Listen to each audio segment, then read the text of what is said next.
At least 14 people and injuring more than 80 others.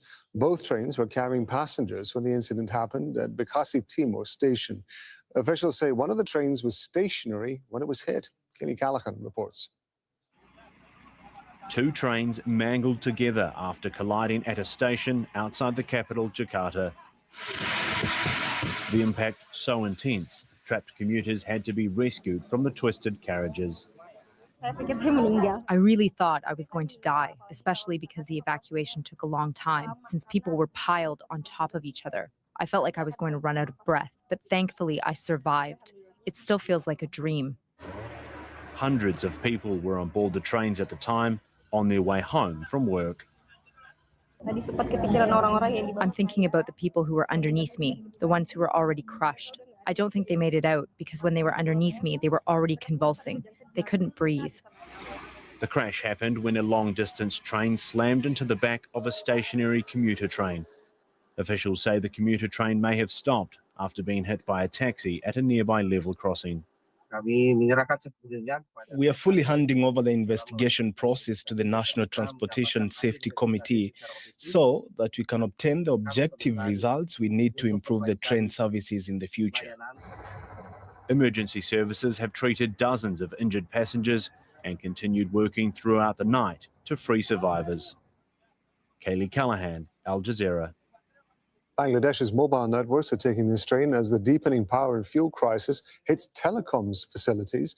Operators warn millions of people could soon lose connectivity. Rural areas are already experiencing widespread disruptions. David Chowdhury has more from Sabah. It's an industrial hub near the capital.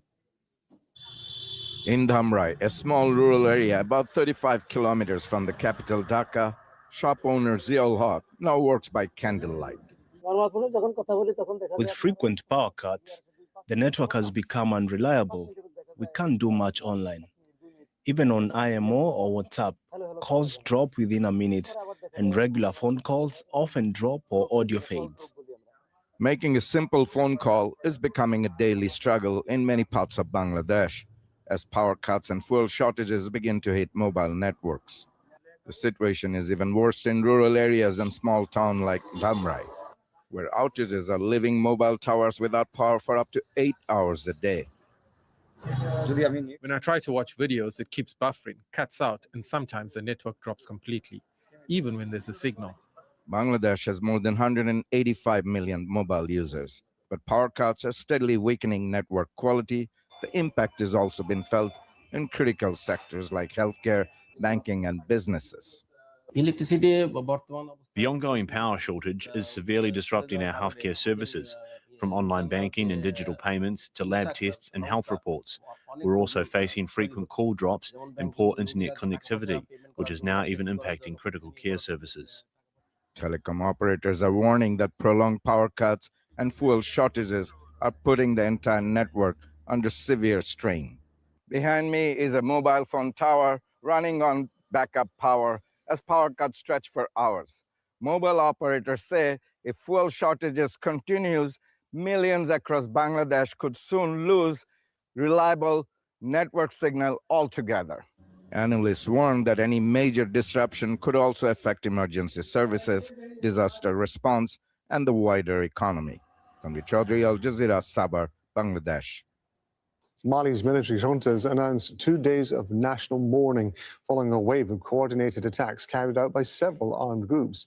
Newly released footage by Russia's Africa Corps shows some of the fighting that took place across the country at the weekend. There are reports of ongoing confrontations near the airport in the capital, Bamako. Mali's defense minister, General Sadio Kamara, was killed on Saturday. He was instrumental in strengthening ties with Russia. Nicholas Hack reports from Dakar in neighboring Senegal. Mali's government of transition have announced 2 days of mourning following the death of Sadio Kamara, the defense minister, and the circumstance of his death has really shaken people in Mali. The death that took place in Kati, which is a garrison town, the military headquarters, which is supposed to be the most secure area in the country. No news yet of Modibo Kone, who is the chief of intelligence services, and there's certainly questions over his handling of the affair. How did this what appeared to be pre-planned, well-coordinated attack that took place in Bamako, in Kati, and other key cities of the country take place? How were they caught off guard? Now, a senior figure of the military, General Umar Jara, who's the chief of the general staff, on Malian television said that there's a process of readapting the Malian forces, but in reality, he's falling short of calling full-on defeat. In the town of Kidal in the north, we're seeing Malian forces surrendering their weapons to Al-Qaeda fighters and Tuareg fighters that are holding control of the city of Kidal. Not just the Malian forces that are leaving town, but also their associate, the Russian mercenaries that were supporting them. And so it is the Algerians that are mediating the exit of the Russian forces out of the camp of Kidal and other localities in the north. Left out of these negotiations is the Malian military itself, the Malian military junta and the president of transition. Still no news of Assimi Goïta following Saturday's attack. Meanwhile, fighters of Al-Qaeda and Tuareg fighters are holding what appears to be a blockade, a siege surrounding Bamako, the capital, but also the garrison town of Kati. Nicholas Hawk, Al Jazeera, Dakar. Families in Eastern Democratic Republic of Congo are hoping to be reunited with loved ones detained during the years-long conflict between the Congolese army and M23 rebels. A planned prisoner exchange agreed in recent talks is raising expectations, but fighting is fueling fears that the deal may not hold. Alan Wakane reports from Goma. In her home in Goma, a mother scrolls through photos of her son holding on to hope. Her son, a construction engineer, was arrested in Kinshasa last year, accused of links to the M23 armed group.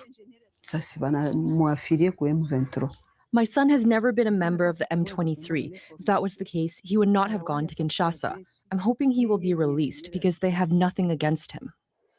For more than a year, she says the family has had no contact with him. His case is one among hundreds. The M23 says many of those detained are civilians, arrested because of their ethnic backgrounds, mainly from the Tutsi community the group claims to defend. The Congolese government denies that, insisting arrests are based on suspected links to the armed groups. It also accuses neighboring Rwanda of backing the M23 for economic and strategic interest in Eastern Congo, an allegation Rwanda denies.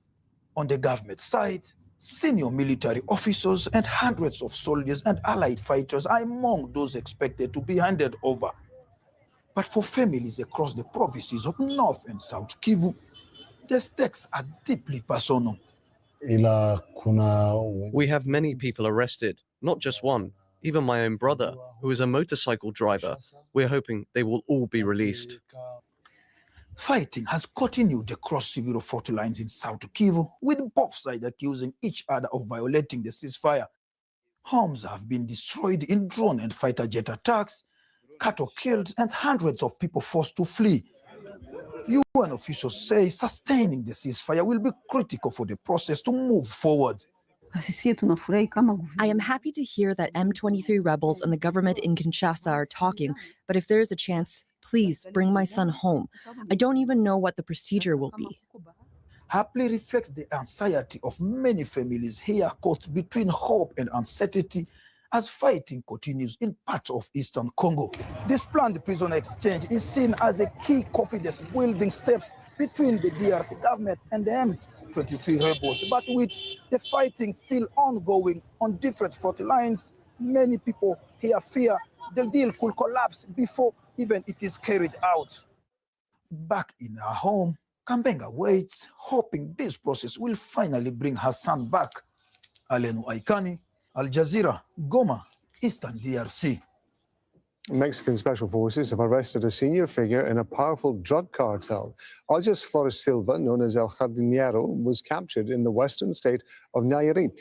Authorities say he controlled major trafficking routes along Mexico's Pacific coast. He was seen as a potential successor to cartel leader El Mencho, who was killed earlier this year. Flores was found hiding in a drainage ditch after his armed escorts tried to stage a diversion. Ukrainian drones have struck Russia's Tuapse oil refinery in the Black Sea, causing a fire.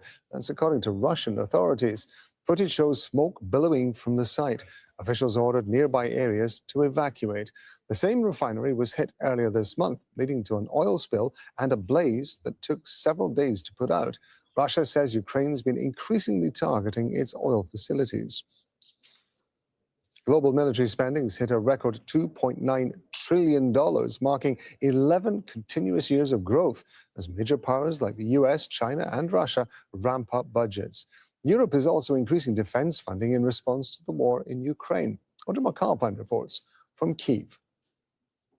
We're walking through a world that's spending more on war than ever before. New data shows that global military spending hit $2.9 trillion last year. That's a record high, and it's 11 straight years of growth. The United States still leads, spending about $954 billion, but others are catching up. China spent $336 billion, Russia around $190 billion, and Germany saw one of the biggest increases in Europe. These 5 countries alone make up more than half of global military spending. Across Europe, spending jumped sharply due to the war in Ukraine. And Ukraine itself now ranks 7th in the world, spending over $84 billion. That's around 40% of its economy. So this isn't just more spending, it's a world rearming as wars across the globe continue and the risk of new ones grows. Audrey McAlpine, Al Jazeera, Kyiv. Britain's King Charles and Queen Camilla have begun their first state visit to the US with a visit to the White House. The trip marks the 250th anniversary of the US Declaration of Independence from British rule. It's also the first visit to the country by a British monarch in 2 decades. German authorities are making another attempt to save a humpback whale that's stranded on the Baltic Sea coastline. The 13-meter whale, nicknamed Timmy, has been stuck in a shallow bay for nearly a month. Now, these are live pictures from the site of the rescue, which is being called Operation Cushion. They're going to be using a metal transport barge to tug the whale into deeper water.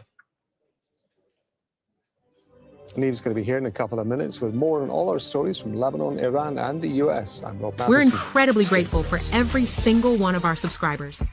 Whether you just discovered at Truth Talks Live or you've been a day one truth teller, we see you, and we're proud to show up for you every day. But here's the reality. Independent media is under attack.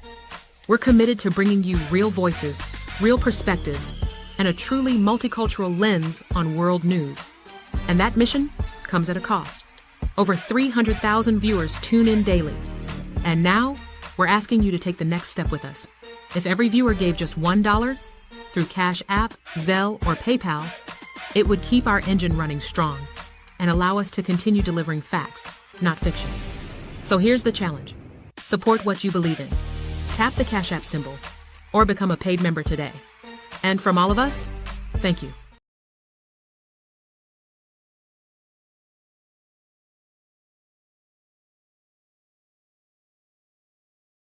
It's your morning mic drop on at Truth Talks. Join us every day at 6 a.m. to 12 noon. Real news where your voice matters.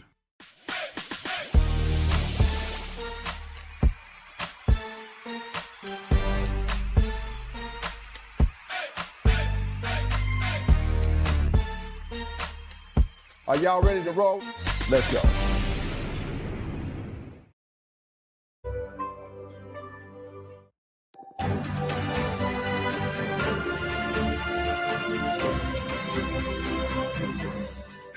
Hello, I'm Nick Barker. This is the News Hour live from Doha. Coming up in the next 60 minutes. Israel launches more strikes in southern Lebanon. At least 40 people have been killed since the ceasefire began. US President Trump is reviewing an Iranian proposal to end the war, but it reportedly doesn't address Tehran's nuclear program. Heavy fighting in northern Mali. Russian mercenaries working with the government pull out of Kidal after suffering losses. Ukraine strikes a major Russian oil refinery for a second time, escalating attacks on the country's energy infrastructure. Plus, if this beautiful others allow us to go in the snow and the ice. we hear from a mountaineer who's carrying the hopes of Gaza's children to the top of the world.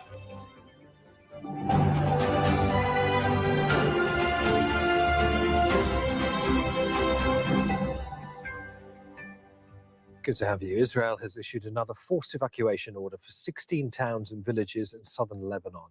The Israeli military already targeted towns in the south on Tuesday, despite a US brokered ceasefire. The latest attacks hit communities near the Litani River, north of the Israeli-imposed military boundary known as the Yellow Line. That's the swathe of land 10 kilometers deep along the border that Israeli troops have been occupying in southern Lebanon. Hezbollah says it has targeted Israeli troops in Nakura and an army bulldozer that had been demolishing houses in Bint Jbeil. Israel says one soldier was injured. On Monday, Israeli airstrikes killed 4 people and injured dozens more in southern Lebanon. At least 40 people have been killed in Israeli attacks since the ceasefire came into effect on April the 17th. We will have correspondents covering every angle of this evolving story. Shortly, we'll hear from Ramallah in the occupied West Bank. But first, I'll speak to Malcolm Webb in Lebanon's capital, Beirut. Malcolm, reports, as I said, of strikes in both the south, also the Bekaa Valley, not to mention forced evacuation orders. Talk us through all of this. Well, it was just about 45 minutes ago that the Israeli military issued evacuation orders for more than a dozen villages which are outside of the territory that it occupies in southern Lebanon. And just in the last few minutes, we've heard reports of airstrikes from one of them in the local press. And local media have also reported drone strikes, 2 other drone strikes on motorcycle riders in southern Lebanon. This follows, as you mentioned, the first strikes in the east of the country in Bekaa. That was on Monday, when Hezbollah also said it responded with drone attacks targeting the Israeli military in southern Lebanon. But yeah, we're seeing a continuation of this pattern of airstrikes far beyond the territory that Israel occupies along the border, where it's been carrying out systematic demolitions of villages with explosives and excavators. Understood, Malcolm. Stay with us. Let's go to Noor in Ramallah in the occupied West Bank. Noor, so 16 towns and villages forced to evacuate in southern Lebanon. The Prime Minister of Israel, Benjamin Netanyahu, recently claiming that 90% of Hezbollah's missile stockpile has been destroyed. Yet he's still ordering strikes. What's going on here, Noor? Well, what's going on is that the Israeli Prime Minister Netanyahu finds himself in quite a political pickle. He promised Israelis that Hezbollah was done. And since March, that has proven to be devastatingly false. The Israeli army, which, as we've been reporting, occupies a big swath of Lebanese territory, is also suffering from Hezbollah attacks and losing soldiers and having others injured. So the claims of decisive attacks against Hezbollah are being repeated, but they're not really convincing, especially when you know that the Israeli media is reporting leaks from the Israeli army that even this occupation, even the military assaults and raids will not disarm or dismantle Hezbollah the way the Israeli Prime Minister is promising. So this continues to be something that the Israeli policymakers are struggling with, especially given the fact that the Israeli Prime Minister told the cabinet that his arms are tied, basically, because Washington has imposed restrictions on how far military activity in Lebanon can go. Okay, Noor, let's go back to Malcolm Webb in Beirut. And Malcolm, in a sign of the delicate political tightrope that Lebanon's leadership is walking right now, Lebanon's president, Joseph Aoun, accused Hezbollah of dragging the country into war to serve external interests. That in response to a war of words that's essentially erupted between Hezbollah and Joseph Aoun. What has been the reaction to these comments? Well, Joseph Aoun's comments will do reflect the sentiment of some here in Lebanon, those who believe that if only Hezbollah would stop firing, or if it would disarm, that then Israel would leave Lebanon in peace. But this is not a universally held view. Many others, including Hezbollah's supporters, reject the talks, and Hezbollah's leader Naim Qassem said on Monday that the talks will bring instability. He described them as a sin and also rejected the government's move to disarm Hezbollah. Now, Israel and the US have indicated that the disarmament of Hezbollah is their requirement for any kind of lasting agreement, but President Orban's government lacks both the political consensus and the military capacity to achieve this. Okay, Malcolm, many thanks. Let's go back to Noor Odeh in Ramallah, the occupied West Bank, as you know. So, Noor, obviously, I mean, the war in Lebanon and simmering tensions with Iran, still clearly the focus of intense public debate, Noor. Just give us an idea of what's going on in the media. Well, these wars are top, front and center, really, in the minds of Israelis because none of them have ended. And because, according to the polls, most Israelis believe that Israel didn't win any of these wars, not in Lebanon, not in Iran, not even in Gaza, according to recent numbers. And the debates in Israeli media reflect that and reflect increasing concern that Washington, not the Israeli government, calls the shots. Take a look.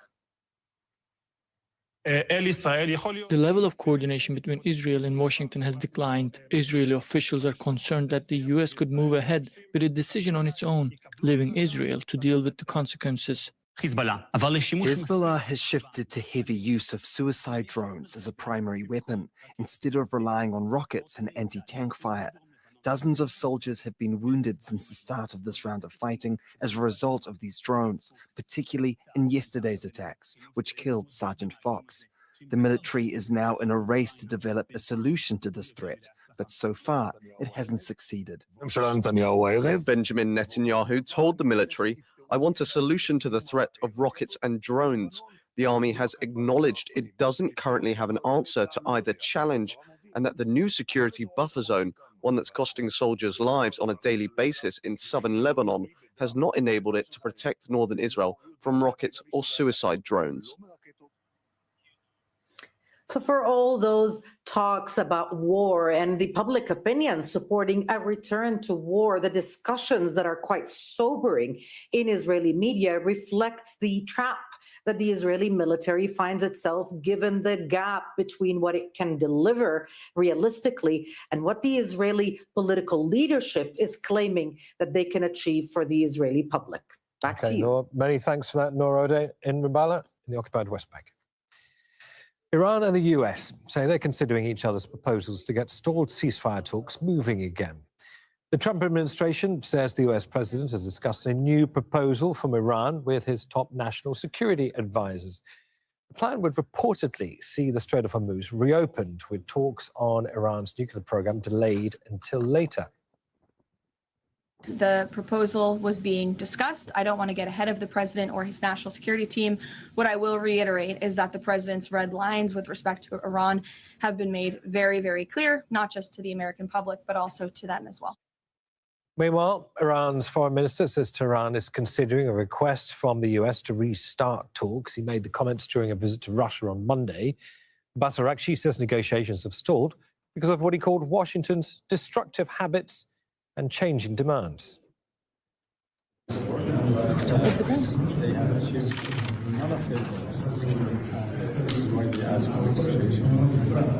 are now considering. Mike Hanna reports from the White House.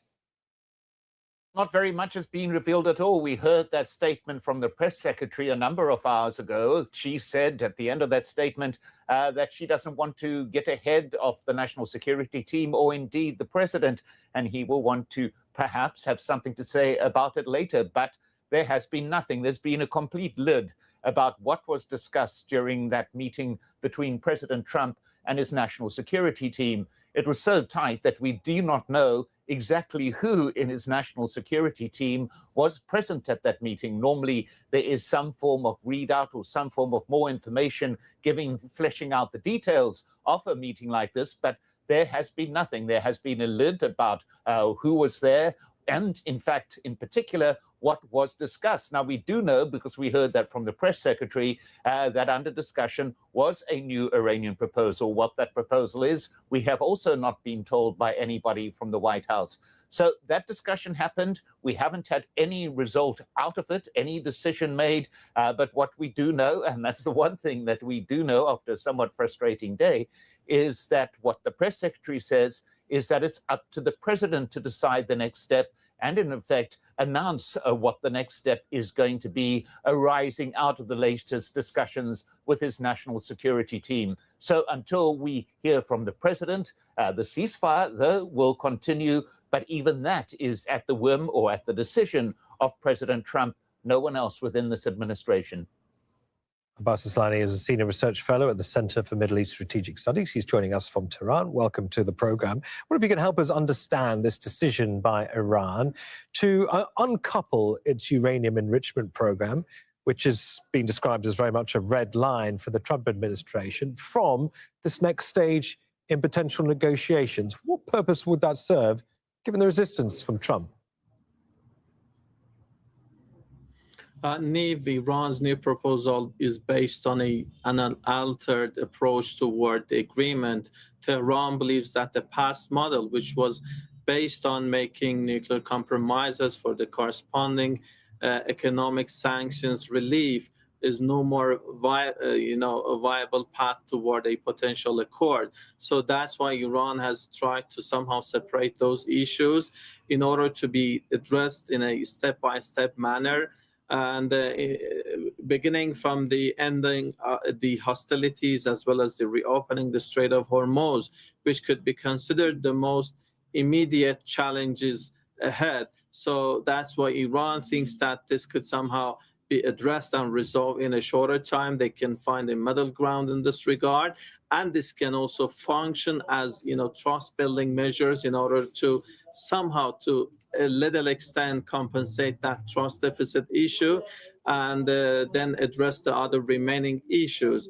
The effort in the beginning and the initial stage was to somehow include all those issues within the negotiating scope. But what proved the Islamabad talks proved was that they were unable to bridge the gaps on the sticking points, including the nuclear issue. So that's why Iran is somehow postponing the nuclear issue to a later time. Whether there's intent in the United States, they can discuss it later. But for the moment, they are now focused on, let's say, ending the hostilities, as well as the reopening the Strait of Hormuz. Foreign Minister Abbas Araghchi has talked of destructive habits and the changing demands of the United States. What specifically do you think he's referring to here? Nif, I think he's referring to the demands that has been tabled by the United States prior to the war. The U.S. delegation back in Geneva, they were raising, some ideas for nuclear matter.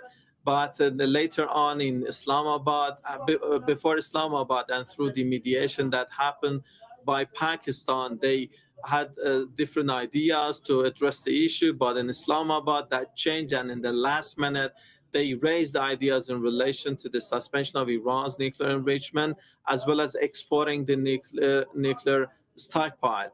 And later on, the U.S. president, he has been talking about permanent suspension of the enrichment, and also again sending the highly enriched uranium stockpile to the United States.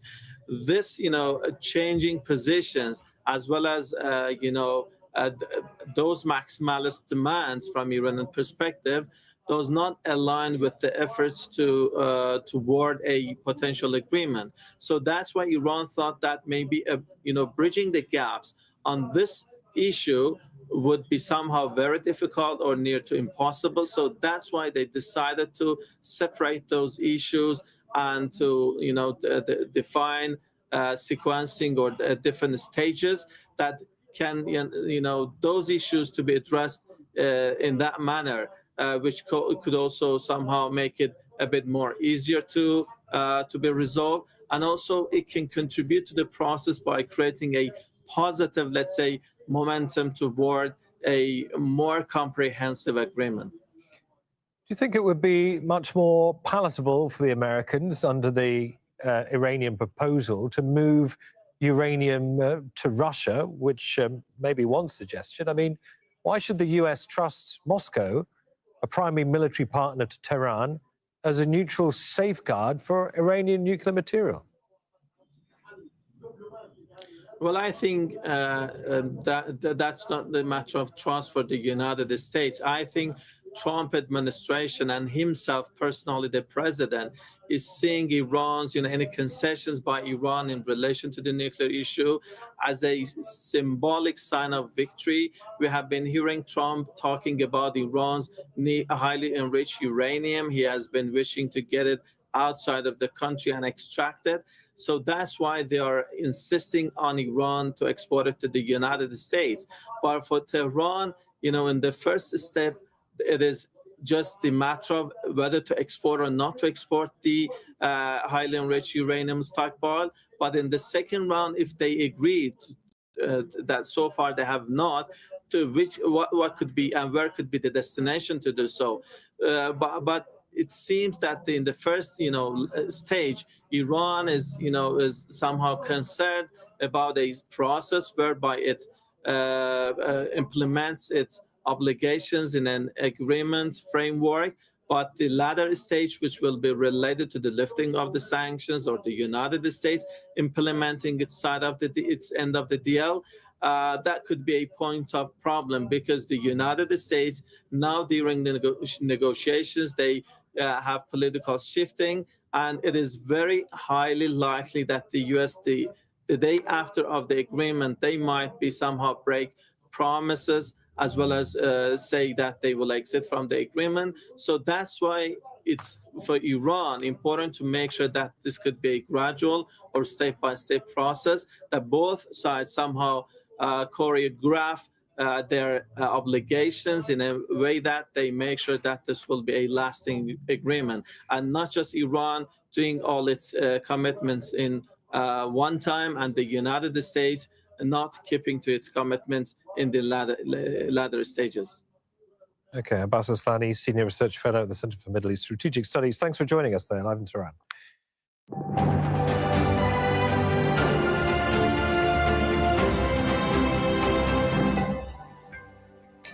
Ukrainian drones have struck Russia's Tuapse oil refinery on the Black Sea, causing a fire, that's according to Russian authorities. Footage shows smoke billowing from the site. Officials ordered nearby areas to evacuate. The same refinery was hit earlier this month, leading to an oil spill and a blaze that took several days to put out. Russia says Ukraine has been increasingly targeting its oil facilities. Audrey McAlpine joins us live now from Kiev. So the second time, Audrey, this refinery town, Tuapse, has been hit. Do we know what has been impacted on this occasion?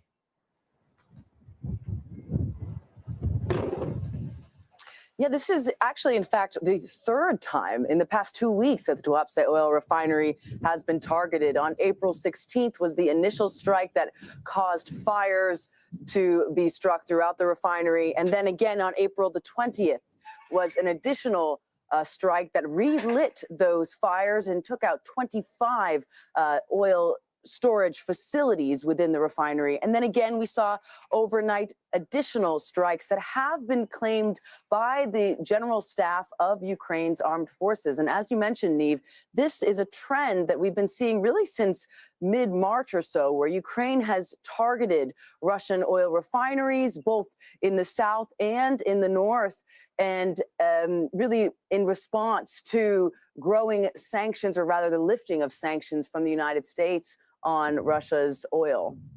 And Audrey, am I right in thinking that Ukraine has actually taken responsibility for this attack? And how does all of this fit into the wider pattern of attacking strategic sites and resources? Because I understand a Russian grain ship has received a warning from the Ukrainian military.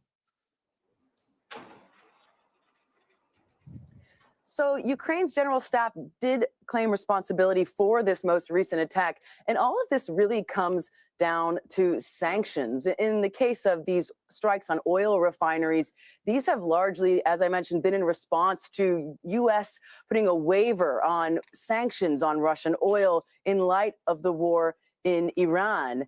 And really, those waivers were just recently extended until May 16th, which Zelensky has expressed his unhappiness with, basically saying that he would really scale down these attacks once sanctions went back to as they were before the war in Iran. And then there is a separate issue, which is these grain ships in Israel. This is the second time this month that a ship has arrived in an Israeli port carrying what Ukraine says is stolen Ukrainian grain, meaning it's grain taken from occupied Ukrainian territory. And today, Zelensky is now saying that he will put sanctions. He's threatening sanctions on Israel for not coming down on this grain. And European partners may well be involved. And this marks a shift in the relationship between Ukraine and Israel, which have always shared a friendly but complicated relationship due to Israel's relations with Russia. Audrey, many thanks for that. Al Jazeera's Audrey McAlpine in Kyiv. 3 people have died in a fire in Moscow. Firefighters say the blaze is spreading in a building on a construction site and temperatures are rising, say authorities. The rescue mission is ongoing there and there may be 200 people still trapped inside that building. The British energy company BP has reported a sharp increase in profits for the first quarter of this year. It comes in the wake of crude oil prices soaring due to the conflict in the Middle East. BP says profit after tax jumped $3.8 billion for the period from January to March. That's up from $687 million last year. Oil prices have been rising due to the Iran war, coming close to $120 a barrel back in March. Mali's military junta has announced 2 days of national mourning following a wave of coordinated attacks carried out by several armed groups. Newly released footage by Russia's Africa Corps shows some of the fighting that took place across the country at the weekend. There are reports of ongoing confrontations near the airport in the capital, Bamako. Excuse me. Mali's Defense Minister, General Sadio Camara, was killed on Saturday. He was instrumental in strengthening ties with Russia. Nicholas Huck joins us live from Dakar in neighbouring Senegal. So, Nicholas, 2 days of national mourning declared and reports of ongoing violence. What are you learning about the current ongoing security situation in the country? Well, Neve, certainly the situation is not under control from the Malian military junta's perspective. These attacks targeting the airport are significant because whoever controls the airport controls very much Bamako. And so there were reports that these attacks happened overnight. The airport is currently shut. And next to the airport, we were there last December, is an important Russian mercenary camp for the Africa Corps group that is located there. Now, they've made a statement yesterday following their withdrawal from the northern city of Kidal that they'll continue to press on and fight with the Malian armed forces against what they call, quote unquote, terrorists. But the reality on the ground in the north is that one town after another is being handed over or taken into the hands of these armed groups, the Al-Qaeda affiliate Jamaat Nusrat al-Islam wal Muslimin, but most importantly, the Tuareg fighter, the Liberation Front of the Azawad. They want to build their own separate homeland in the north, a territory that they call Azawad. And so we're seeing that there are still locations in the north, Gao, for instance, or other areas that are still in the hands of the Malian authorities, at least in the camp. And there are still negotiations taking place, mediated by Algeria, between these Russian mercenaries and these fighters. Now, left out of this conversation, of course, is the Malian Authority. Neve? Well, yeah, talking about the Malian authorities, do we have any more details on where the transitional president, Colonel Assimi Goïta, may be right now? Any word on him? And, of course, on the leadership's planned response to this crisis? Right now, these attacks have been a massive blow, Neve, to the authority in Mali. Now, you have to remember that many of them are soldiers, officers. And so when these attacks took place, they went to join their corps So there was the Air Force, one of the officers that's the part of the leadership went to join the Air Force. Now, Assimi Goïta was the head of the special forces, the Malian special forces. So what we've heard is that he joined his battalion when these attacks took place. Now, according to sources that have spoken to Al Jazeera, sources within the military, we know that there may be a statement coming out from Assimi Goïta later today on national television, trying to reassure the population. But the reality is, since he's taken power, he has isolated himself, or at least the junta. These officers have isolated themselves from the regional body ECOWAS, which were partners to Mali, from the West, France, the former colonial power, which had 5,000 soldiers on the ground across the Sahel that were partners with the Malian forces to combat these armed groups, but also other actors. It's isolated itself in favor with greater partnership with Russia. But this latest blow, with these Russian mercenaries leaving these camps, handing over their arms, really puts into question how efficient this partnership is, this Russian mercenary Malian forces partnership. And there are the neighboring countries, the Sahel Alliance. We were there in December where there was talks with neighboring countries, Niger, Burkina Faso, and Mali, having a joint military force that could combat armed groups. Where were they during these attacks? They were not present. So there's a big question on the security front, and we'll hear from the president of transition, Assimi Goïta, later today. Neve? Okay, Nicholas, many thanks for that. Nicholas Huck there in Senegal. Iraq's president has selected a new prime minister. The appointment ends months of deadlock that triggered threats from Donald Trump. Ali al-Zaidi now has 30 days to form a new government. He was appointed instead of former Prime Minister Nouri al-Maliki, who's seen as being close to Iran. The US president threatened to cut all support for Iraq if Maliki was appointed. Mahmoud Abdul Wahed's in Baghdad and explains why Zaidi's name emerged in the final stage of discussions.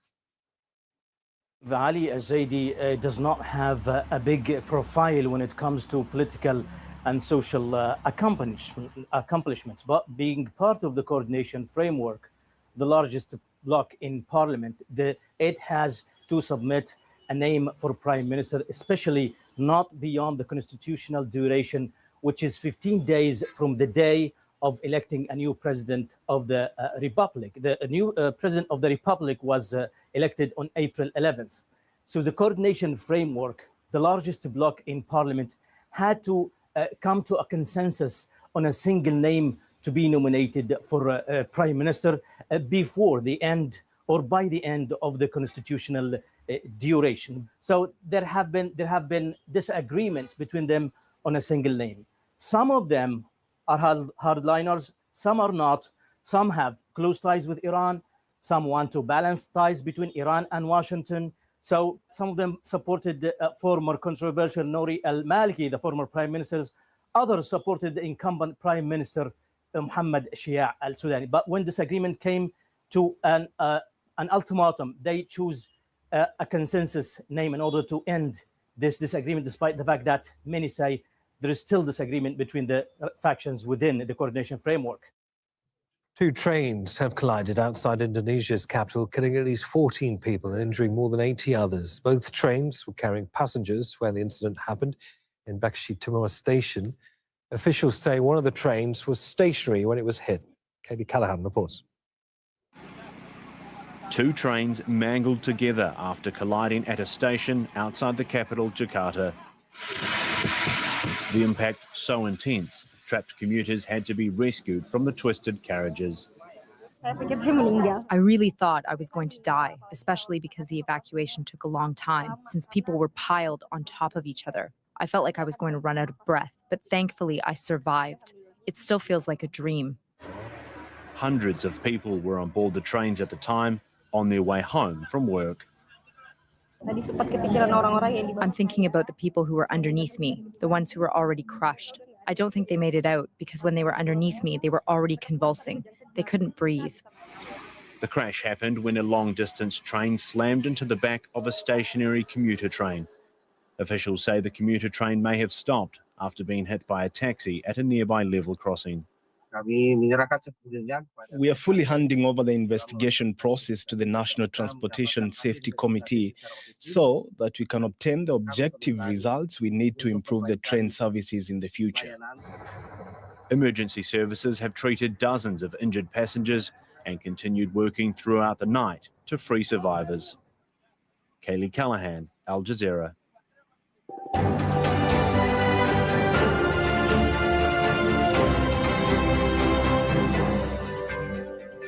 Watching Al Jazeera's continuing coverage of the ceasefires in Iran and Lebanon. Here's a reminder of our top stories this hour. Israel's issued another forced evacuation order for 16 towns and villages in southern Lebanon. The Israeli military continues to target towns in the south. Hezbollah claimed responsibility for targeting Israeli troops in Naqoura. Israel says one soldier was injured. The Trump administration says the US president's discussed a new proposal from Iran with his top national security advisors. The plan would see the Strait of Hormuz reopened, with talks on Iran's nuclear program delayed until later. Iran's foreign minister says Tehran's considering a request from the US to restart talks. Ambassador Rakshi says negotiations have stalled because of what he called Washington's destructive habits and changing demands. Mohammed Al-Masri is a professor of media studies at the Doha Institute for Graduate Studies and a political analyst. He's with me here in the studio in Doha. Mohammed, always good to see you. So we're in a weird situation here between the US and Iran. We've got the bones of a proposal that hasn't really been made public, presented by the Iranians, but we already know, according to the Americans, is insufficient because the Iranians appear to have uncoupled their controversial uranium enrichment program from discussions, possibly, we understand, try and leverage the Americans to allow for there to be sanctions relief before we move forward here. Taking all of that into consideration, can Iran really afford to drag any of this out right now? Well, this issue of time is really important. And there's this really interesting debate in Washington and also in Iran related to time. In Iran, they believe that the US is running out of time, that Trump cannot afford to drag this out much longer, that he's feeling all kinds of pressure. But in Washington, there is a belief that Iran is really up against the clock, in particular because of this blockade on Iranian ports in the Strait of Hormuz, and the fact that Iran has this buildup of stored oil, which could lead to a crisis. And in Washington, there's a belief, according to reports, that Iran maybe has 2 weeks or so left before a major crisis erupts. So, you know, there's this. I think it's an open question. Which side is under more pressure? That's the same question that we've been grappling with for weeks now, and it's kind of we're in that holding pattern, and it's which side is going to blink first. We'll see what the Americans think of this proposal. There have been contradictory reports over the past few hours. One suggesting that Trump didn't like the proposal, another suggesting that he's considering it. So we'll have to see. Yeah, previously, of course, Donald Trump saying that he had all the time in the world to wait for a response from the Iranians. Leave that there for now. Mohammed Al-Masri, Professor of Media Studies at the Doha Institute for Graduate Studies and political analyst. Now, Qatar's Ministry of Foreign Affairs has been giving a news conference. Let's listen into the spokesman, Majid Al-Ansari. The Emir of Qatar, may God protect him. He examined with his brother, President Ahmed al-Shara of Syria, the global and regional development during the latter's visit to the state of Qatar. Both reiterated their mutual keenness on the regional stability and security, and they also discussed bilateral relations. On Thursday last, His Royal Highness received Mr. Guido Crescito, the Italian defense minister. He also received Mr. Patrick Pouyanné, the CEO and chairman of Total Energies of France. As part of the ongoing communications with global and regional partners, and as part of the ongoing efforts aiming at de-escalation, on Friday last, His Royal Highness received a phone call from the U.S. President Donald Trump. During the call, they examined and discussed the latest development and the outcomes of the negotiations on the ceasefire between the United States and Iran and the global efforts aiming at cementing the ceasefire. During the call, His Royal Highness reiterated the necessity to support amicable and diplomacy in order to support the ongoing mediation efforts exerted by Pakistan in order to reinforce stability and security within the region. Today, Tuesday, His Royal Highness the Emir of Qatar, may God protect him, will lead the Qatar delegation taking part in the extraordinary consultative summit to be convened in Jeddah of Saudi Arabia today. This, of course, will be centered on the regional developments and the means to address the Iranian assault at the civil and energy installations, and also the repercussions of the closure of the Strait of Hormuz, including the disruption of supply chains, global energy, and food security. With respect to the Minister of State, Sheikh Mohammed bin Abdulrahman Al Thani, the Prime Minister and Minister of Foreign Affairs received the Foreign Minister of Kazakhstan, Erway Kozubayev. And yesterday, Monday, he received telecommunications from Othman Somo, the Prime Minister of Senegal, and Badr Abdul Ati, the Foreign Minister of Egypt. He also held telephone calls with His Excellency Prince Faisal bin Farhan, the Foreign Minister of Saudi Arabia, and Dr. Mustafa Kemal Madbouli, the Prime Minister of Egypt. During these calls, Mr. Mohammed Abdulrahman, Sheikh Mohammed Abdulrahman, offered condolences to Mr. Madbouli on the demise of his father. On Tuesday last, he received a telephone call from Abbas Araghchi, the Foreign Minister of Iran. During the call, his Sheikh Abdulrahman reiterated the necessity to reopen the Strait of Hormuz, stressing the negative impact on the region and the disruption of supply chain, as well as global security and food, energy and food security, and also stressed the necessity to support the ongoing mediation efforts. Yesterday, Monday, Mr. Mohammed bin Aziz bin Al Khalifi, Minister of State, met with Jean-Pierre Lacroix, the Undersecretary for Peace Operations of the United Nations, where they discussed the peacekeeping efforts in Congo. And he also commended the role undertaken by the State of Qatar in diplomacy, mediation, aiming at reinforcing global peace and security. That's all for this week's briefing, and I open the floor to questions. Where is the mic?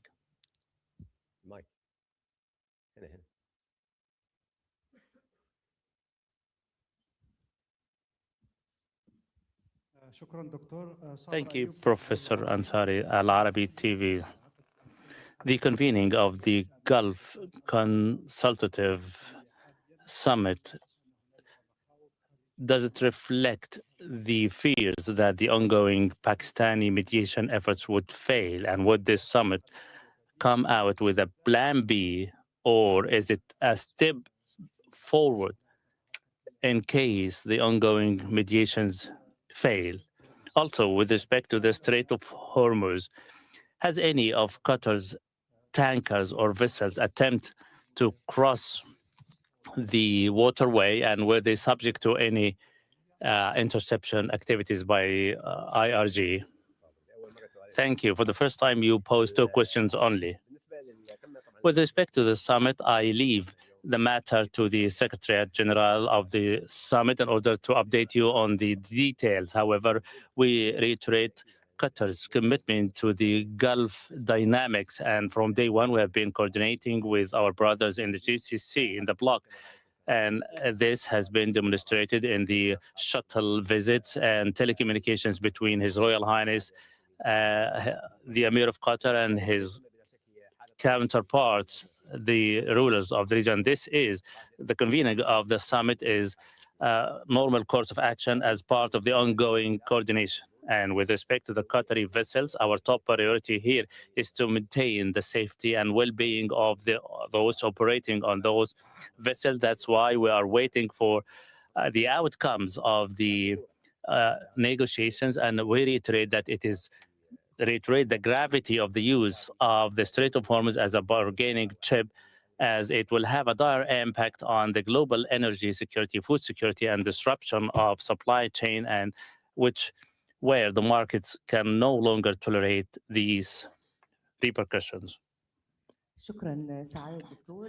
Thank you, Professor Ansari.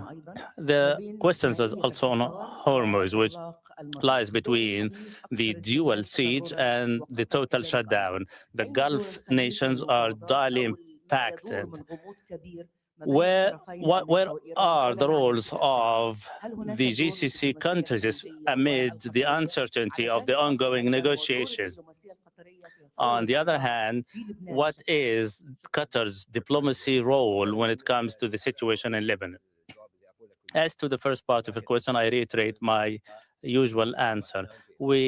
There is total coordination with our brothers in Pakistan and their mediation efforts. And as you have seen, many visits within the Gulf countries by the Pakistani Prime Minister, the circle of negotiations cannot be widened any further. And all what we have to do is to offer support to these efforts.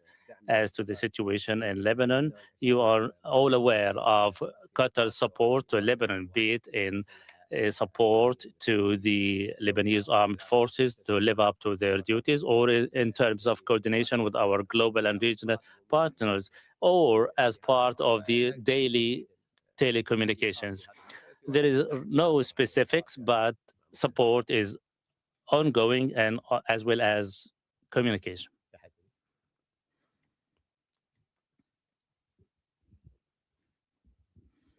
Thank you. But we've seen Pakistan take the lead on... Can you introduce yourself first, please? Sorry. Joe Khalil, News Nation. We've seen Pakistan take the lead on some of these peace negotiations now. This is a role mediator that Qatar has historically played. Can you just describe how this situation is different and the role now that Qatar is playing?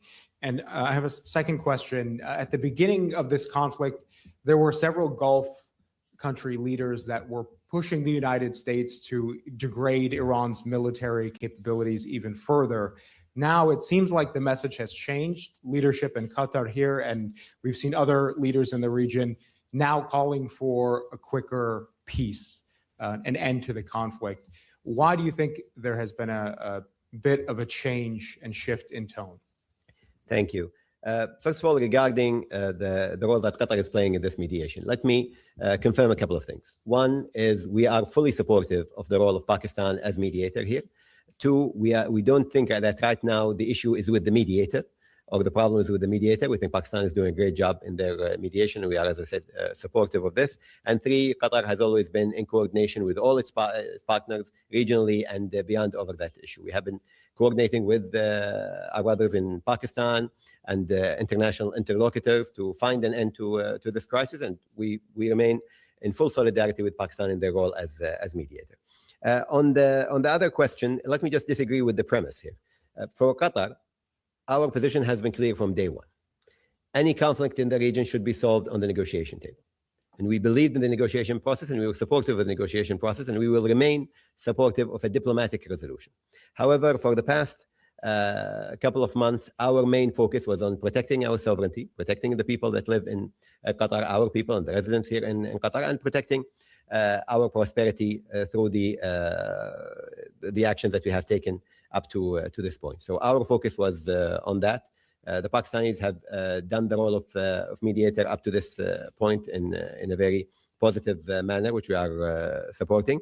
And I don't think that there was a general GCC push for more escalation with Iran. I think if you go back to before this war has started, there was actually a rapprochement. We were attempting to find a diplomatic resolution through engagement with Iran. I think this is a position that Qatar has always held. However, we have made it very clear that we will not be used as political punching bags in this war, that any attack on our sovereignty cannot be justified by any means, and we have taken all the necessary precautions to make sure that we are safe from this aggression that has come to our country, and we are supportive right now of the process of the mediation, of course.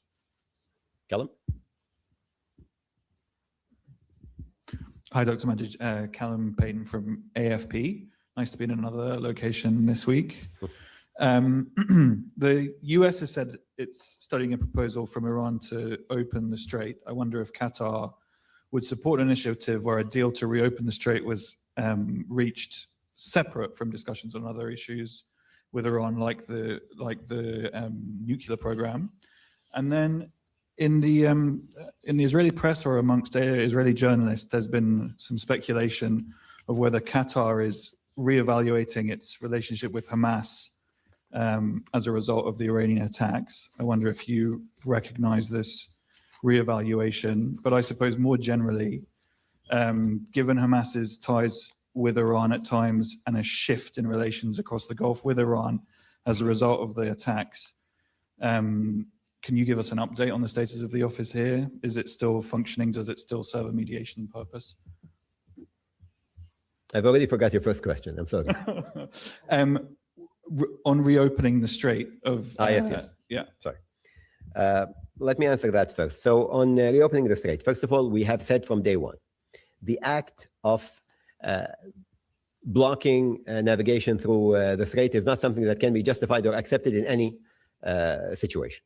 And using the strait as leverage in any political or military conflict is something that we refuse as a premise. And therefore, anything that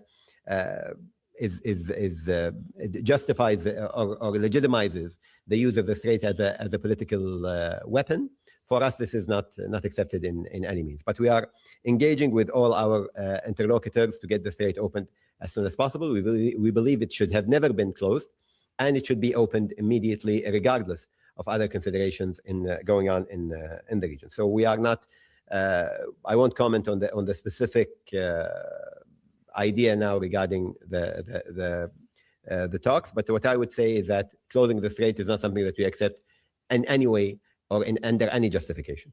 Regarding the media reports you have talked about, first of all, if we stopped our mediation or halted our mediation efforts in any case, in any context, as a result of media statements here and there, we would have not done any mediation anyway. Because in any mediation, of course, you'll have someone reporting to one of the parties come out and blame the mediator, or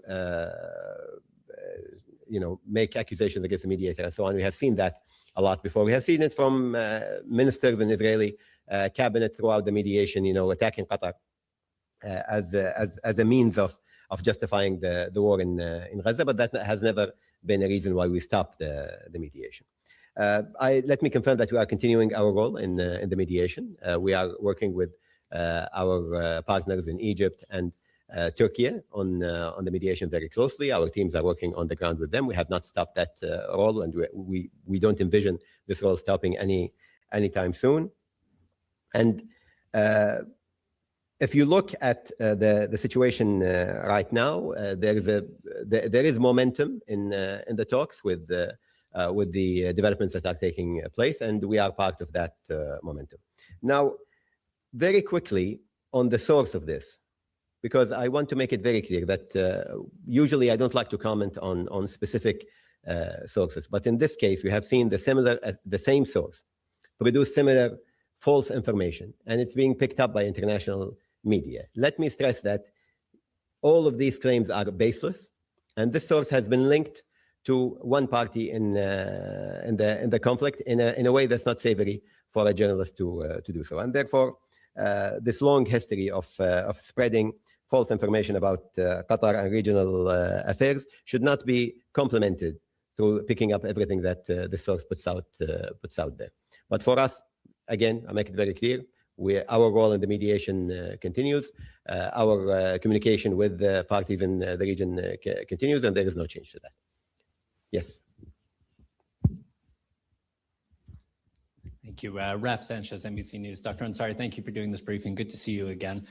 You've just said that the Strait of Hormuz should not be used as a bargaining chip. Would you like to see the United States end its own blockade in the Strait as a way of lowering tensions? No, let me make it very clear.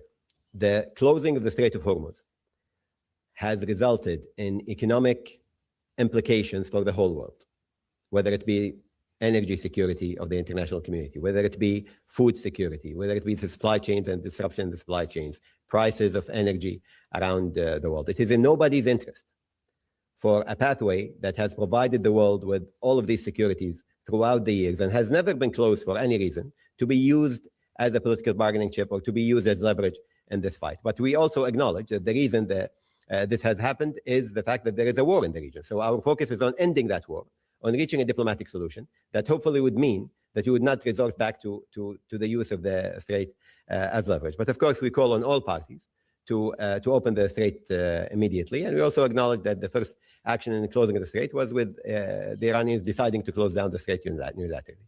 And just to follow up, there's a lot of discussion right now about what should or shouldn't be in an agreement, about whether it needs to include both a deal to open the Strait and to deal with Iran's nuclear program. What are the priorities for Qatar and regional countries? Would it be acceptable to you if there was a deal that reopens the Strait and left the nuclear issue for another day? No.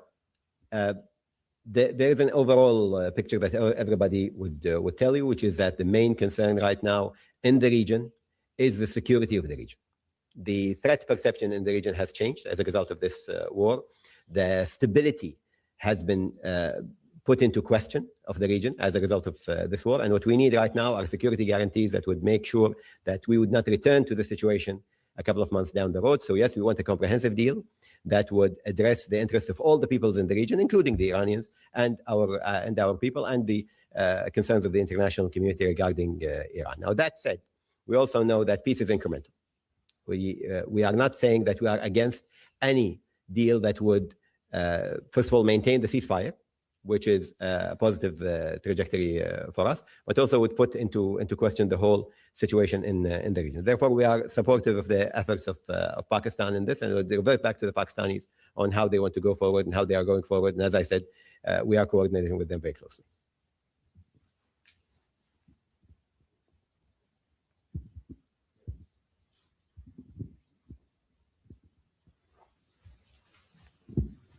السلام عليكم دكتور أنا خالد طوالبة وكالة أنباء الصين China, our news agency, amid the growing regional mediation efforts and new mediators are introduced on the line between the United States, Israel, and Iran, are we in the process of reshaping the mediation dynamics in the region rather than the traditional one, or those mediators to be are moving within limited margins between Tehran and Washington?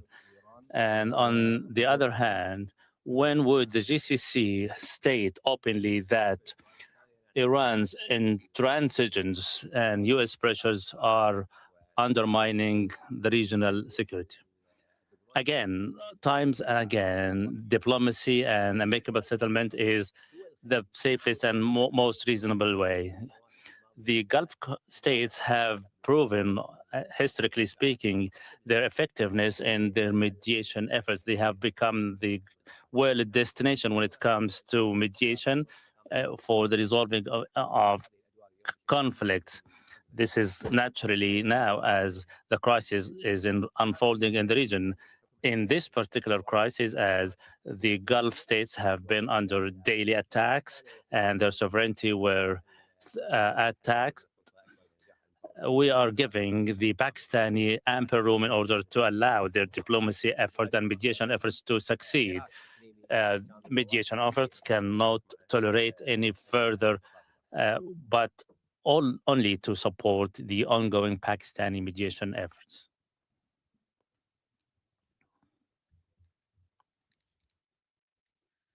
Imran Arya from QBS Radio.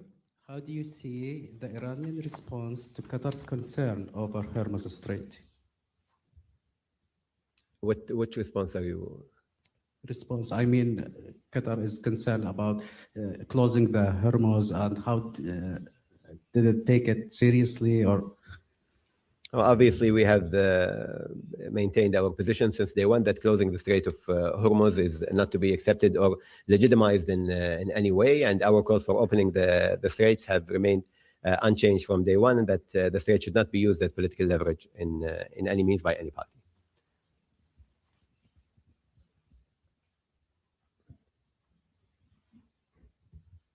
Hi, Dr. Majid, Adel Halim, Euronews.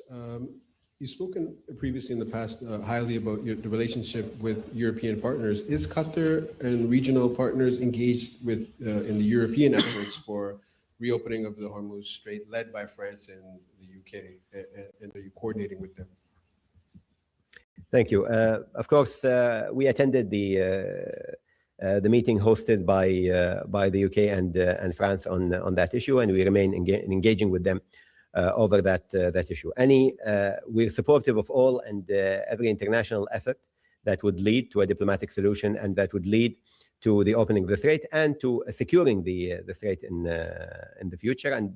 But we are still in preliminary talks, of course, with all these parties, with our regional partners. But we applaud our partners in Europe for taking the lead on this. And as I said, we attended, represented by our Minister of State, and we are continuing to engage with them on that. Please. Thank you for this briefing. Celia from TF1 French TV. What are you expecting from the visit of the French minister planned on Thursday? What are you expecting of this visit, and maybe some help from France in this situation? Thank you. First of all, let me say that there is a huge appreciation in Qatar and in the region for the support that we have received from all our partners internationally, but especially from France and European partners who have shown a great deal of reliability as partners and as allies in this conflict. The visit of His Excellency, the Minister, of course, was hugely appreciated under the current circumstances, and he has had meetings with the highest echelons of authority in our country to discuss defense partnerships and security partnerships, and to assess the current situation and how France and Qatar can play an important role for stability in this region and beyond. Andrew? Thanks, Dr. Majid. Andrew Mills from Reuters. In light of the GCC summit later on today, is there a discussion among the GCC countries about a possible military role for the Gulf in either reopening Hormuz or in responses to potential future attacks from Iran onto the region?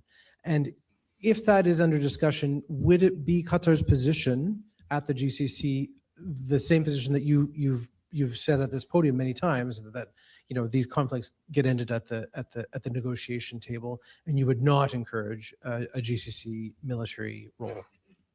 Thank you. First of all, far be it from me to assume the role of our leaders who are meeting later today and deciding on a lot of things. But let me tell you that the Secretariat of the GCC will make a very clear statement on what will be discussed today in the meeting. For us in Qatar, and not only in Qatar, I think in the region as a whole, we have always put forth that diplomatic resolutions should be given primacy over any other solutions. And we have seen, in many conflicts, including this one, that at the end, the conflict is ended on the negotiation table. That said, the Gulf countries, including Qatar, we have taken all the military precautions and put them in place to make sure that we are safe. We have an interception rate of more than 98% of all the projectiles launched at our country, and we are continuing that. And we have said many times before that we maintain our right for protecting our sovereignty and making sure that these attacks don't go unanswered. But we always, of course, give priority to diplomacy. Right now, there are talks in place. The talks are progressing. Yes, there are still difficulties in the talks, but there is a process that has led to the ceasefire that we are in right now, and we hope for that to continue and we reach a diplomatic resolution.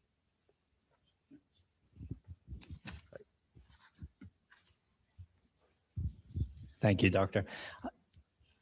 Could you just describe what is it like for Qatar and other regional countries living with this uncertainty, not knowing if the war is going to restart and if or when the Strait of Hormuz will be reopened? Well, it's never a good thing to live in any kind of uncertainty, especially when this is affecting people's lives in this region and beyond. It's affecting our economies. It's affecting the prosperity and the stability of this region. We are living in an interconnected world where a shipment that cannot go through the Strait of Hormuz affects energy prices in your hometown and has an effect on, as I said before, on food security, on industries around the world, on energy prices, which is something that makes it very clear that this region's issue is an international issue. The issue of the Strait of Hormuz, the issue of this war, is not something that can Live. Be sure to like this video now to keep our algorithm high. And we need to find an end that would give the security of the world a rest from what is happening right now, but also would provide sustainable solutions for the future. We do not want to see a return to hostilities in the region anytime soon. We do not want to see a frozen conflict that ends up, being thawed every time there is a political reason for that to happen. And therefore, we are very keen to see an end to this war that is sustainable, that takes into account all of our concerns in the region and beyond, and that puts an end to the economic impact of this war on all of us in the world. أنور وين قاعد هناك بعيد اليوم. Far behind this week. Next time I'll be close. I have two questions. First, is the duty, or do we expect today's Gulf Summit to come up with an initiative aiming at resolving the crisis, a Gulf initiative? This will cause the Secretary General to be angry. A second question, what is Qatar's position on an Iranian proposal to separate the Strait of Hormuz issue from the nuclear dossier? Is Qatar supportive of this proposal? Once again, I refer you to the Secretary General of the bloc, and I am certain that they will have a press conference today. As to the second part of the question, we endorse Pakistani mediation efforts within the context of the daily efforts. We have been a mediator in many world conflicts, and we know that mediators must be given ample room in order to function, in order to come up with solutions. For us, the reopening of the Strait of Hormuz is a clear matter. From the very beginning, the Strait of Hormuz can never be used as a bargaining chip or political leverage. Throughout decades, and despite the many crises that were unfolding in the region, the Strait of Hormuz was never been used as leverage. Therefore, the issue of the Strait of Hormuz is not part of the battle. On the contrary, we see that the Strait of Hormuz must be opened immediately without any delay or bargain from any party. Thank you, and see you next week.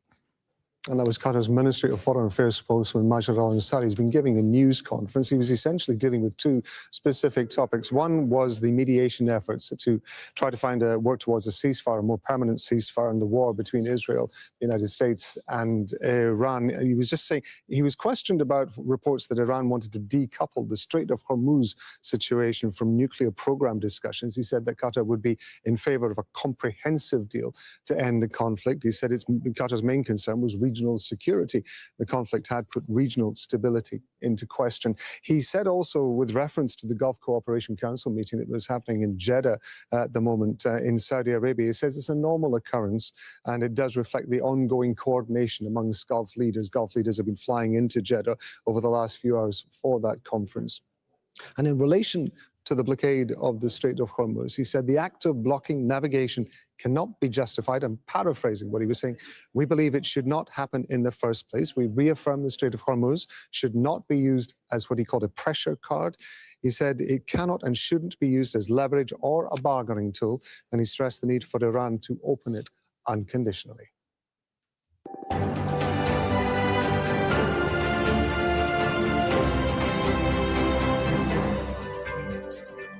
Israel has issued another forced evacuation order for 16 towns and villages in southern Lebanon.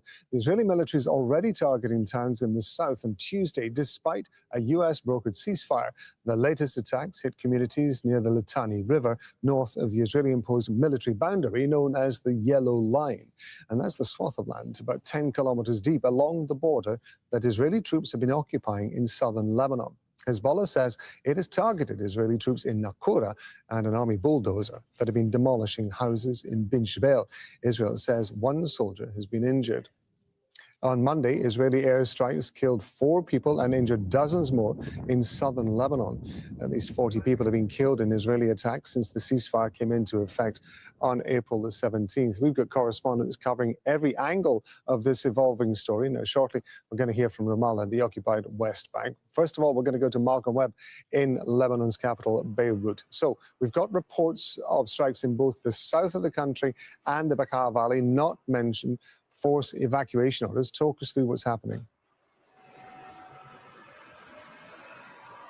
With the evacuation order for more than a dozen villages, those are villages that are not in the zone that the Israeli military occupies, where it's been demolishing towns and villages with explosives and excavators, but further deeper into southern Lebanon. And since the evacuation order was issued, we've seen reports in local media of airstrikes in a couple of different places, as well as a couple of motorbike riders being hit in strikes by drones. This continues a pattern that we've seen in recent days of Israeli airstrikes going far beyond the zone that it occupies along the border, including, as you mentioned, on Monday in Bekaa, for the first time since the ceasefire. That's the first airstrike in the east of the country since the ceasefire. Hezbollah on Monday said it had fired drones at Israeli military positions within southern Lebanon. That's what prompted Israeli Prime Minister Benjamin Netanyahu to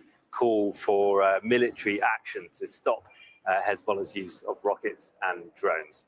Okay, let's go southwards from Beirut. We're going to go to Ramallah. Nur O'Day is there for us in the occupied West Bank. So 16 towns and villages forced to evacuate in southern Lebanon. Nur, the Prime Minister, Benjamin Netanyahu, has recently claimed 90% of Hezbollah's missile stockpile has been destroyed, yet he is still ordering strikes. What's going on, Nur? Well, what's going on is that the Israeli occupation of that swath of Lebanese territory is proving very costly for the Israeli army, and it's also not creating the kind of conditions that the Israeli residents of the border communities in northern Israel would assess as safe. And this is turning into a political nightmare for the Israeli Prime Minister and his ruling coalition. The increased Israeli military assaults are really to answer domestic concerns, but they are, according to reports, reined in by a veto from Washington to collapse the ceasefire. So all of this, according to Israeli claims, are being coordinated, all of these attacks, with Washington, not to completely shatter the ceasefire, but enough to meet some of the concerns in Israel under the banner, of course, of fighting Hezbollah, which is a goal shared between Tel Aviv and Washington. Okay, let's go back to Malcolm Webb in Beirut. So Lebanon's President Joseph Aoun has been accusing Hezbollah of dragging the country into war to serve external interests. What's been the reaction to those comments? President Aoun's comments reflect the sentiments of some people in Lebanon, those who believe if only Hezbollah would stop firing or was disarmed, then Israel would leave Lebanon in peace. But many others disagree, including Hezbollah supporters. And Hezbollah's leader, Naim Qassem, said on Monday that he rejected the talks, once again said that they were a sin, that they would bring instability, and also called on the government to rescind its move to try and disarm Hezbollah. Now, Israel and the US have indicated that Hezbollah's disarmament would, from their position, be a requirement of any lasting peace agreement. It's something that the Lebanese government has said that it wants to do, has said that it will do, but it lacks both the political consensus and is widely seen to lack the military capacity to be able to do that. And it's something to which Hezbollah completely objects. Okay, let's go back to Noor in Ramallah. So, as you were talking about just a moment ago, the war in Lebanon, the tensions with Iran, still the focus of intense public debate there, Noor, particularly in the media.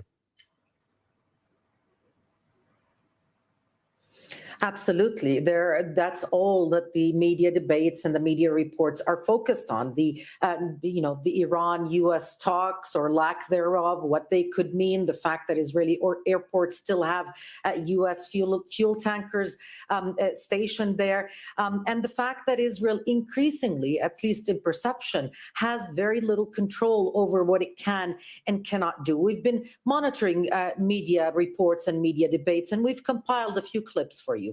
Have a look. The level of coordination between Israel and Washington has declined. Israeli officials are concerned that the US could move ahead with a decision on its own, leaving Israel to deal with the consequences. Hezbollah has shifted to heavy use of suicide drones as a primary weapon, instead of relying on rockets and anti-tank fire. Dozens of soldiers have been wounded since the start of this round of fighting as a result of these drones, particularly in yesterday's attacks, which killed Sergeant Fox. The military is now in a race to develop a solution to this threat, but so far it hasn't succeeded. Benjamin Netanyahu told the military, "I want a solution to the threat of rockets and drones." The army has acknowledged it doesn't currently have an answer to either challenge, and that the new security buffer zone, one that's costing soldiers lives on a daily basis in southern Lebanon, has not enabled it to protect northern Israel from rockets or suicide drones. So despite all of those claims of achievements that ordinary Israelis hear from the prime minister and other leaders in the ruling coalition, they can also see and monitor that there's a gap between what is being said, claimed, or promised, and what is happening on the ground, and what the capacity of the Israeli army is to deliver on those promises. Back to you. In Ramallah and Malcolm Webb in Beirut. Thank you both very much indeed. Iran and the US say they're considering each other's proposals to get stalled ceasefire talks moving again. The Trump administration says the US president has discussed a new proposal from Iran with his top national security advisors. The plan would reportedly see the Strait of Hormuz reopened, with talks on Iran's nuclear program delayed until later. The proposal was being discussed. I don't want to get ahead of the president or his national security team. What I will reiterate is that the president's red lines with respect to Iran have been made very, very clear, not just to the American public, but also to them as well. Meanwhile, Iran's foreign minister says Tehran is considering a request from the US to restart talks. He made the comments during a visit to Russia on Monday. Abbas Araghchi says negotiations have stalled because of what he called Washington's destructive habits and changing demands. UN Secretary General Antonio Guterres is warning of the growing humanitarian and economic impact of the blockade in the Strait of Hormuz. He's addressed the UN Security Council on Monday. Members have been gathering to discuss what's been happening in the crucial waterway. Iran has largely prevented ships getting through, and that's meant disruption of global energy supplies, while the US maintains a blockade on shipping to and from Iranian ports. Diplomats say they're assessing proposals from Tehran that could see the strait reopened, but only in exchange for certain conditions. Navigational rights and freedoms through the Strait of Hormuz must be respected, as affirmed by this Council's Resolution 2817.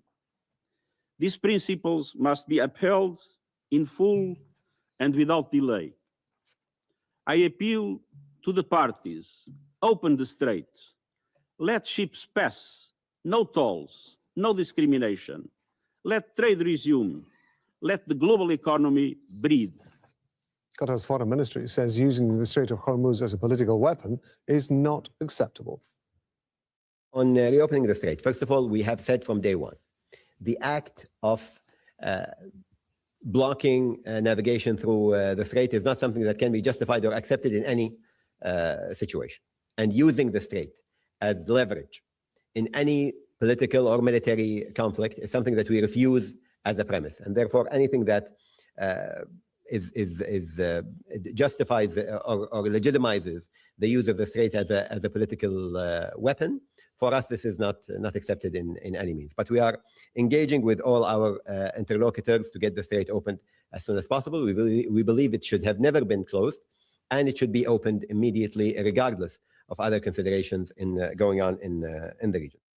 Well, leaders of Gulf Cooperation Councils are meeting in Jeddah amid regional challenges linked to the war in Iran.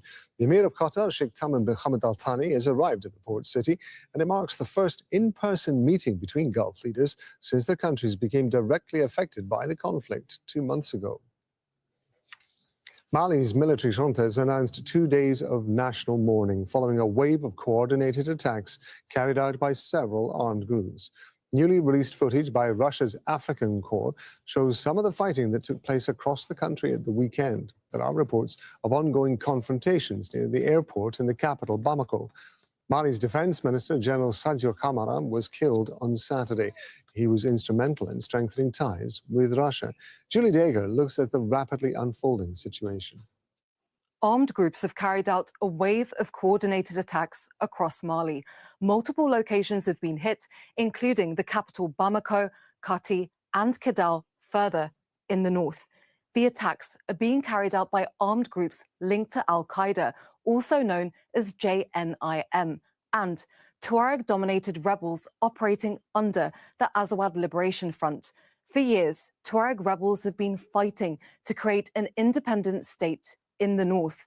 They now say that they've captured the strategic town of Kidal, which had been under the control of the Malian army since 2023. The army has been supported by Russia Africa Corps mercenaries invited by the military junta, and what you're seeing is footage of those mercenaries withdrawing from Kidal on Sunday. Defense Minister Sadio Kamara had a critical role in bringing Africa Corps to Mali. On Saturday, armed groups killed him during an attack on his residence in Kati. This is also where the junta's leadership is based. Mali is one of the largest producers of gold in Africa, and it's rich in several other resources, but this hasn't translated into wealth for its people, and much of the violence there over the last decade has been a fight for control of its natural wealth. Local sources on the ground have told us armed groups seem to be pushing to destabilize the military government that's been in power since 2021. Iraq's president has selected a new prime minister. The appointment ends months of deadlock that triggered threats from Donald Trump. Ali al-Zaidi now has 30 days to form a new government. He was appointed instead of former Prime Minister Nouri al-Maliki, who's seen as close to Iran. The US president had threatened to cut all support for Iraq if Maliki was appointed. Mahmoud Abdul Wahed is in Baghdad, and he explains why Zaidi's name emerged in the final stage of discussions. Ali al-Zaidi does not have a big profile when it comes to political and social accomplishments, but being part of the coordination framework, the largest bloc in parliament, it has to submit a name for prime minister, especially not beyond the constitutional duration, which is 15 days from the day of electing a new president of the republic. The new president of the republic was elected on April 11th. So the coordination framework, the largest bloc in parliament, had to come to a consensus on a single name to be nominated for prime minister before the end or by the end of the constitutional duration. So there have been disagreements between them on a single name. Some of them are hardliners, some are not. Some have close ties with Iran. Some want to balance ties between Iran and Washington. So some of them supported the former controversial Nouri al-Maliki, the former prime minister.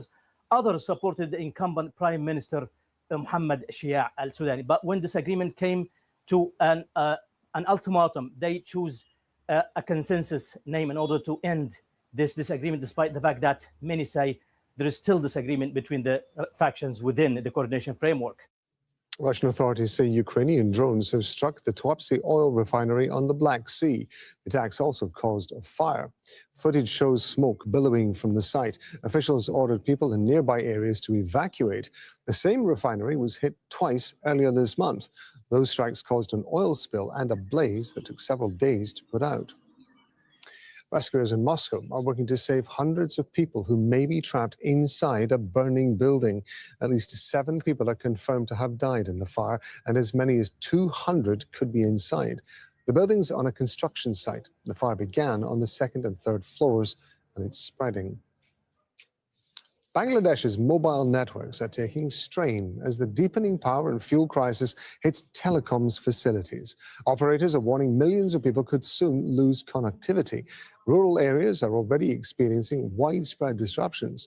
Tanvir Chaudhry has more from Sabha. It's an industrial hub near the capital.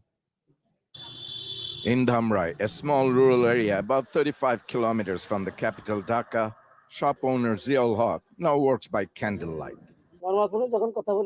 With frequent power cuts, the network has become unreliable.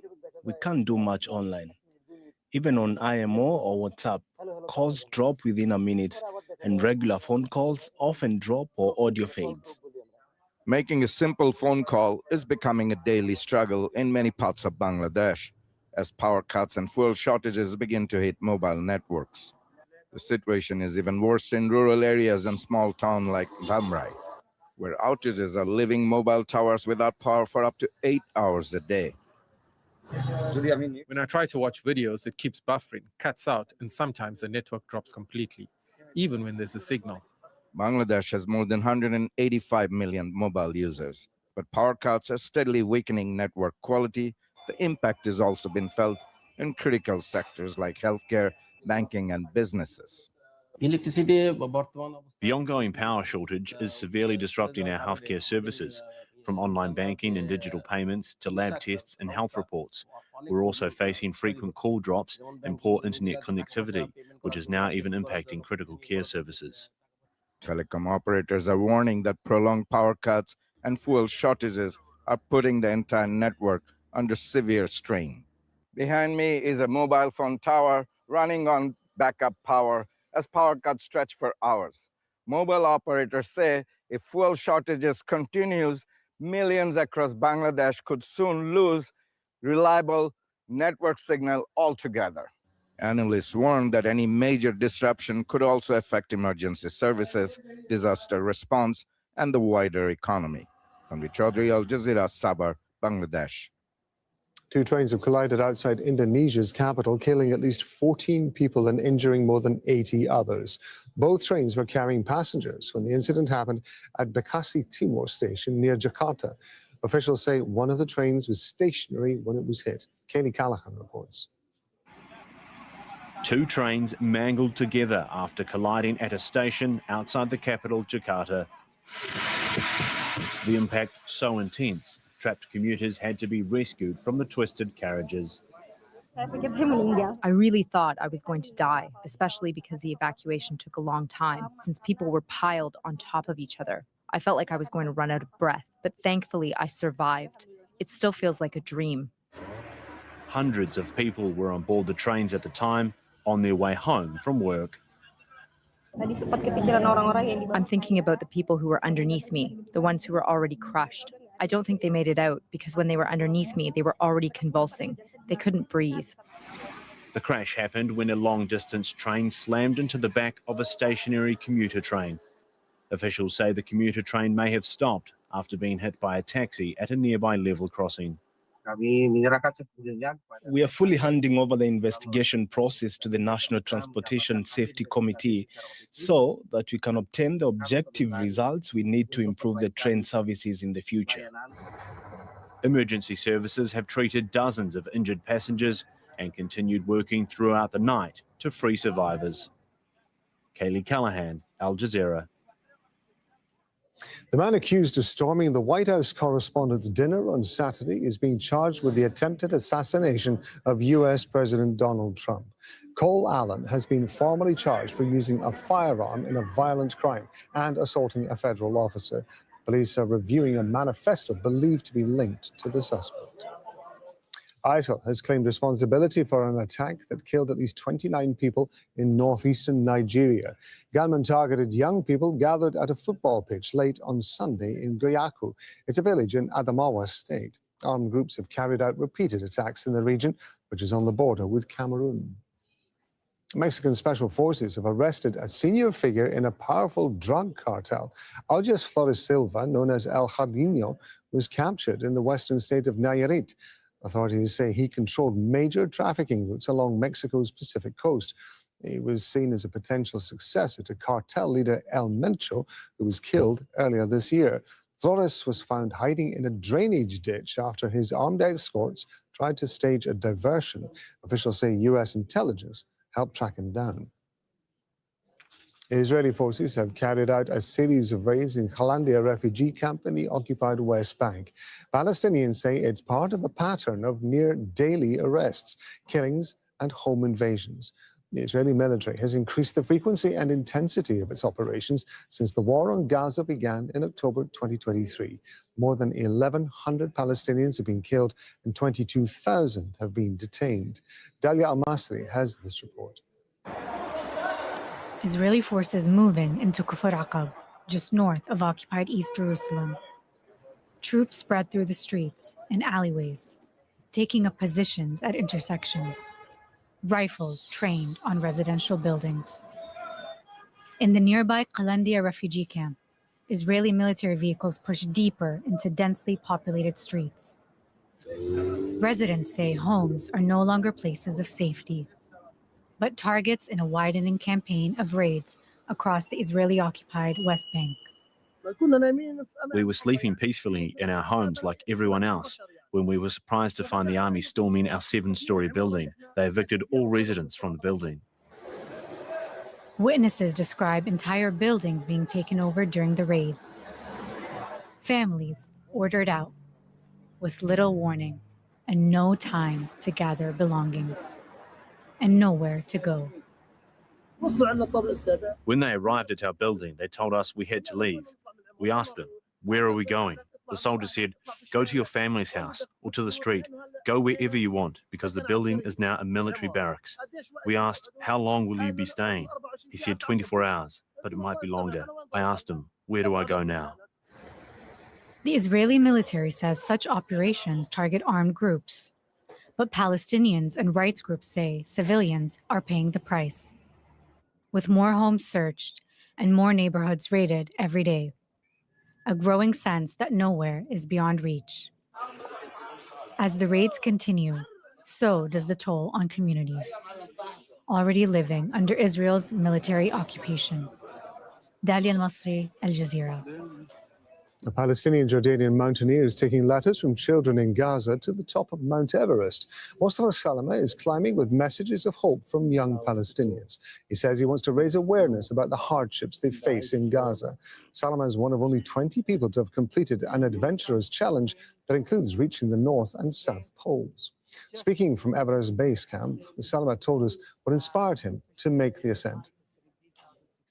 My visit to Rafah about 2 months ago has given me the inspiration and the motivation to be here. But 9 months ago, I met Dr. Arafat Mahdi, and we got this idea as a mountaineer, what I can do to bring the suffering and the story of every Palestinian child. And that what I do best is climb mountain. I did promise lots of people in my life not to go back to Everest, but this is worth it. So I'm here. I've been here for about a month now, 2 weeks in Everest Base Camp.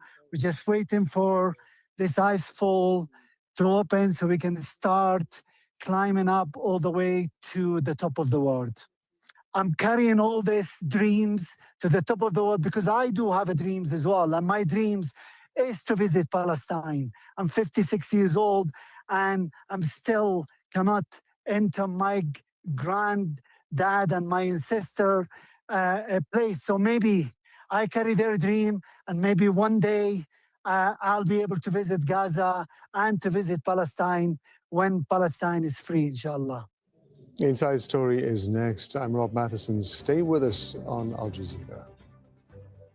We're incredibly grateful for every single one of our subscribers. Whether you just discovered at Truth Talks Live or you've been a day one truth teller, we see you, and we're proud to show up for you every day. But here's the reality. Independent media is under attack. We're committed to bringing you real voices, real perspectives, and a truly multicultural lens on world news. And that mission comes at a cost. Over 300,000 viewers tune in daily. And now, we're asking you to take the next step with us. If every viewer gave just $1 through Cash App, Zelle, or PayPal, it would keep our engine running strong and allow us to continue delivering facts, not fiction. So here's the challenge. Support what you believe in. Tap the Cash App symbol or become a paid member today. And from all of us, thank you. Rate hikes. Counting the cost on Al Jazeera. Palestinians are exercising their democratic right to vote, but the municipal elections alienated most factions. The Palestinian Authorities Party, Fatah, and its affiliates claim victory. Will the elections make a difference to a people under Israeli occupation and violence? This is Inside Story.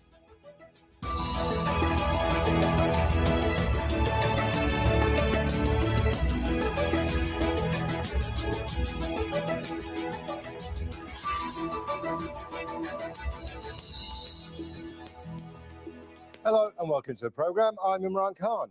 Local elections are one of the few ways for Palestinians to exercise their democratic rights.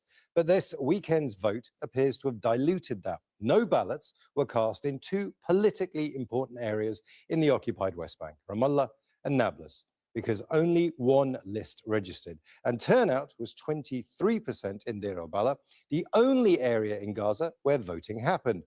Most candidates were from the Palestinian Authorities Fatah Party and its affiliates.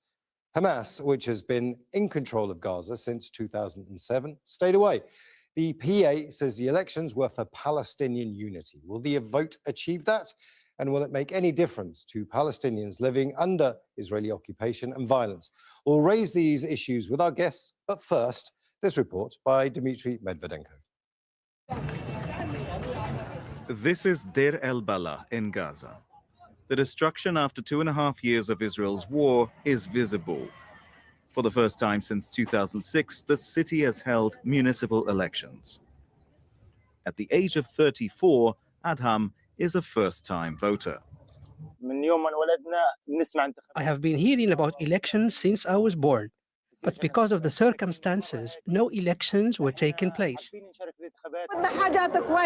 We want better things. We don't want to live like this. We have barely any water and it's salty. We're tired of this life. The vote was organized by the Palestinian Authority, which governs the occupied West Bank. It amended the law requiring candidates to accept the Palestinian Liberation Organization's program and its agreements with Israel. Hamas, which controls Gaza, and other Palestinian factions boycotted the process. Candidates from the PA's party, Fatah, and its affiliates won almost half the seats in Deir al-Balah. Hamas downplayed the result. What is required is to have complete electoral events at the presidential and legislative levels, and the National Council too. These municipal elections are service-oriented and have no political dimension. But Palestinian Authority President Mahmoud Abbas says the vote was symbolic and a pilot project. Gaza is an inseparable part of the state of Palestine. The elections were held there in the hope that when things calm down, elections will be held across the entire Gaza Strip. In the occupied West Bank, Fatah and its affiliates ran unopposed and won in many areas. Turnout there was just over 50%. In Gaza, only 23%. But some Palestinians in the Strip say the vote was an opportunity to stand strong during a fragile ceasefire that Israel's violating every day, and while Trump's plan for Gaza's future sidelines Palestinians. Our hope for these elections, God willing, is that they will reaffirm Palestinian nationalism, prevent the erasure of Palestinian identity, and solidify our connection to this land, our roots, and our ancestors. Dmitry Medvedenko, Al Jazeera, for Inside Story.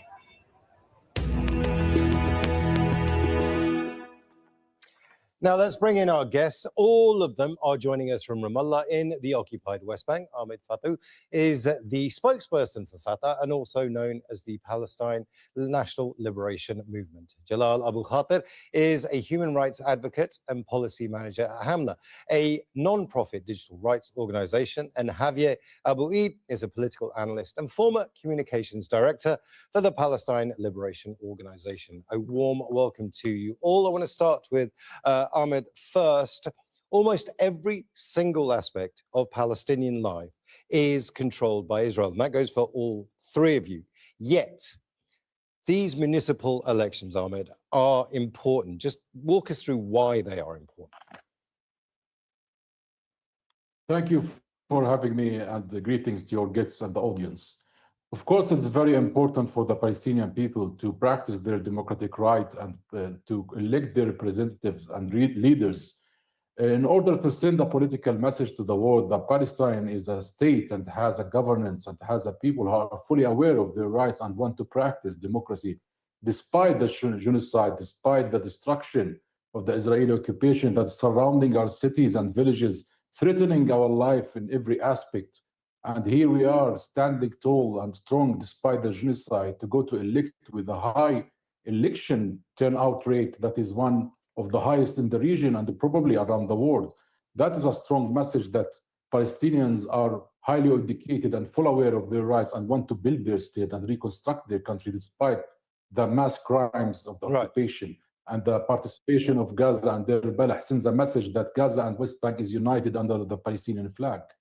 Javier, but this election wasn't about self-determination. It wasn't about self-rule. This was about, effectively, municipal services, like picking up the trash.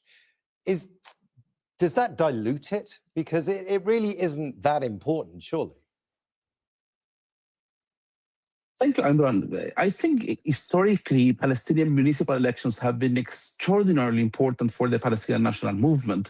Let's remember that right after the starting of the Israeli occupation, Israel tried to have something like municipal elections 1972, 1976, in an idea to divide Palestinians between the PLO outside and the people here. It didn't work for them. In 76, PLO candidates won almost every single seat, and that's why we didn't have elections till the Palestinian Authority came to Palestine. But I would not put these elections out of context.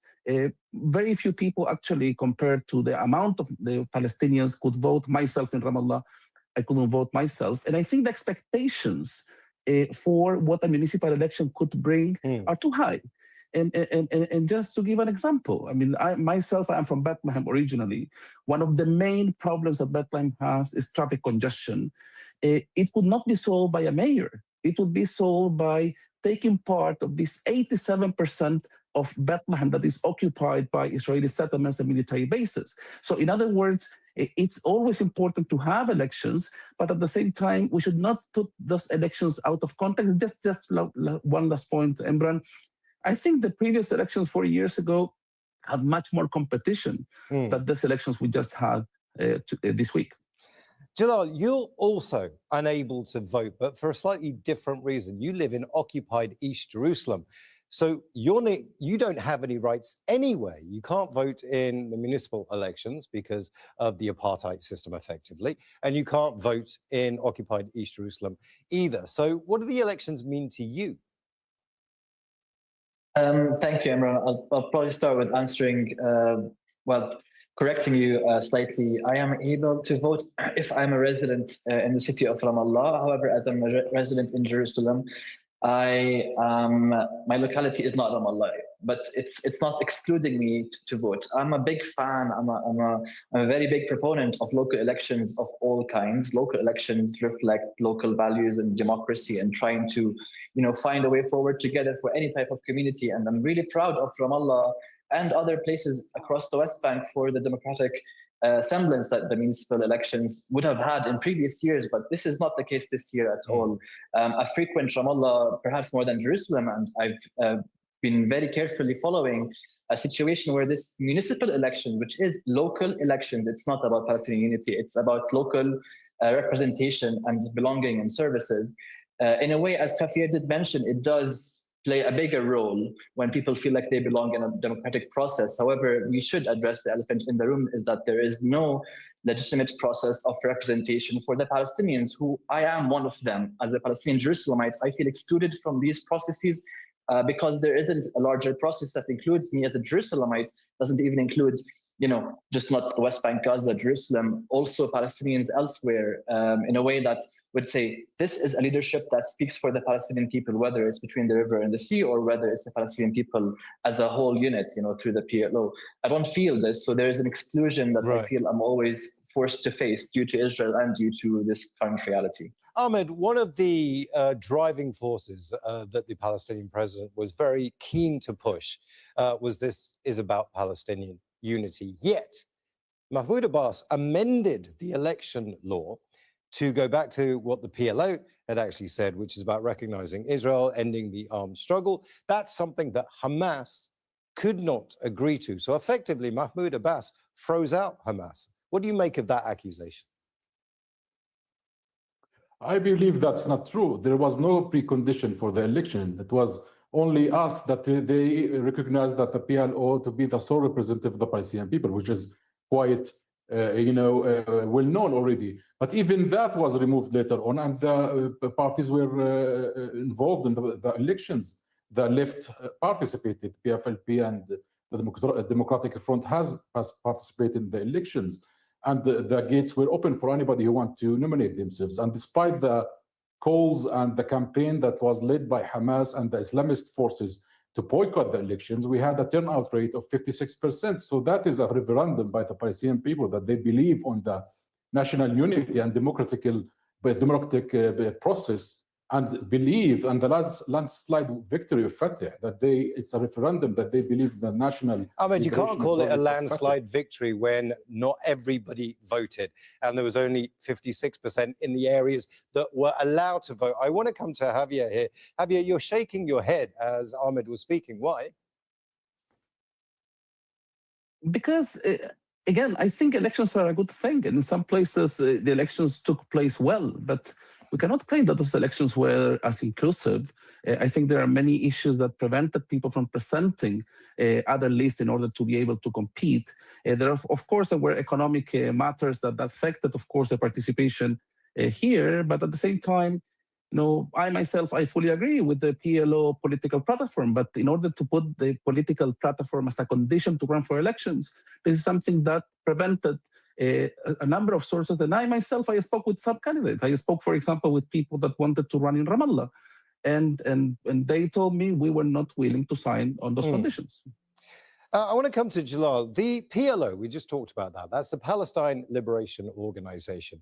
It's the legitimate representative of the Palestinian people, recognized by the international community. The PA, the Palestinian Authority, is relatively new, only came about after the Oslo Accords in 1993. So the simple question I want to ask you, as a Palestinian living in occupied East Jerusalem, has the PA been a failure?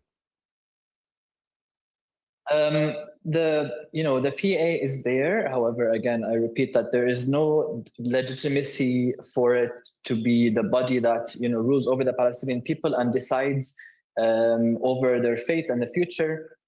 There is a lack of any legitimacy due to the lack of any democratic process, whether it's the PA or the main party. The ruling party is Fatah indeed, and there isn't a genuine democracy within the party that people can feel like this is a representation of a major sector of the Palestinian society, especially those living under occupation. There are many priorities for people living under occupation. These include literally the safety of their lives and their livelihoods, the lands. There is an unprecedented settler advancement throughout the West Bank over the last 2 years, and it feels like this PA has been absent from this existential threat. So this is a problem where people feel like, where is the PA, and why is it claiming that this democratic process for the municipality is a show of its success when we are actually facing a different reality here on the ground? Ahmed, the criticism of the PA is, something that I hear all the time, particularly when I've lived in Palestine itself. And it's something, one of the things people say is that the Palestinians are the only people that have to give guarantees under the security guarantee to the occupiers, that the Palestinian Authority is a functionary, not to the Palestinian people, but to the occupation. What do you make of that accusation? These are false accusations. First of all, nobody asked them to give guarantees for the security of the occupation. We only ask that we respect the PLO agreements of the past. I don't see any party in any country in the world where they say put preconditions for the government before going to elections. I haven't heard the Labour Party, for example, in the UK saying, I won't recognize the parliament if I go to the elections. But yet we hear it from the far right and the far left in Palestine. Of course, that's false. Nobody put any preconditions. We're only saying that this is the PLO, the sole representative of the Palestinian people, and we refuse wholeheartedly any external agenda or agendas. And we only go into a Palestinian national agenda that is made and created by the Palestinians, but not by outside forces. And when we speak about democracy, I don't believe there is anybody more democratic faction in Palestine more than Fatah.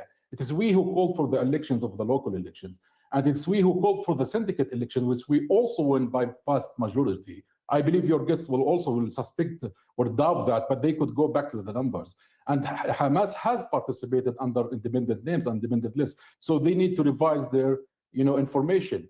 This victory is a call by the Palestinian national entities that we want a united front and we want a Palestinian program that is realistic and capable of achieving actual results, not something imaginary and based on imagination and false promises from outside. No, I want to come to Javier here. I mean, I don't want to turn this into a Hamas versus Fatah kind of discussion here, but I do want to focus on the Palestinian Authority. It was created, as I've said before, after the 1993 Oslo Accords, and it was designed to effectively become the Palestinian government and the Palestinian governance system. That didn't happen because of the occupation. Now, just run us through the reasons that the Palestinian Authority was effectively strangled at birth, because I know you have opinions on this. What the Palestinian Authority, I mean, when it came out to exist, it was part of an interim agreement that was supposed to last only for 5 years, which is the Oslo Interim Agreement, and that's how we started to have elections here in the occupied Palestinian territory, with the exception of East Jerusalem. But once again, I think that the discussion should go into what are the prospects for a future of Palestinian democracy rather than what we have had now. So far, I don't see this as a referendum. It was not presented by Fatah nor by any other party as a referendum. It was a very local election. Once again, in some places, there was a very sincere competition. In many other places, there was no competition. And as a matter of fact, two of the most important municipalities for the history of Palestinian national movement, Nablus and Ramallah, did not have a competitive election. So in other words, I think it's important to present the position that there was an election. I think it was very important that Deir al-Balah was included in Gaza, but let's not take those elections out of context. Let's not take the elections out of context, says Javier. Jalal, I want to put that to you because most of Gaza has been destroyed, so they couldn't have elections. 60–70% of the occupied West Bank is either got illegal settlements on it or illegal settlements are planned to be built by the Israelis. Some of them illegal under Israeli law, all of them illegal under international law. You can't have elections, you can't have a democracy in those situations. What are your thoughts on that? Sorry to be cheesy, but like, you never say never, especially to things like this. There's always a way, and there's been solutions proposed in the past where various international actors were willing to intervene to guarantee that elections were held, especially in Jerusalem, where I'm from. I think the big obstacle that stopped the last major election that was supposed to happen in Palestine was, in my view, an excuse that Jerusalem was excluded due to Israeli occupation decisions. And I am aware that that is not fully the case, because there were many alternatives being proposed and being put forward on the table for Jerusalemites to participate meaningfully in this process to ensure that East Jerusalem is not excluded in any Palestinian national election process. And I feel, and again, this is a political decision to escape accountability in front of the populace, the people. The ruling party, again, is avoiding facing the people. And there are ways to include not only Palestinians between the river and the sea, again, diaspora, in a bigger process for the PLO. And that's not really given the importance that it should be when there's such a crisis of representation. And we are in such a critical position in our history as a Palestinian people. So it's important to have some kind of legitimacy for any actor who purchased to speak in the name of the Palestinian people going forward. Ahmed, is it time to disband the PA and go back to the PLO and get Palestinian unity first, even if that unity is fractured by opinion, but get unity first and renegotiate with the international community for a different type of Palestinian authority? Are we at that stage? Look, President Mahmoud Abbas made a decree calling for general elections and for a parliamentary elections in November. So that was a clear form and a clear call by the Fatah movement led by President Mahmoud to go for unity. And the only way to unite ourselves is through the ballot box. And we are not afraid to go for an election. And we called all the Palestinian parties to go that way. And we have called for a united front where we, under the dome of the PLO, that we devise our political program, our national liberation agenda of how to face this a catastrophic situation we are living right now after 3 years of genocide and the ongoing genocide that did not stop until now. And I have to point out that to your guest and the audience, there it seems misunderstanding. The local authorities that did not have elections, that because there was a victory by acclamation and a consensus among the national parties. So when that is by law, this is something very common and everywhere around the world. When there's no competition, that means it's uncontested election. So therefore, automatically the list or the consensus list is already winning. So that's what happened in Ramallah and that's what happened in Nablus. I don't think anybody disagrees with that. Factions, if you've got one, factions. If no one disagrees with that, if you've got one candidate and everybody votes for that candidate is won. If there is competition and a second candidate and people vote for that candidate is won. I don't think anybody disagrees with that. What I would like to get to the bottom with you, Ahmed, is the fact that these elections were held under extreme circumstances and do not represent the entirety of the Palestinian people. That's a point you have to concede. Of course, it is happening in an extreme situation, and that extreme situation is going to stay for more than we expect, and we have to face it. We have to face it by geographically uniting Palestine between West Bank and Gaza. Hamas need to end their coup that started in 2007 and go back to the Palestinian house. We have to go to the elections in Jerusalem. This is not something symbolic. This is a matter of sovereignty. East Jerusalem is the capital of Palestine, and we will not accept anything to undermine these facts. And regarding the Palestinian diaspora, when we call for the PNC, the Palestinian National Council elections, which include 350 seats, 200 in the occupied Palestinian territories, and 150 from the diaspora, then that is a representative for the all Palestinians all around the world. And we are calling for elections, not for. Sorry, Ahmed, I'm going to stop you there because I want to come to the other. Ahmed, I want to stop you there because I want to come to the other guests as well.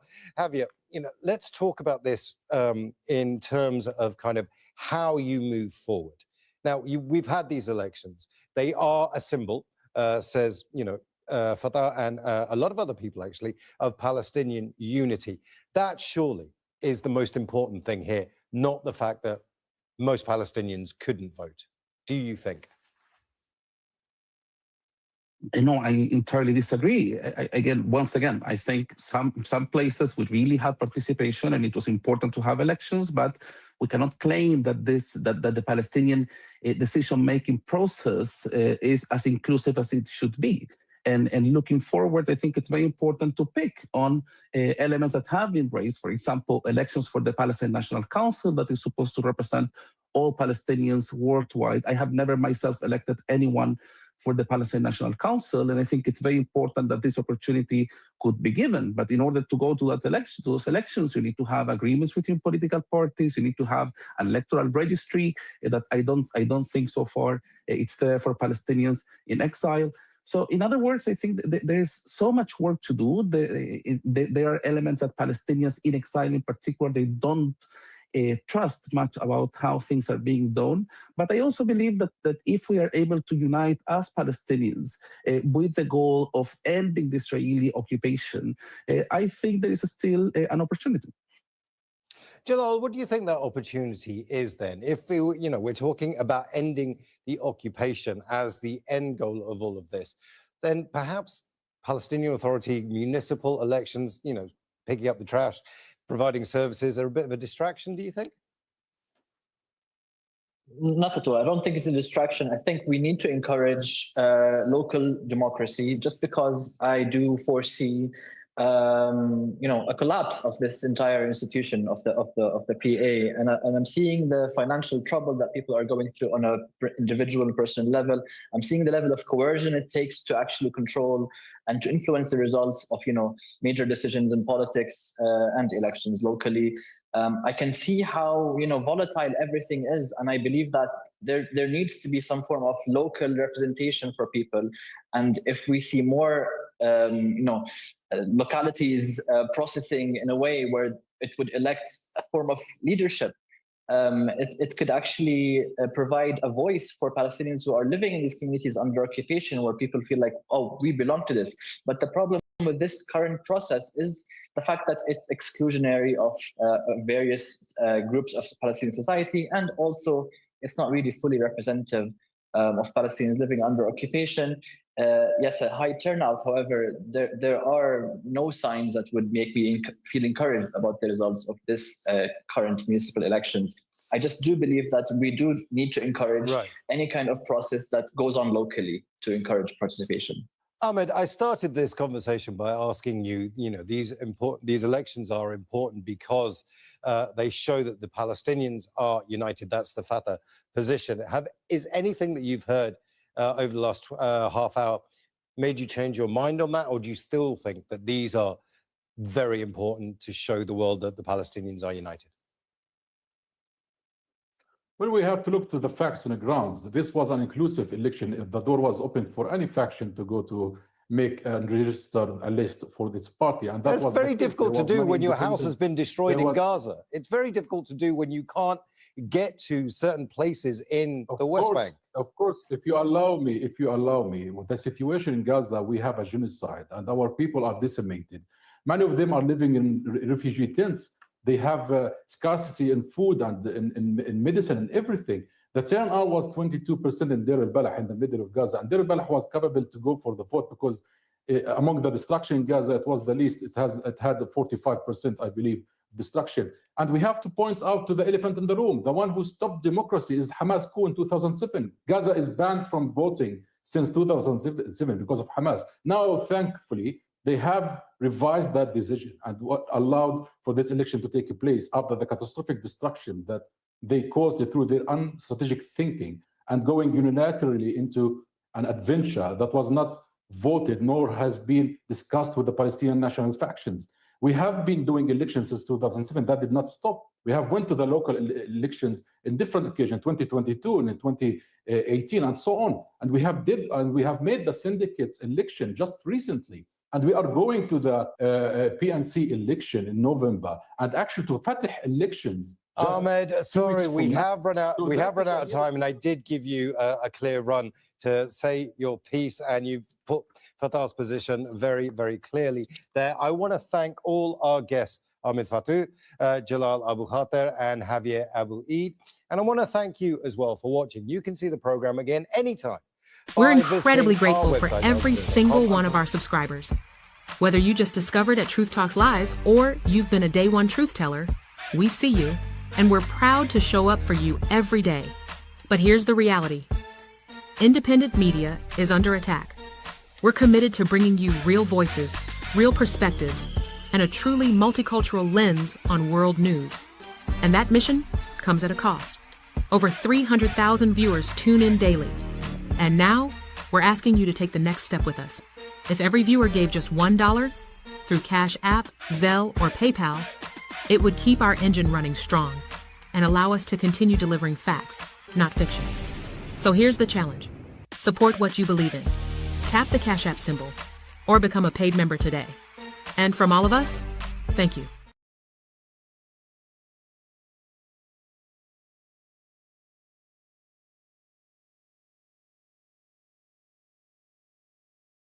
We're not CNN, MSNBC or Fox News. We are your morning mic drop on at Truth Talks Live, where all voices matter.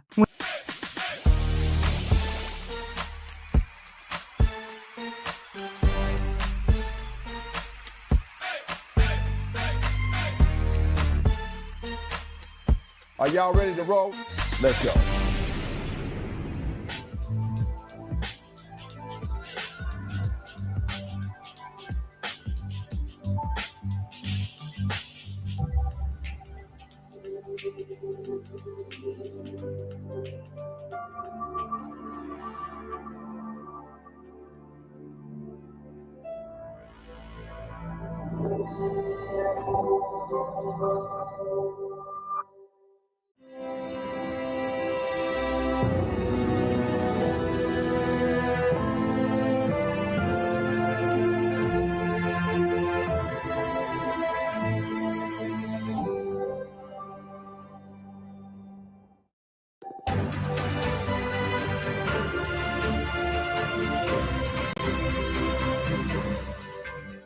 I'm Rob Matheson, and this is Al Jazeera live from Doha. Coming up, Gulf leaders meet in Saudi Arabia for their first in-person meetings since Iran began targeting their countries 2 months ago. And that's as U.S. President Donald Trump is reviewing an Iranian proposal to end the war, but it reportedly does not address Tehran's nuclear program. Israel expands strikes deeper into southern Lebanon. At least 38 people have been killed since the truce began. Heavy fighting in northern Mali. Russian mercenaries working with the government pull out of Kidal after suffering losses. If this beautiful Everest allow us to go in the snow and the ice. We hear from a mountaineer who's carrying the hopes of Gaza's children to the top of the world.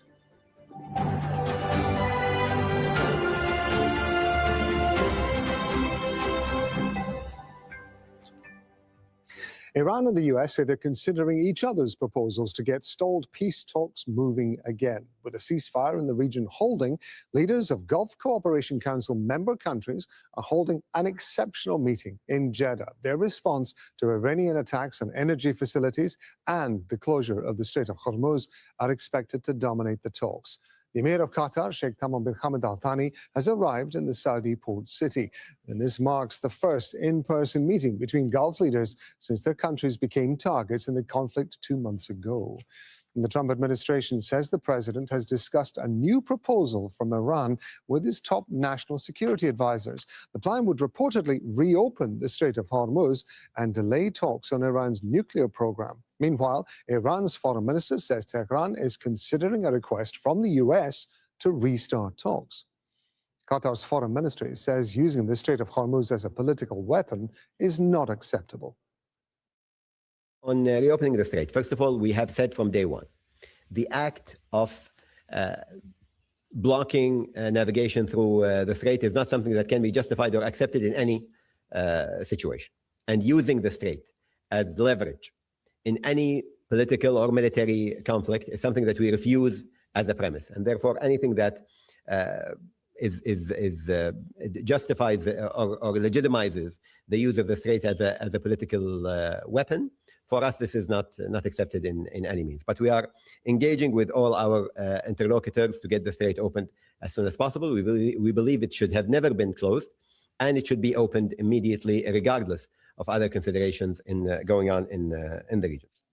Michael App has been covering that for us. He's joining us now. So Qatar repeating that it believes in the mediation process, but determined that the Strait of Hormuz should be reopened. Yes, that's right. At this briefing, we heard from the spokesperson for the Foreign Ministry just about the overwhelming sense of support that Qatar and other GCC nations still have for the Pakistani mediator.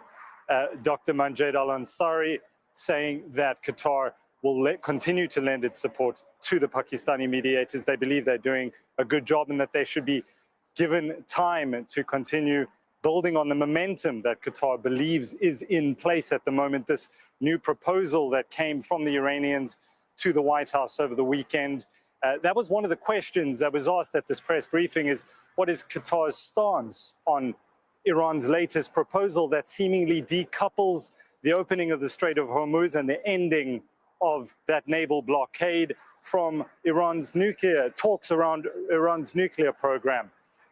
The spokesperson for the ministry making it very clear that Qatar doesn't seem to have a position either way, except to say that Qatar would like to see a comprehensive deal. They do not want to see a frozen conflict where, if talks break down at a moment's notice, these 6 GCC nations are once again at peril from Iranian ballistic missiles, cruise missiles, and Iranian drones targeting key infrastructure, as happened.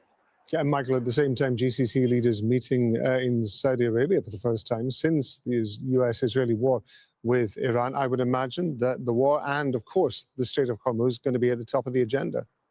It would have to be a security strategy that these 6 GCC countries are coming up with. They've seen just how vulnerable they are. Geography is geography. Your neighbor is your neighbor. These countries are much closer to Iran than some of its other adversaries. So we've seen the amount of destruction to oil and gas, to petrochemical facilities, to military bases in the region, airports targeted. So this is the first time we've had a lull, a cessation of hostilities. The GCC leaders meeting in Jeddah for the first time for this extraordinary meeting.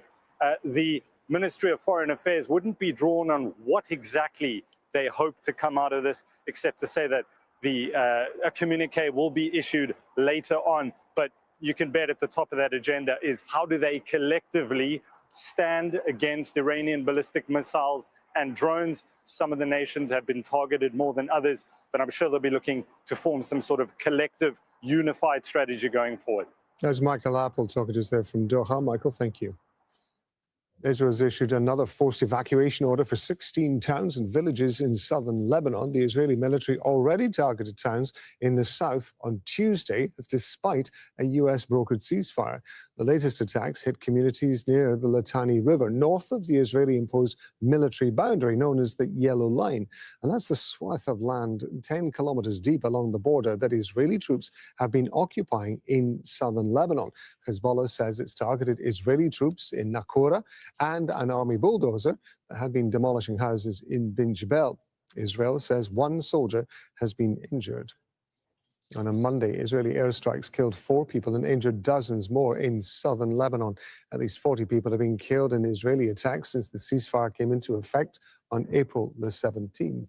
Well, we've got correspondents covering every angle of this story. We're going to be hearing from Ramallah in the occupied West Bank very shortly. First, we're going to go to Malcolm Webb in Lebanon's capital in Beirut. So, Malcolm, we've got reports of strikes in both the south and the Bekaa Valley, not to mention more forced evacuation orders. Talk us through what's been happening.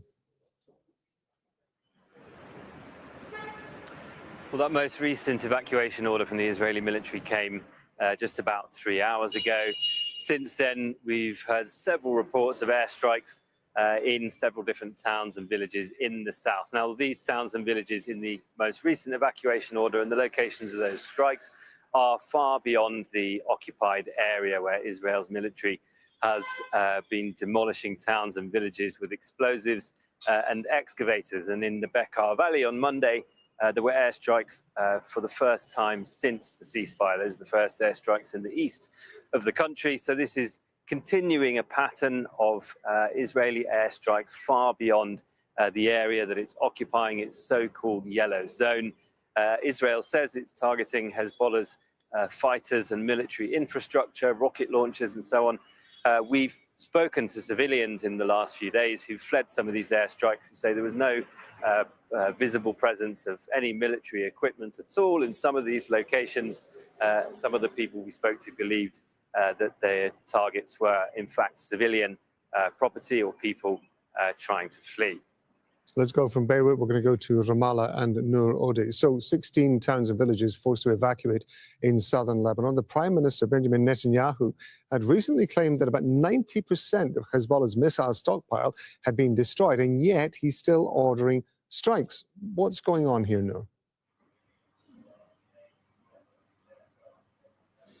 Well, what's going on is that this Israeli military occupation of Lebanese territory is proving very, very costly for the Israeli army and quite politically costly for the Israeli prime minister, because Hezbollah out-prepared and outmaneuvered the Israeli army that underestimated the group's capabilities and readiness for this kind of confrontation. That's according to media reports and leaks in Israeli media recently. And so the claims by the Israeli the prime minister would deflect from the fact that the Hezbollah right now is not using rockets. It's using primarily suicide drones and other, face-to-face combat tactics to confront the Israeli army on Lebanese territory. The attacks cross-border into Israel are quite limited compared to before the ceasefire. And nonetheless, this is increasing pressure on the Israeli prime minister, because Israeli residents of the border communities in the north simply do not feel safe. They feel betrayed by a government that promised them peace, promised them an end to Hezbollah, and couldn't deliver either. Okay, let's go back to Malcolm in Beirut. Malcolm, Lebanon's President Joseph Aoun was accusing Hezbollah of dragging into the country into a war in order to serve external interests. Now, what's been the reaction to those comments? President Aoun's comments will resonate with some here in Lebanon, including those who believe that if only Hezbollah would stop firing, or if it would be disarmed, then Israel would leave Lebanon in peace. But many others hold a different view, including Hezbollah supporters and Hezbollah's leadership. The leader, Naim Qassem, yesterday on Monday said that he once again completely rejected the talks. He said that they were a sin, that they would bring instability. He said that the government cannot continue giving land away to Israel. Now, Aoun said that in the peace talks, he'll be seeking an armistice similar to the one in 1948. That would include an Israeli withdrawal from Lebanese territory, but Hezbollah says that that's a prerequisite for any kind of negotiations. Okay, let's go from Beirut back to Ramallah and Noor Odeh. So the war in Lebanon and the tensions in Iran going to be still the focus of intense public debate in Israel, Noor, particularly, I would imagine, in the media. Absolutely. And the commentary, the talk shows that you see in Israeli media are all focused on that. First of all, because there is a link between the Lebanon front and Iran. And in both cases, it's not the Israeli government that's deciding what will come next. So all eyes are in Washington. And the debate is quite heated because there's a lot of anger towards this Israeli government that promised absolute victory. We've compiled a few clips for you to watch. The level of coordination between Israel and Washington has declined. Israeli officials are concerned that the U.S. could move ahead with a decision on its own, leaving Israel to deal with the consequences. Hezbollah has shifted to heavy use of suicide drones as a primary weapon, instead of relying on rockets and anti-tank fire. Dozens of soldiers have been wounded since the start of this round of fighting as a result of these drones, particularly in yesterday's attacks, which killed Sergeant Fox.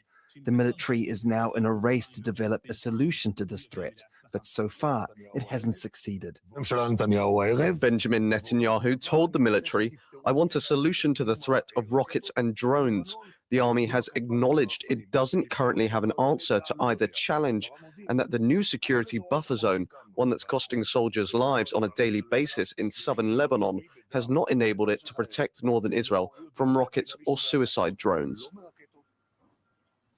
So while the Israeli government is talking about strength and victory and Israeli standing only being higher, Israelis are listening and hearing of reports of the reality and seeing the gap between political rhetoric and what is happening on the ground and what the Israeli military can actually deliver, with trust really being in the Israeli army a lot more than Israeli politicians. And so the crisis for Netanyahu persists. Back to you. Odeh in Ramallah and Malcolm Webb in Beirut. Thank you very much indeed.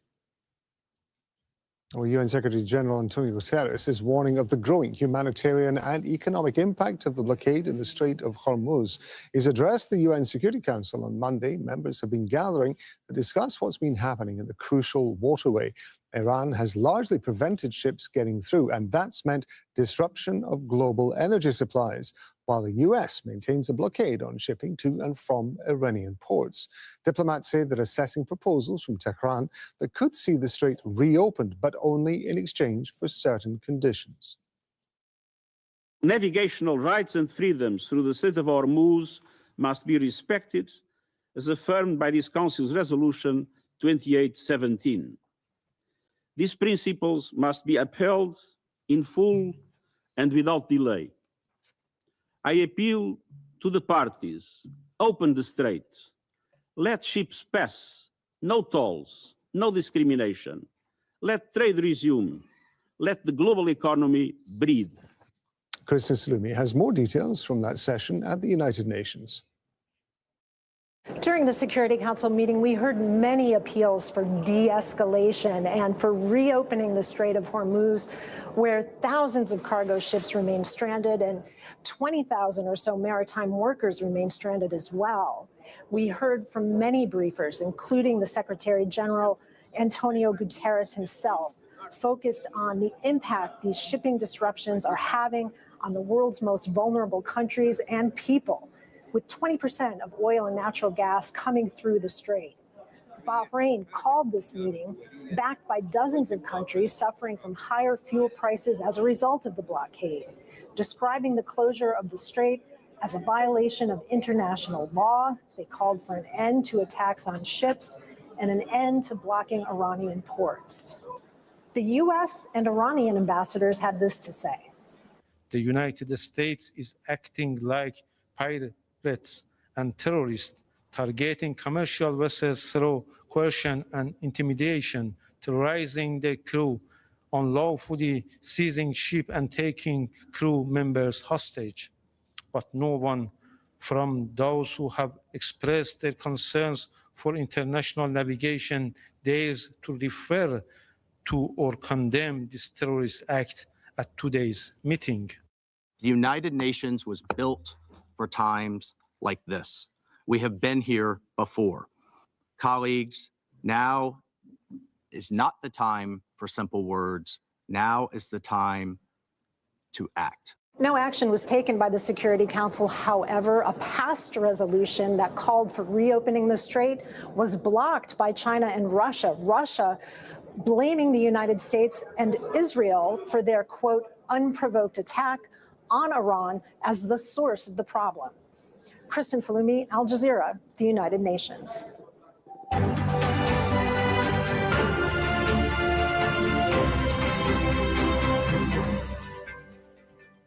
In Indonesia, families are holding funeral ceremonies for their loved ones who were killed in Monday's train accident.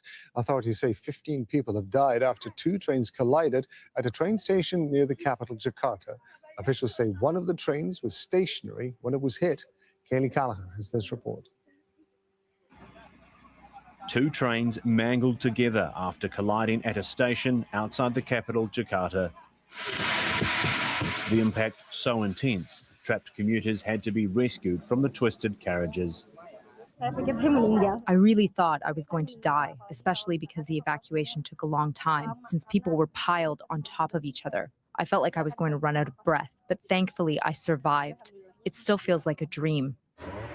Hundreds of people were on board the trains at the time, on their way home from work. I'm thinking about the people who were underneath me, the ones who were already crushed. I don't think they made it out because when they were underneath me, they were already convulsing. They couldn't breathe. The crash happened when a long-distance train slammed into the back of a stationary commuter train. Officials say the commuter train may have stopped after being hit by a taxi at a nearby level crossing. We are fully handing over the investigation process to the National Transportation Safety Committee so that we can obtain the objective results we need to improve the train services in the future. Emergency services have treated dozens of injured passengers and continued working throughout the night to free survivors. Kaylee Callahan, Al Jazeera. Bangladesh's mobile networks are straining as the deepening power and fuel crisis hits telecoms facilities. Operators are warning millions of people could soon lose connectivity. Rural areas are already experiencing widespread disruptions. Tamir Chowdhury has got more from Savar. It's an industrial hub near the capital. In Dhamrai, a small rural area about 35 kilometers from the capital Dhaka, shop owner Ziaul Haq now works by candlelight.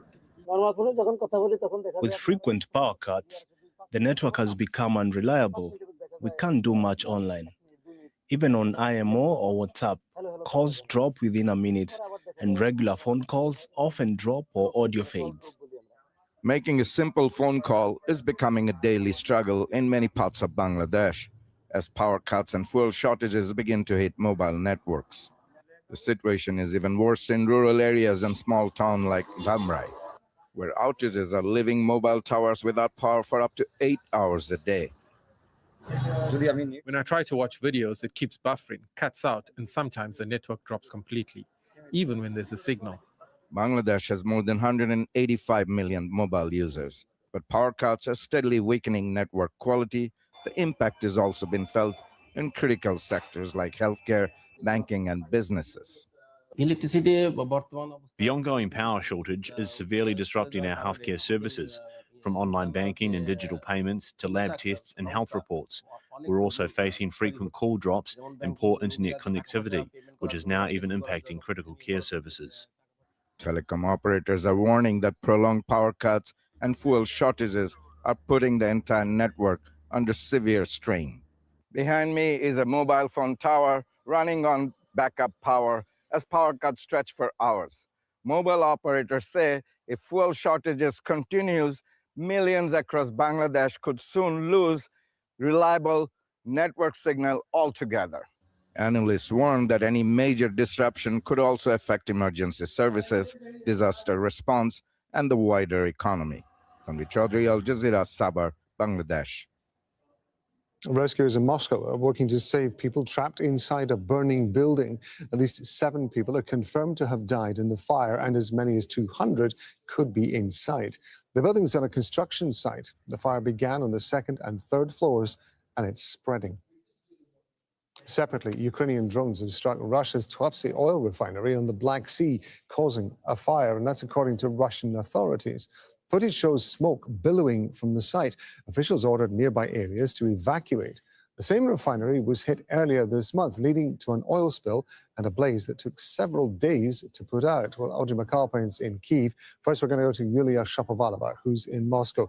I understand that the Kremlin, for the first time, has been reacting to the situation in Tuapse. What are they saying?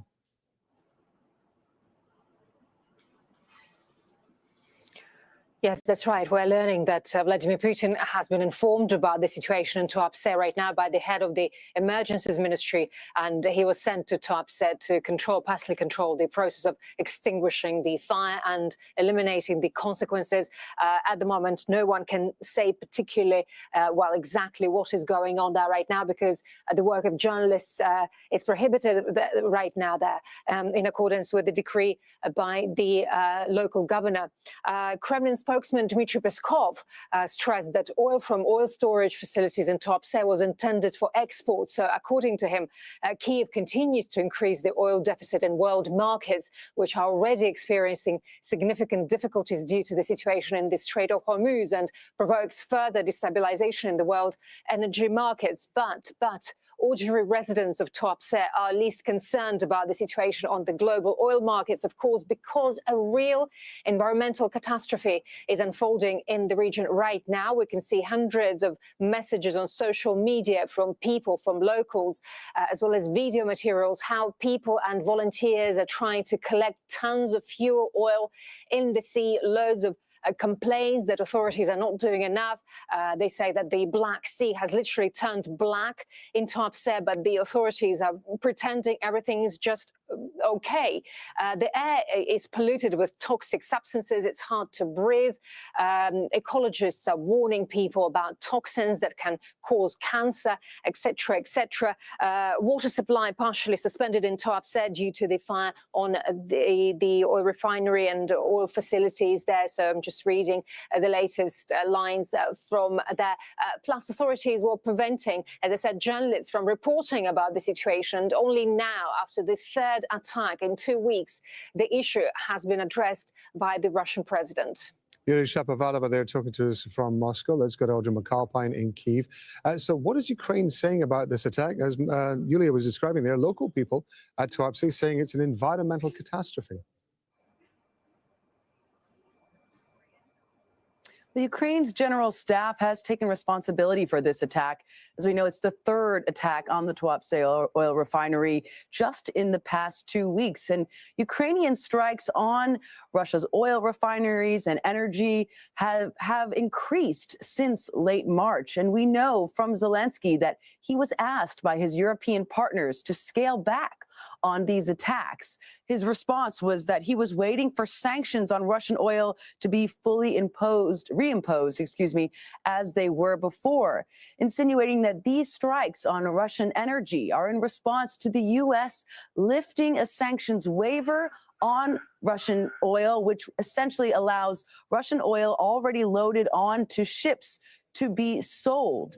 And Russia has profited, Ukraine says, from this, which is an effort which they use these profits to bankroll the war effort against Ukraine. So Ukraine's justification for these strikes on energy amidst this global energy crisis from the war in Iran is that these funds are used to bankroll essentially the war with Ukraine. Let's switch gears very slightly, Audrey. The Ukrainian President, Vladimir Zelensky, also been speaking about one of the key issues, as he sees it, of this war, Russian exports of grain, which Ukraine says have been stolen. What's he been saying?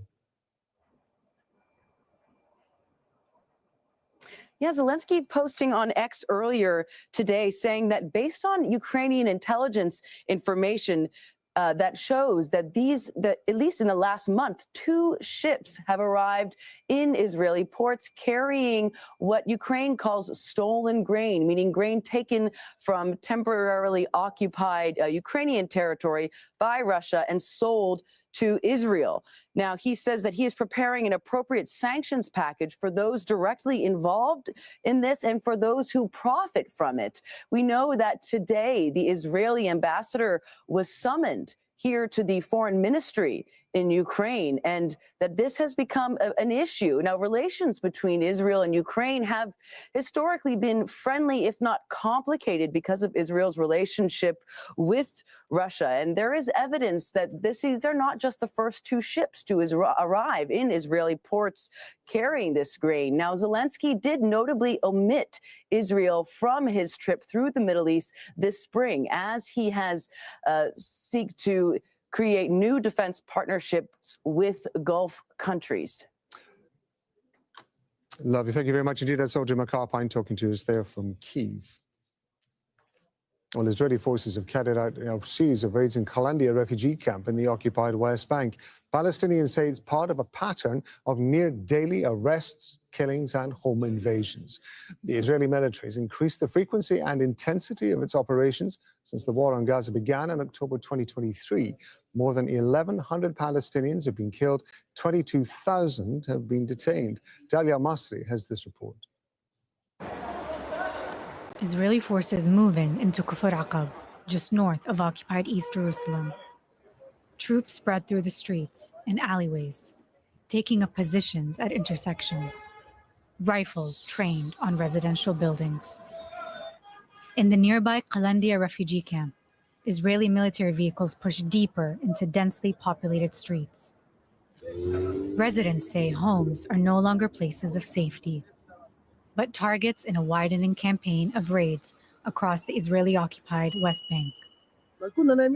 We were sleeping peacefully in our homes like everyone else when we were surprised to find the army storming our 7-story building. They evicted all residents from the building.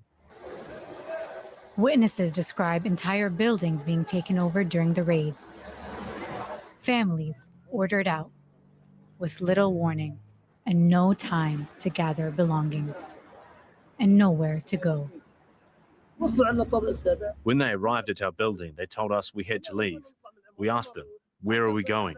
The soldier said, "Go to your family's house or to the street. Go wherever you want, because the building is now a military barracks." We asked, "How long will you be staying?" He said 24 hours, but it might be longer. I asked him, "Where do I go now?" The Israeli military says such operations target armed groups, but Palestinians and rights groups say civilians are paying the price, with more homes searched and more neighborhoods raided every day. A growing sense that nowhere is beyond reach. As the raids continue, so does the toll on communities already living under Israel's military occupation. Dalia Al-Masri, Al Jazeera.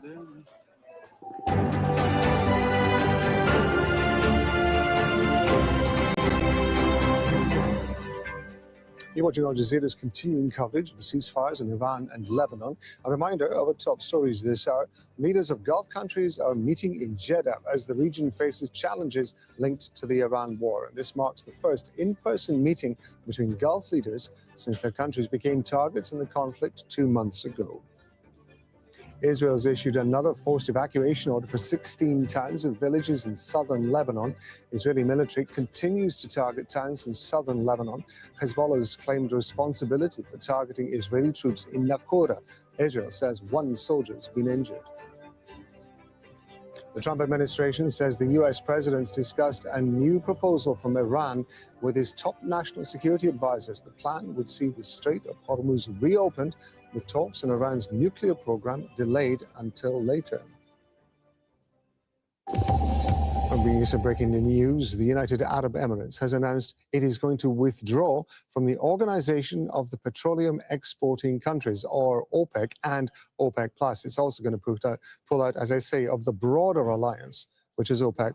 Now, in a statement, the UAE says the withdrawal aligns with the country's long-term strategic and economic vision and the development of its energy sector. The decision is going to take effect on May the 1st. We're going to have more information on this breaking news story as it becomes available. Okay, turning to Iraq now, where the president has selected a new prime minister. The appointment ends months of deadlock that triggered threats from Donald Trump. Ali al-Zaidi now has 30 days to form a new government. He was appointed instead of former Prime Minister Nouri al-Maliki, who's seen as a close to Iran. The U.S. president has threatened to cut all support for Iraq if Maliki was appointed. Mahmoud Abdelwahed's in Baghdad. He explains why Zaidi's name emerged in the final stages of discussions. Ali al-Zaidi does not have a big profile when it comes to political and social accomplishments, but being part of the coordination framework, the largest bloc in parliament, it has to submit a name for prime minister, especially not beyond the constitutional duration, which is 15 days from the day of electing a new president of the republic. The new president of the republic was elected on April 11th. So the coordination framework, the largest bloc in parliament, had to come to a consensus on a single name to be nominated for a prime minister before the end or by the end of the constitutional duration. So there have been disagreements between them on a single name. Some of them are hardliners, some are not. Some have close ties with Iran. Some want to balance ties between Iran and Washington. So some of them supported the former controversial Nouri al-Maliki, the former prime ministers. Others supported the incumbent prime minister, Mohammed Shia al-Sudani. But when this agreement came to an ultimatum, they choose a consensus name in order to end this disagreement, despite the fact that many say there is still disagreement between the factions within the coordination framework. Well, Ahmed Rushdi is a political analyst. He's the president of the House of Iraqi Expertise Foundation. It's a Baghdad-based think tank. He's also a former senior foreign policy advisor to the Iraqi parliament, and he's joining us from Baghdad. So thank you very much indeed for being with us on Al Jazeera. Ali al-Zaidi, if I understand it correctly, has very little or no political experience. He doesn't have much of a public profile. As a relative outsider, it looks like. Does that make things easier or more difficult as he tries to form a government in the next 30 days? Well, for sure, it makes all the situation very blurred, especially according to his CV, he does not have any relation or at least close into political, economical situation of Iraq. Maybe he runs things in the private sector, but on the governmental base, I don't think his CV has contain any of his engagement on those roles. But eventually, he has three main challenges. He has domestic, regional, and international challenges. How much he can move forward for Iraq, can move forward into the directions that can solve so many problems, especially security, economical, and social problems. I don't know, actually, and I don't think any Iraqi can answer this question. This is first. The second thing is that I think he's a compromise. He's some sort of a compromise between Sudani and Maliki inside the ITA. And let us see if he can form a government in 1 month. Maybe eventually he couldn't. He will not have the ability to form a government in 30 days, and then we will go for another candidate. No one knows. But it looks like that someone with his background, someone who is more depending on the economy issues, maybe he will reach to something for the Iraqi people on the economical basis. But still, he has a problem. He has so many problems to solve. He has a main challenge with the Gulf countries. He has a main challenge with the United States and their demands, and the United States demands, especially how he can control the militia, how he can control the Fasal, and so on. And also, he had the main issue of how to reshape the Iraqi-Iranian relationship. Now, all these challenges, I don't know if he has the ability, or at least he has the crew that reshape or reform all those problems in a way that it will be some sort of a chances rather than problem for Iraq to progress. It's a matter of time. That's it.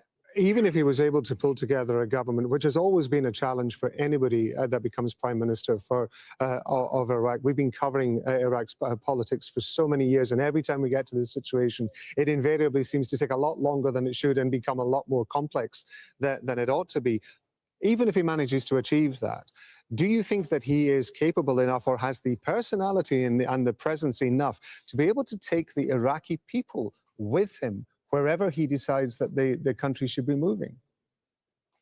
Well, it's a very difficult question with a very complicated answer, because we don't know the guy, we don't know his history as Iraqi, by the way, and we don't know his experiences. Is it possible that he can rechange the whole situation? Is it possible that he can regain the trust of the international community, of the diplomatic mission to be secure in Iraq?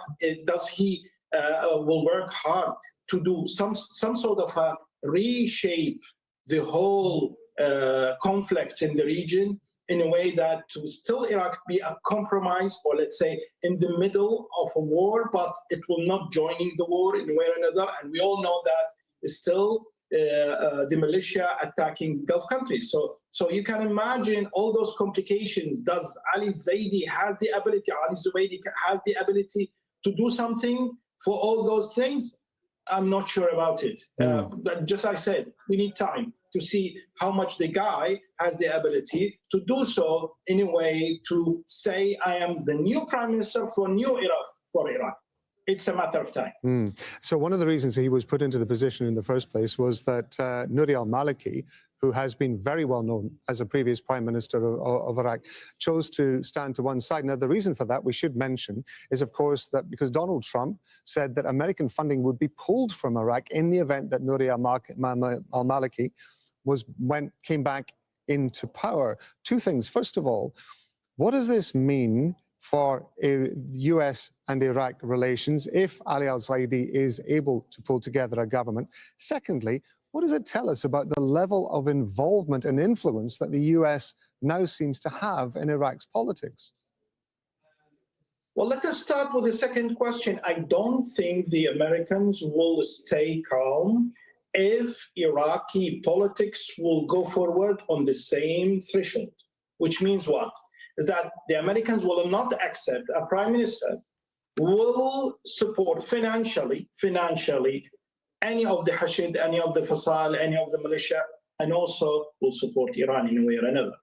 This is first. Secondly, I don't think Americans will accept any candidates for a minister or vice minister or even a general manager in the new Iraqi government, which is nominated by the militia, which already has MPs inside the parliament, which is about 90. So you can imagine how much the situation is very complicated. So reaching to the first question, I think Maliki brought Ali Zaidi. And Ali Zubaydi is actually, maybe he's a pro-Maliki in a way or another, because what we saw yesterday in the picture is only Maliki stand there. Sudani is not there. So you can, and he's very close to Ali Zubaydi. So it looks like that Maliki sending a message is that this is the second time I brought prime minister to Iraq. Sudani was my nomination, my candidate, and this is Ali Zubaydi is also my candidate. So you can imagine how much those messages reaching to the others, especially to the Americans, is that I am the kingmaker. Yes, you didn't accept me as a prime minister again, but I can put a prime minister in Iraq.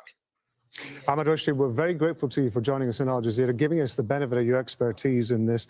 Ahmed Rushdie is the president of the House of Iraqi Expertise Foundation. So thank you very much indeed. You're most welcome. Mali's military junta has announced 2 days of national mourning following a wave of coordinated attacks carried out by several armed groups. Newly released footage by Russia's African Corps shows some of the fighting that took place across the country at the weekend. There are reports of ongoing confrontations near the airport in the capital, Bamako. Mali's defense minister, General Sadio Camara, was killed on Saturday. He was instrumental in strengthening ties with Russia.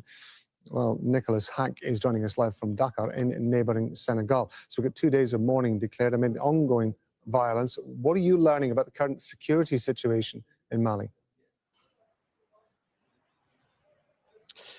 Well, Rob, there's kind of this eerie calm or precarious calm in the capital, Bamako, following a night where people were woken up by loud explosions, especially next to the airport that was targeted by fighters there. Now, the airport is still under the hand of the transitional government of Mali, but just hours ago, there was another attack in the region of Menaka, this one by the ISIL affiliate, the Islamic State affiliate, local one in the region. And that's just to tell you how many groups are operating or how fragmented Mali is currently, because ISIL launching attacks in Menaka in the center of the country. Then in the north, we have the Tuareg fighters that have taken over the key or significant stronghold of Kidal, with Russian mercenaries leaving the area. And then Al-Qaeda fighters linked to Jamaat Nusrat al-Islam appearing to be circling or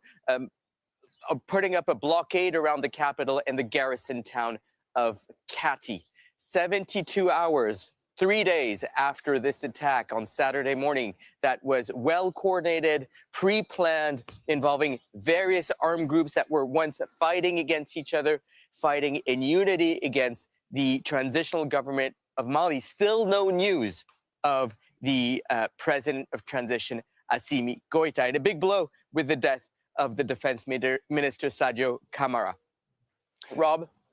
Do we have any more details about where the transitional president is? You may have mentioned briefly that his whereabouts are still unknown. Or do we have any idea of the leadership's planned response to this crisis? Yes, I mean, so with the loss of Sadio Camara, which is a key player in the whole security apparatus and a very close ally to Assimi Goïta, he was one of the 5 officers that took power in a coup in August 2022. That the future of the junta or this government of transition holds in the balance. Now, we haven't seen Assimi Goïta speak publicly, although earlier today in the morning around Katia, we saw some of his security services or security forces moving around. We've also have sources from within the presidency who tell us that he may be addressing the nation, but that leaves a lot of Malians worried. And when we speak to people in Bamako or elsewhere, they're wondering who's in charge. What does the future look like for them? Who is going to guarantee the safety of this country? And while we haven't heard from Assimi Goïta, interestingly, Rob, we've heard from the Kremlin in Moscow, the spokesperson of the Kremlin saying that it is important to restore peace and stability in Mali as soon as possible. Interesting here because a lot of Mali's government of transition's power relies on the presence of these 2,500 Russian mercenaries that are on the ground here. And earlier this week, we saw Russian mercenaries deposing their arms, removing themselves from the town of Kidal. So that relationship between Russia or the Russian mercenaries and the Malian government of transition holds in the balance too. So many people here in Bamako and throughout the region, here where I stand in Senegal, are worried about what happens in Mali, because if Mali falls, this will have security implications for the region at large. Rob? Nick, thank you very much indeed. That's Nicholas Hack bringing us up to date there from Dakar in Senegal. Families in Eastern Democratic Republic of Congo have been hoping to be reunited with loved ones detained during years of conflict between the army and M23 rebels. A planned prisoner exchange is raising expectations, but fighting is fueling fears that the deal may not hold. Alan Wakane reports from Goma. In her home in Goma, a mother scrolls through photos of her son holding on to hope. Her son, a construction engineer, was arrested in Kinshasa last year, accused of links to the M23 armed group. My son has never been a member of the M23. If that was the case, he would not have gone to Kinshasa. I'm hoping he will be released because they have nothing against him. For more than a year, she says the family has had no contact with him. His case is one among hundreds. The M23 says many of those detained are civilians arrested because of their ethnic backgrounds, mainly from the Tutsi community the group claims to defend. The Congolese government denies that, insisting arrests are based on suspected links to the armed groups. It also accuses neighboring Rwanda of backing the M23 for economic and strategic interest in Eastern Congo, an allegation Rwanda denies. On the government side, senior military officers and hundreds of soldiers and allied fighters are among those expected to be handed over. But for families across the provinces of North and South Kivu, the stakes are deeply personal. We have many people arrested, not just one, even my own brother, who is a motorcycle driver. We're hoping they will all be released. Fighting has continued across several fault lines in South Kivu, with both sides accusing each other of violating the ceasefire. Homes have been destroyed in drone and fighter jet attacks, cattle killed, and hundreds of people forced to flee. UN officials say sustaining the ceasefire will be critical for the process to move forward. I am happy to hear that M23 rebels and the government in Kinshasa are talking, but if there is a chance, please bring my son home. I don't even know what the procedure will be. Her plea reflects the anxiety of many families here caught between hope and uncertainty as fighting continues in parts of Eastern Congo. This planned prisoner exchange is seen as a key confidence-building steps between the DRC government and the M23 rebels. But with the fighting still ongoing on different front lines, many people here fear the deal could collapse before even it is carried out. Back in her home, Kambenga waits, hoping this process will finally bring her son back. Alenu Aikani, Al Jazeera, Goma, Eastern DRC. I want to return to some news that's just broken in the last hour or so. The United Arab Emirates has announced it will leave the Organization of the Petroleum Exporting Countries. It's also going to pull out of the group's broader alliance known as OPEC+. It's a newly released statement, and it says this decision aligns with the UAE's long-term strategic and economic vision and the development of its energy sector.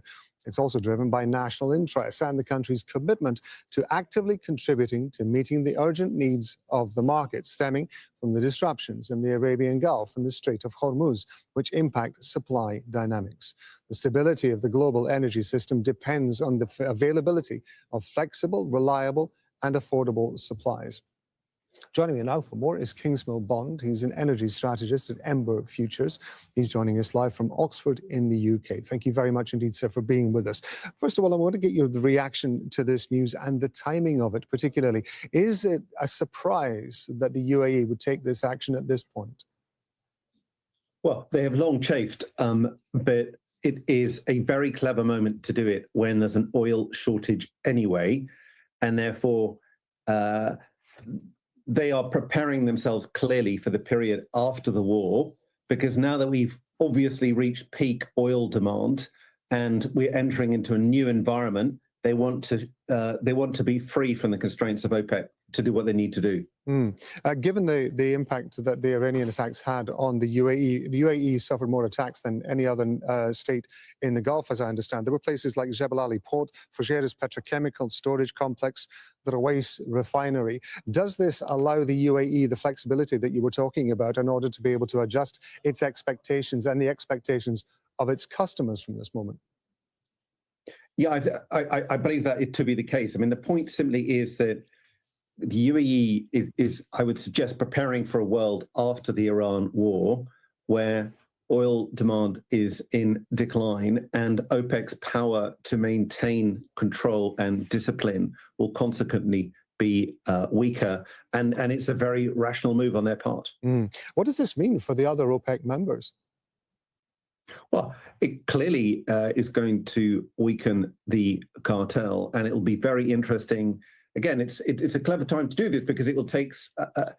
We're a long way away from stability because of the enforced reduction of supply. But when we do get eventually more stability coming back in, OPEC will be clearly profoundly diminished as a force, and we'll have to see if it is able to continue to maintain discipline and elevated prices. US President Donald Trump, I'm just reading here, had accused the organization, had accused OPEC of, quote, ripping off the rest of the world by inflating oil prices. How do you think this is going to go down in terms of not just the United States, but of course other countries around the world which either produce their own oil or are customers of OPEC? Well, I'm sure that the customers, people buying oil, will be pleased because you just are going to have a smaller capacity to maintain elevated prices, and therefore for customers, cheaper oil is a good thing. I'm sure we can look forward to many happy tweets from President Trump, amongst others.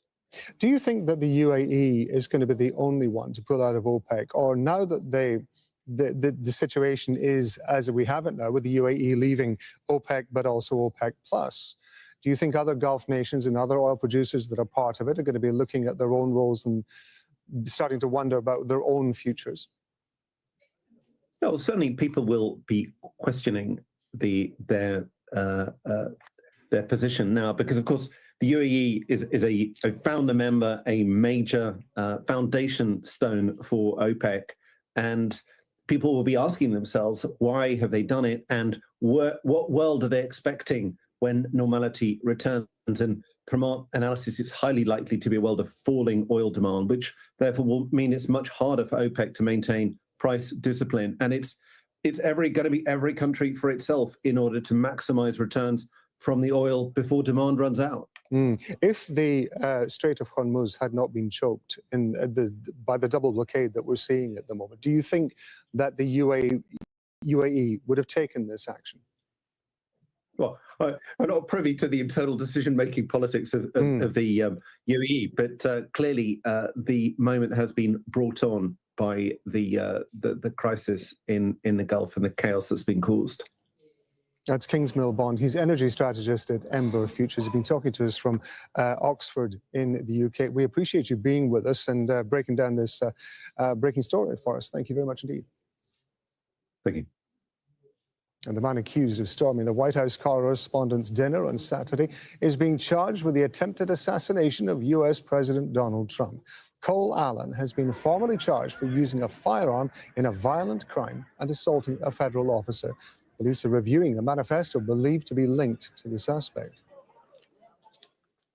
Israel continues to violate the terms of the Gaza ceasefire, blocking the entry of construction materials, building equipment, and temporary housing. The shortage has forced people to improvise in order to repair their homes. At the port, an informal industry has taken shape, repurposing old materials. But as Hai Mahmoud reports from Gaza City, it comes with risks, especially for children. At Gaza seaport, the sound of waves is muffled by the hammering of metal against cement. Children as young as 7 are working alongside adults, breaking large slabs into smaller pieces, one strike at a time. Reaching this site is itself a risk. With walking paths at the seaport destroyed, workers are crossed by small boats, exposed and unprotected, just to begin their day. Severe shortages of construction materials have brought rebuilding in Gaza to a standstill. But people here have come up with a way to reuse some of the rubble of what has been destroyed in the war. We came up with this idea when we used to go to the area of the Egyptian towers and find old blocks of concrete. They were being thrown away into the sea at the port, so we started collecting the cement because there are no other sources of income. What you see is an entire informal supply chain. Families who break down the cement, sell it by the weight, $1 per kilo, and send it onward to grinding site. But behind every sack comes with additional. There's a cost, danger, exhaustion, especially for child laborers. Each kilo becomes part of a fragile economy controlled by middlemen. This is old cement that's been left for about 10 years at the port's breakwater. People extract it and sell it for about $1 per kilo, depending on its quality. We buy it from them and transport it to the crushing plants, making a profit of 10 cents per kilo. At smaller grinding sites, the fragments are crushed into powder and used instead of cement in basic construction.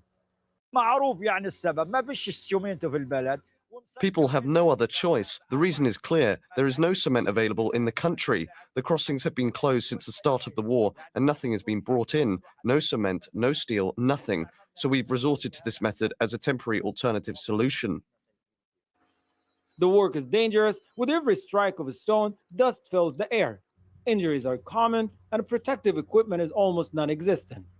Children bear part of this burden, working long hours in hazardous conditions. But in the absence of materials, people are forced to build from what remains. Hani Mahmoud, Al Jazeera, from Gaza City, Palestine. A Palestinian Jordanian mountaineer is taking letters from children in Gaza to the top of Mount Everest. Mustafa Salama is climbing with messages of hope from young Palestinians. He says he wants to raise awareness of the hardships they face in Gaza. Salama is one of only 20 people in the world to have completed an adventurous challenge that includes reaching the North and South Poles, as well as the highest peaks on all 7 continents. Speaking from Everest Base Camp, Mustafa Salama told us what inspired him to make the ascent. My visit to Rafah about 2 months ago has given me the inspiration and the motivation to be here. But 9 months ago, I met Dr. Arafat Mahdi, and we got this idea as a mountaineer, what I can do to bring the suffering and the story of every Palestinian child. And that what I do best is climb mountain.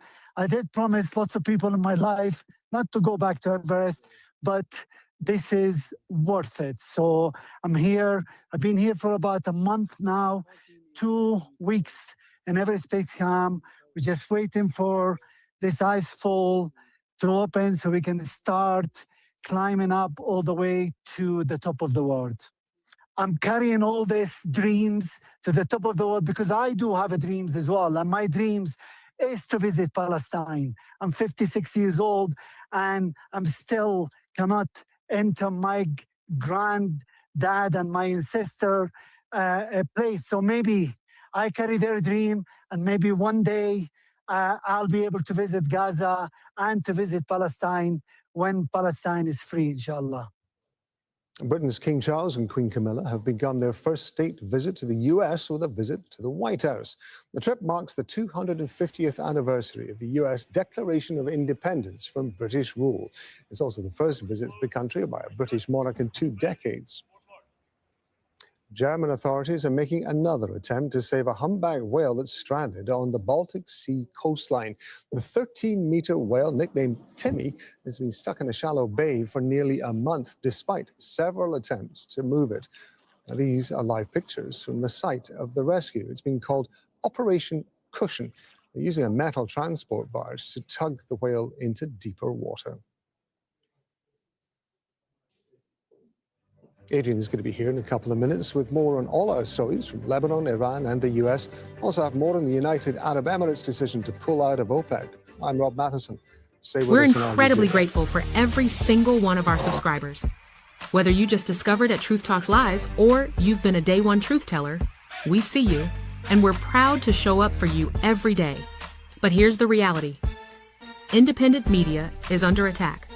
We're committed to bringing you real voices, real perspectives, and a truly multicultural lens on world news. And that mission comes at a cost. Over 300,000 viewers tune in daily. And now, we're asking you to take the next step with us. If every viewer gave just $1 through Cash App, Zelle, or PayPal, it would keep our engine running strong and allow us to continue delivering facts, not fiction. So here's the challenge. Support what you believe in. Tap the Cash App symbol or become a paid member today. And from all of us, thank you.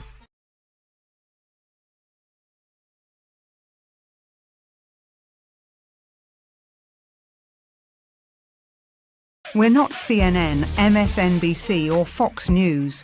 We are your morning mic drop on at Truth Talks Live, where all voices matter.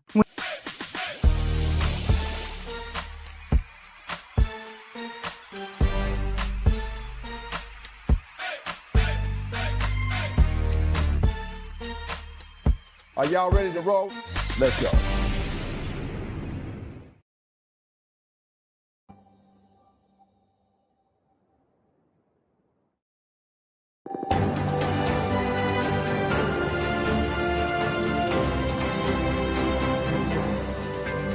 $1300 GMT. Hello, this is Al Jazeera live from Doha. I'm Adrian Finnegan.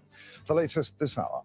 Gulf leaders meet in Saudi Arabia for their first in-person meetings since Iran began targeting their countries 2 months ago. The United Arab Emirates pulls out of the OPEC and OPEC Plus group of oil producers as the Iran war triggers a global energy shock. That's as US President Trump is reviewing an Iranian proposal to end the war, but it reportedly does not address Tehran's nuclear program. And Israel expands strikes deeper into southern Lebanon. At least 38 people have been killed since the truce began.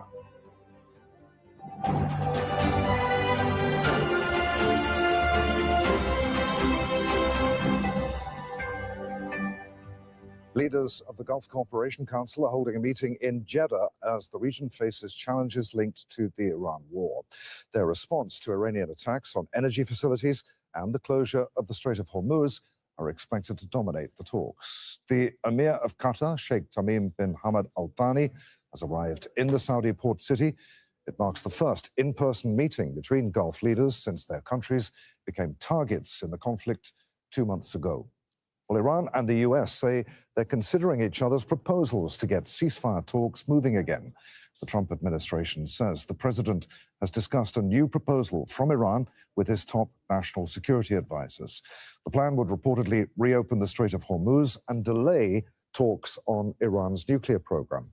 Meanwhile, Iran's foreign minister says that Tehran is considering a request from the US to restart talks. Qatar's foreign ministry says using the Strait of Hormuz as a political weapon is not acceptable. On reopening the strait, first of all, we have said from day one, the act of blocking navigation through the strait is not something that can be justified or accepted in any situation.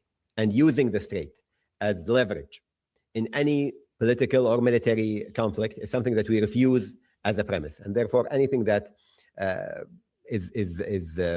justifies or legitimizes the use of the strait as a political weapon.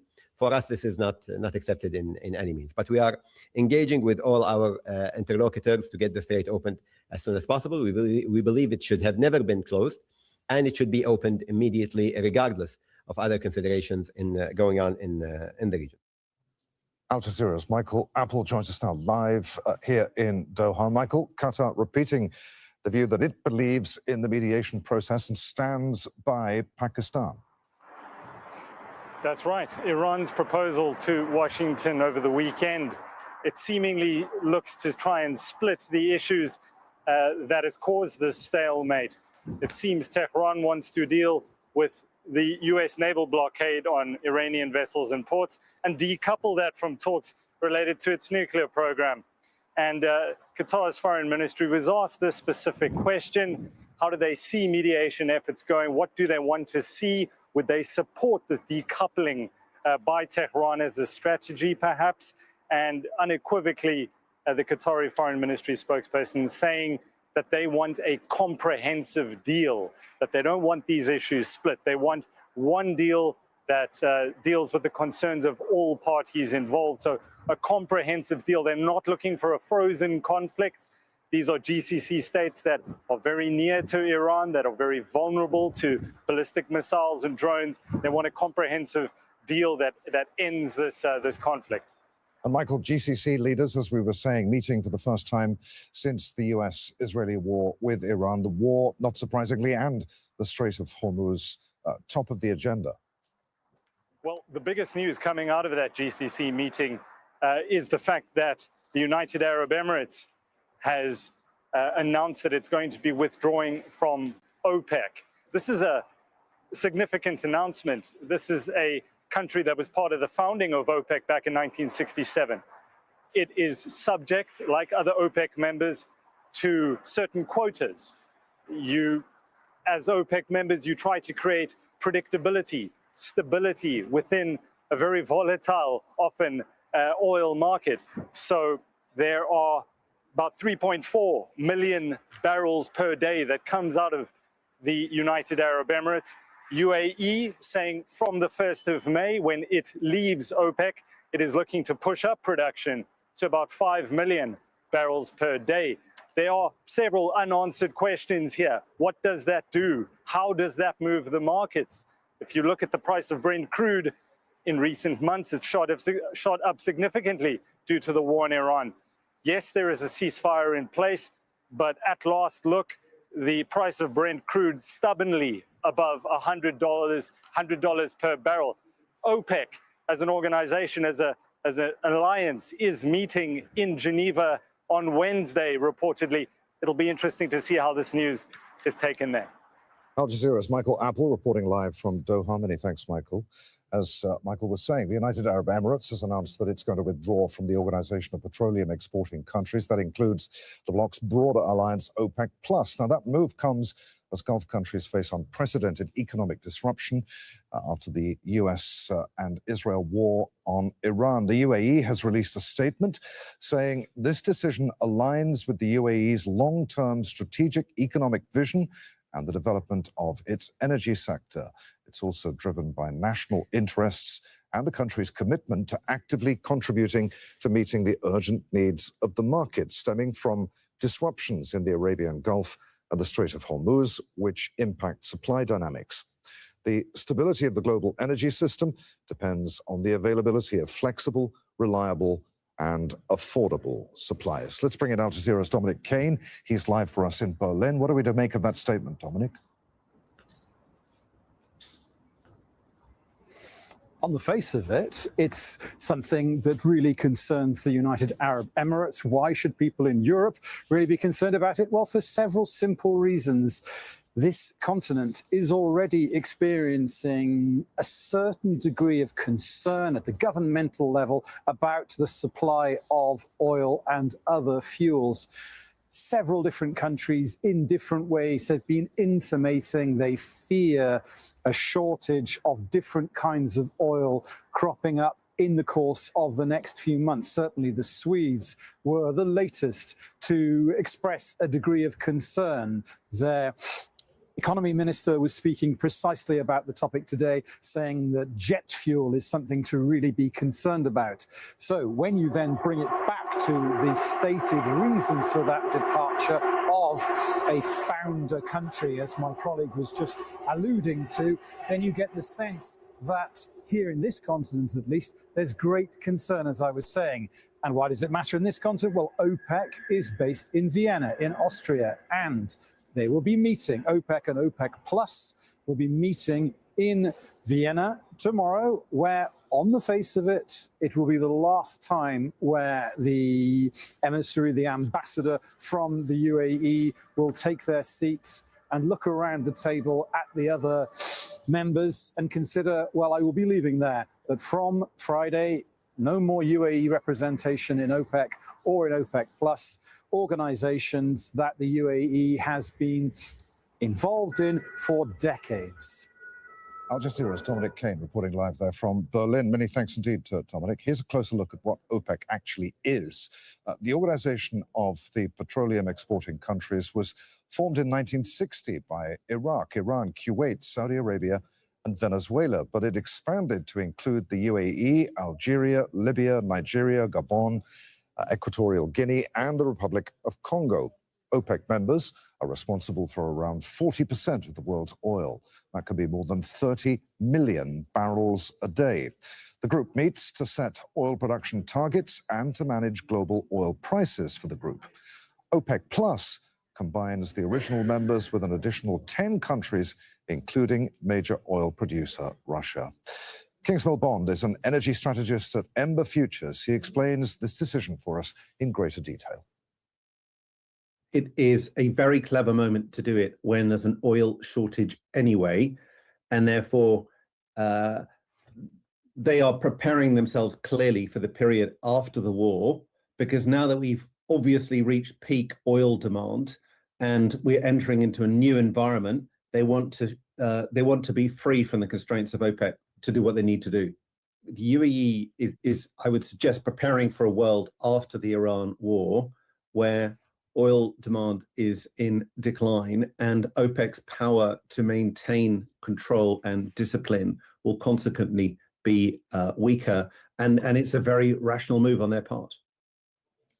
Zaydoun Al-Kanani is the founding director of the Arab Perspectives Institute. He joins us now live in the studio here in Doha. Zaydoun, good to see you again. Concerning this meeting of the GCC leaders, the first since the war on Iran began, we heard right back at the beginning of the program, Qatar saying that there are no winners in this conflict. What outcome is Doha actually pushing for behind the language we heard from the foreign ministry spokesman? Well, Doha, like many other capitals in the GCC, are trying to ensure that all the statements and the observations about the divisive approaches within the GCC house or the GCC political house that has been predicted for the past few weeks or few months should be undermined, and the focus should be to strengthen the unity and a unified and a collective political approach, given that the existential threat from this war has been collective for all of them, despite their very different diplomatic engagement with Iran for the past few years, but also for the past few months. It only makes sense for them to work together, ensure that there is a unified foreign policy, a strategy, and there's been a lot of conversations about improving their economic and even security collaborations and cooperations in the coming years to avoid such issues to be as costly as it was today. Qatar, of course, well known for being a mediator in disputes and conflicts around the world. But if Gulf states are not at the negotiating table as far as the US, Israel and Iran conflict is concerned, how much influence do they actually have over the outcome? Well, definitely. Their input into any of the negotiations, whether they were to take place in Islamabad or any of the direct negotiations between US and Iran prior to that, has to recognize the Gulf perspective, given that we are considering and talking about the Gulf region. But this does not mean that their input and their approach and their opinion has not been recognized. One cannot deny the Islamabad talks was not solidly facilitated by the Pakistani mediators only. You had the Egyptians, you had the Saudis, and you had the Turks who are also strategic allies of the Gulf, and Saudi Arabia being in the Gulf in itself. Now, this does not mean that the GCC does not feel that their positioning has been undermined, especially by the US, from starting this war from the first place. We heard Qatar's foreign ministry spokesperson delivering Doha's message, calm, measured, but do all Gulf states share that approach? Are there perhaps harder views behind the scenes? There certainly is, and it's been out there in the public. Doha and Muscat presents a much more pro-diplomacy approach, given its previous experience with Iran, given its strong belief in that this will be a permanent geography in the future. Nevertheless, Doha has also been very vocal about the consequences of a future relationship with Iran following the Iranian attacks towards Qatar and even the Gulf beyond. The UAE and Saudi Arabia may have slightly a different approach, perhaps with the UAE a bit of a stronger approach, and that is an expected and natural outcome given that most of the Iranian attacks has been targeted at the UAE. But with economic pressure building from the disruption in the Strait of Hormuz, does that push Gulf leaders toward compromise or to demanding stronger guarantees, whatever the outcome of the peace talks, whenever they get underway again, if they get underway? I think both. They shouldn't be looked at separately. Economic guarantees for a stronger economic stability in the future is directly interconnected with the political stability. The very same GCC countries, including the ones that had fragile relations with Iran for the past few decades and few years, have witnessed a strong reconciliation efforts from their side and even from the Iranian side since 2020, since 2021, which was mainly heavily influenced by the economic benefit of better regional relations. But of course, given the war, given the escalation, given the direct existential threat that this presented to their national security, there may be some revisiting about security arrangements in the region. And with this summit, as we said, the first since the war began, is the Gulf trying to shape the outcome of this crisis or simply limit the damage of decisions that are ultimately going to be taken elsewhere? Short term, definitely trying to prevent as much as possible, limiting the damage, given that we're not discussing a potential war, we're discussing an ongoing war. So there's a strong emergency crisis planning going on that is being executed. But long term, and this is perhaps why we notice the difference between the GCC relationship and engagement in its short term and long term. Short term, there's an emergency approach. Long term, there's a strong revisiting and ensuring how this collective body that we know of as the GCC, the strong political polity that gathers a few states, how will they find their differences, but also their similarities and work together to ensure that they could be stronger together against external threats. Always good to talk to you, Zaydoun. Many thanks indeed for being with us once again. Zaydoun Al-Kinani. Thank you.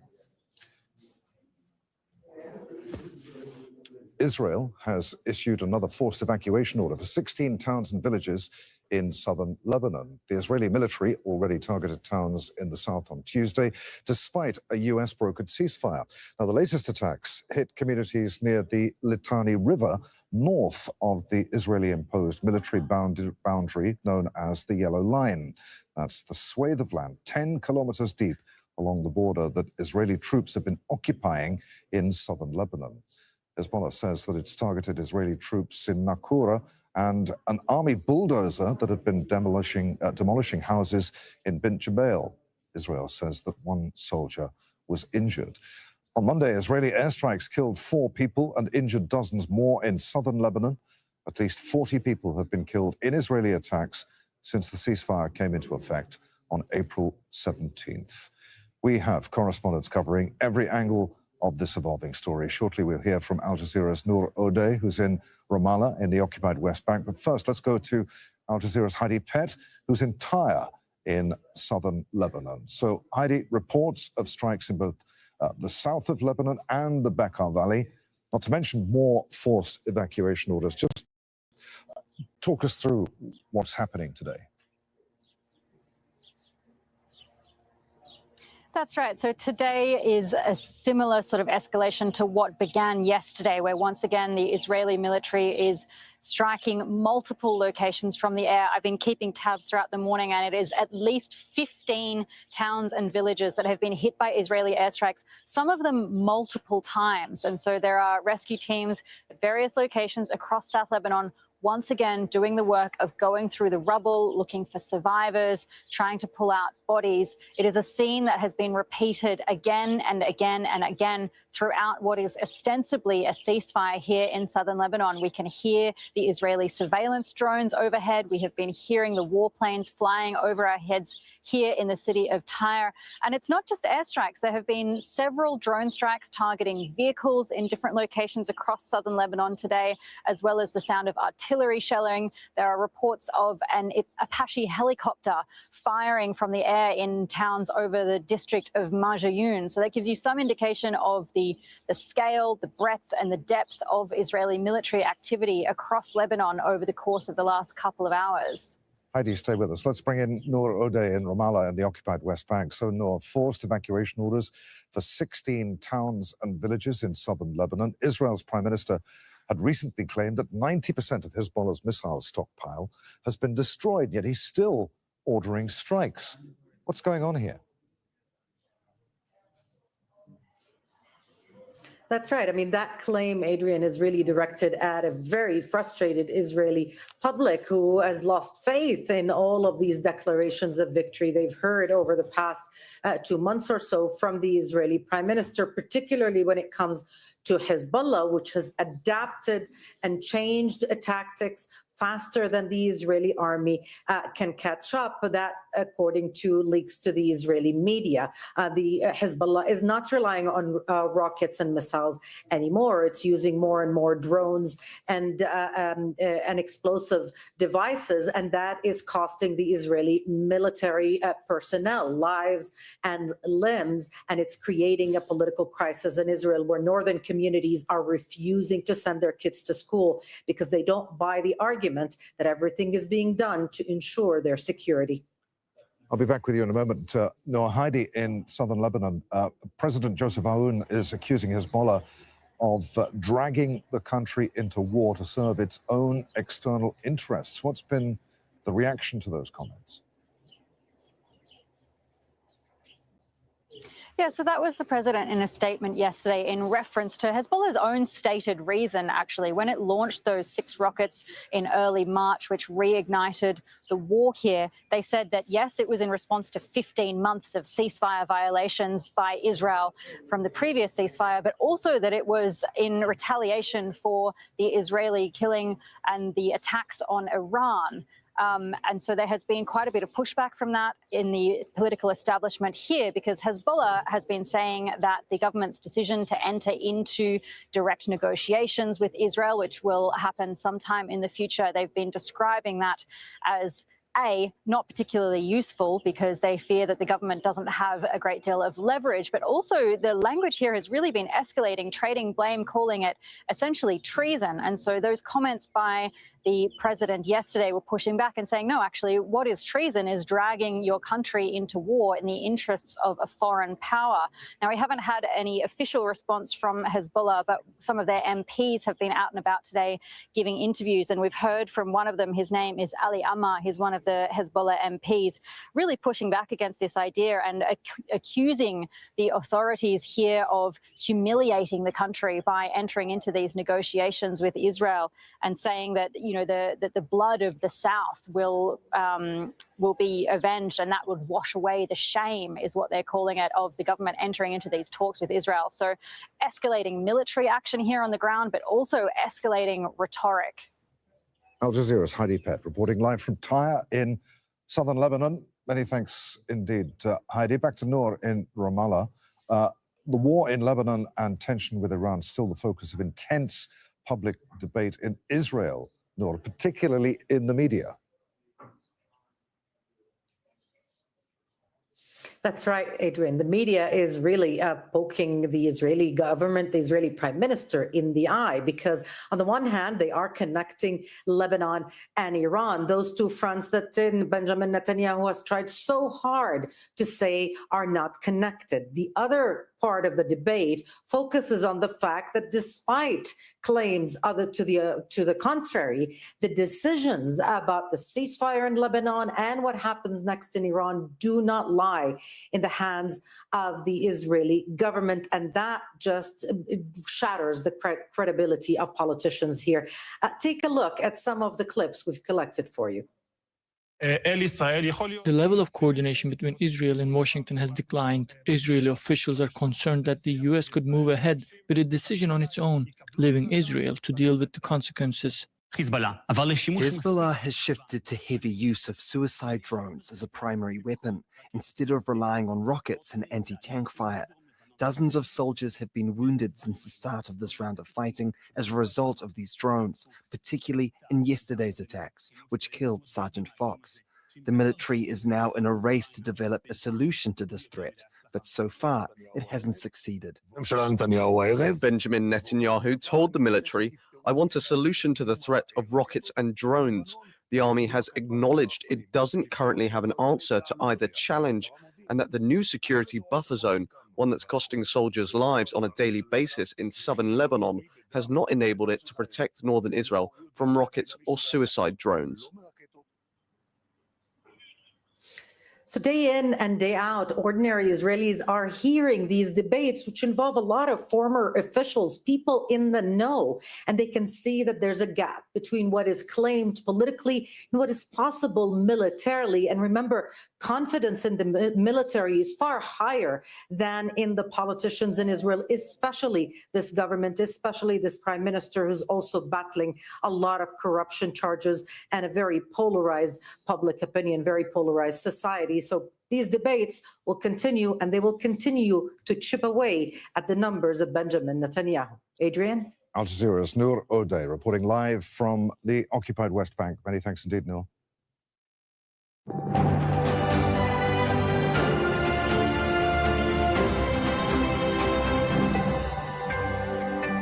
Firefighters in Moscow are working to save people trapped inside a burning building. At least 7 people are confirmed to have died in the fire, and as many as 200 could be trapped inside. The building is on a construction site. The fire began on the 2nd and 3rd floors and is spreading. Ukrainian drones have struck a Russian oil refinery on the Black Sea coast, causing a fire. That's according to Russian authorities. Footage shows smoke billowing from the site. People in nearby areas were ordered to evacuate. The same refinery was hit earlier this month, leading to an oil spill at a blaze that took several days to put out.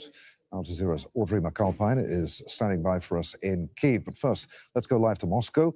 Yulia Shapovalova is there for us. We're hearing that the Kremlin, Yulia, has for the first time reacted to this attack on the oil refinery. What are they saying?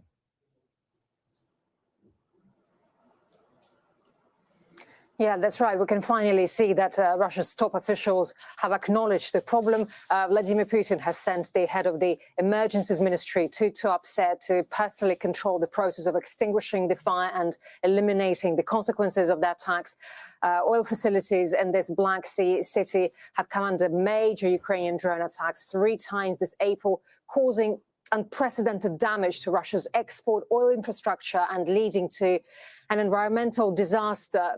Kremlin spokesman Dmitry Peskov stressed that oil from oil storage facilities in Tuapse was intended for export. Well, according to him, Kyiv continues to increase oil deficit in the world market, which is already experiencing significant shortages due to the situation in the Strait of Hormuz. And these strikes provoke further destabilization in the world energy markets, pushing oil prices even higher. But the situation in the global oil markets are the least of local residents' worries right now, because a real environmental disaster, as I said, is unfolding in the region right now. We can see hundreds of messages on social media, as well as videos on what's going on there, how people and volunteers are trying to collect tons of fuel oil in the sea, helping animals, helping birds in particular. Many complain that authorities are not doing enough. One local resident has admitted that the war is in its 5th year, but no one knows where the bomb shelters are and whether they're ready for use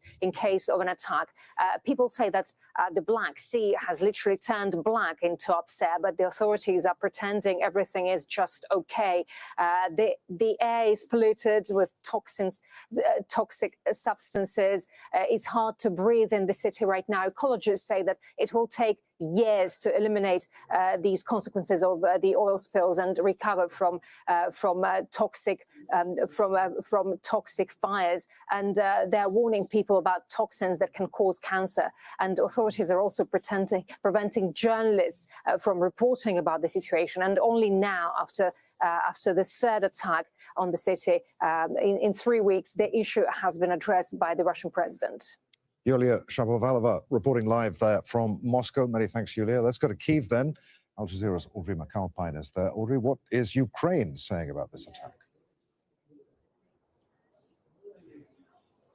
Well, Ukraine's general staff has taken responsibility for this attack. As we know, as Yulia mentioned, it's the 3rd in the span of 2 weeks, and it marks a trend from Ukraine's military in targeting Russian oil refineries and energy exports. We know that in Ust-Luga on the Baltic Sea, this was hit 7 times by Ukraine's military. So we see that this is something that's been increasing since the end of March, in line with when the United States lifted, or rather put a waiver on Russian energy and lifted sanctions temporarily on any oil that was already loaded onto Russian ships, allowing it to be sold. Now, European partners did personally ask Zelensky, in light of this, to scale back his attacks on Russian oil refineries. And his response to it was that he was waiting for sanctions on Russian oil to be fully reimposed as they were before. We know that Kyiv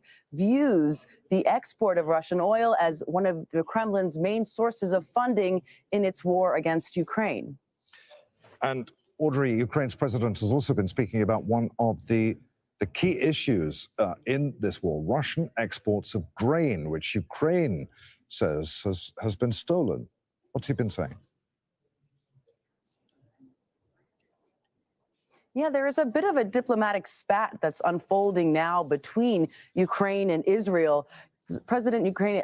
Ukrainian president has posted on Telegram earlier today saying that based on intelligence information that he was preparing a sanctions package that would implicate those directly responsible for the transport of what he called illegal grain and those who profit from this stolen grain. Now, what Ukraine defines as stolen grain is that which is taken from the 4 Russian-occupied territories of Ukraine, and including Crimea, that has been loaded onto Russian ships, and in this case, that Ukraine claims is being sold to Israel, that's being unloaded in Israeli ports. Now, Israel's foreign minister has responded to this claim by Zelensky. We know that the Israeli ambassador was summoned here today in Kyiv, and the response from the Israelis was that diplomatic relations between friendly nations, they say, should not be conducted through social media or the press. So what we're seeing, though, the relationship between Israel and Ukraine has been mostly friendly, if not complicated, because of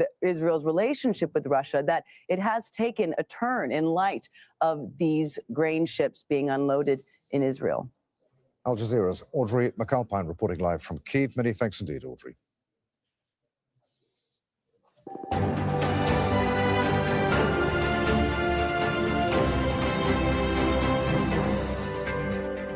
It's good to have you with us. This is Al Jazeera live from Doha. A reminder of the main developments this hour. The United Arab Emirates has announced that it will withdraw from the Organization of Petroleum Exporting Countries. That includes the bloc's broader alliance, OPEC+. The move comes as Gulf countries face unprecedented economic disruption from the US and Israel war with Iran. Leaders of Gulf countries are meeting in Jeddah as the region faces challenges linked to the Iran war. It marks the first in-person meeting between Gulf leaders since their countries became targets in the conflict 2 months ago. But Israel has issued another forced evacuation order for 16 towns and villages in southern Lebanon. Israeli military continues to target towns in southern Lebanon. Hezbollah claimed responsibility for targeting Israeli troops in Naqoura. Israel says that one soldier was injured. Let's speak now to Bara Al-Saif, who's a professor at Kuwait University and a fellow at Chatham House in London. He joins us now from Kuwait City. Good to have you with us, Professor. First of all, could I get your reaction to the UAE withdrawing from OPEC and OPEC+? How has the war complicated the UAE's relationship with the oil-producing group? Let's go back to before the war, Adrian, because there has been signaling from the UAE about exiting the OPEC group back many years ago when they had issues over the future of oil. And that's what it boils down to. There is a kind of understanding from the UAE that we've embarked on a post-oil future, which means they want to be free from the restraints of producing per quota. And they've invested much in their upstream that they want to continue producing. And especially if you bring in now the war and what's been happening in the last 6 weeks and so on, then it speaks to the willingness to even go beyond that to fulfill that goal. So I think that's what's been in the background in the UAE thinking. Ahead of the GCC Leaders Summit in Jeddah, we've heard strong messaging about unity. Behind the scenes, how real is that unity right now within the GCC? Does the UAE's decision to withdraw from OPEC perhaps play into that? Look, the support of the Gulf states for one another, especially in times of crises, has always been ironclad. And if we put the GCC in the bigger context of the Arab region, this is, despite the many challenges facing the Gulf and the GCC, this is the most functional of the Arab Pan organizations. Now, that said, we cannot deny that there are different Gulfs, and it's not a one united Gulf when it comes to different takes on the current situation, on how to handle Iran, on the relationship with Iran. You find different groups. You have Oman on the one extreme that has been working with Iran and trying to find a peaceful off-ramp. On the other end of the spectrum, you have the UAE and Bahrain, who have been willing to take a more active approach to defending the homelands. And then you have the countries in between that are trying to play with both elements, the diplomatic and not so diplomatic. And I think bringing all these approaches together will serve us well, because you need a suite of approaches and tools to develop a response to Iran and the aggression that comes from there. Gulf states, of course, have been directly targeted during this conflict. They're still not part of the core negotiations, if and when those get underway again. Does that point to a lack of influence, a deliberate choice to stay out, or are they influencing things behind the scenes? Look, the relationship with Pakistan, where the negotiations have been held, is very strong with all the Gulf states. And as you've seen, there has been a lot of coordination and messaging between the Pakistanis and different Gulf capitals. That needs to continue. And I would even push further. The Gulf states need to be in those negotiations because it's about the region and we're part of this region. And that's the way forward when it comes to safeguarding our interests. The fear is, and remember, we're still under attack, by the way. People forget this. The active combat phase is not there. We're not getting targeted by Iran directly, but we are blockaded by the Strait of Hormuz situation. And that's an economic warfare. So that needs to be resolved.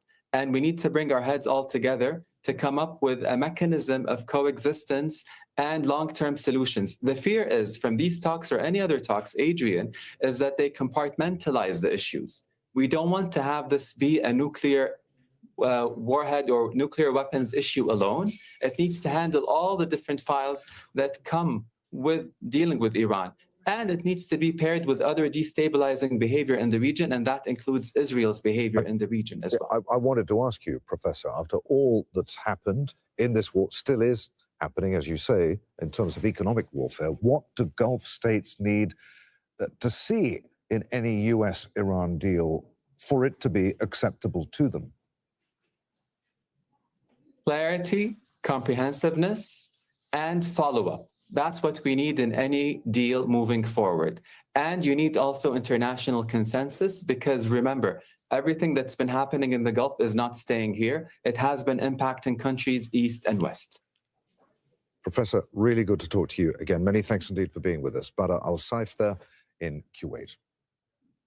Let's bring you more now on the UAE's decision to pull out of OPEC and OPEC+. group of oil-producing countries. Neil Atkinson is a visiting fellow at the National Center for Energy Analytics in Washington, D.C.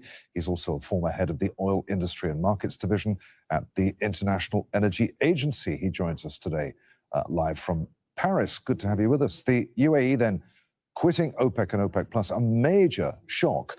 How significant is this for the cohesion and credibility of the grouping? Well, it's a massive shock. No club likes to see one of its most important members walk away.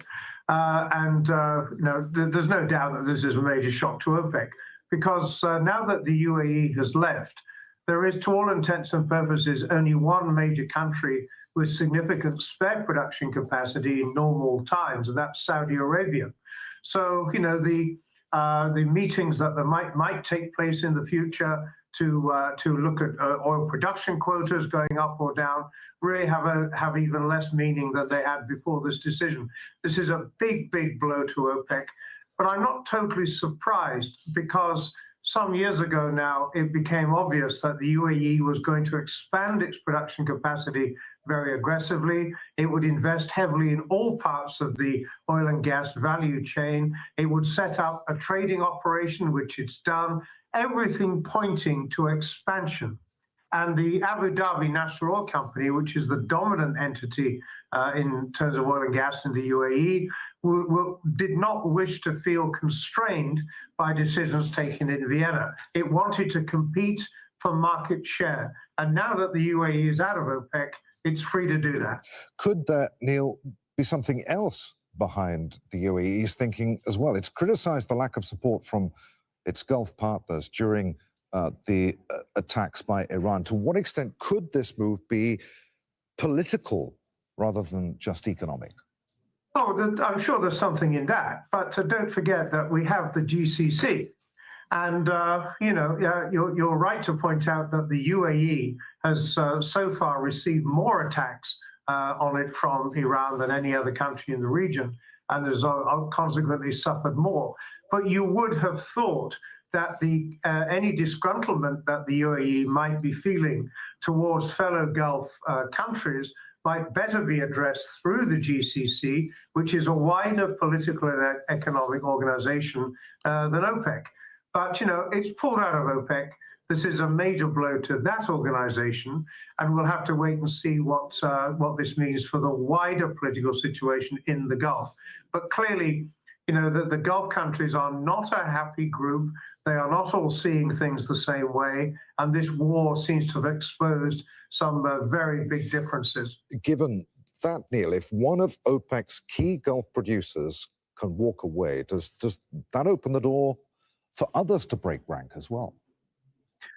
Well, logically, if the UAE, or specifically Abu Dhabi, is taking this step because I believe it's doing it for fundamental energy market reasons and the fight for market share in the future, at a time when oil demand growth, although is going to increase, in my opinion, it's not going to increase at the same pace.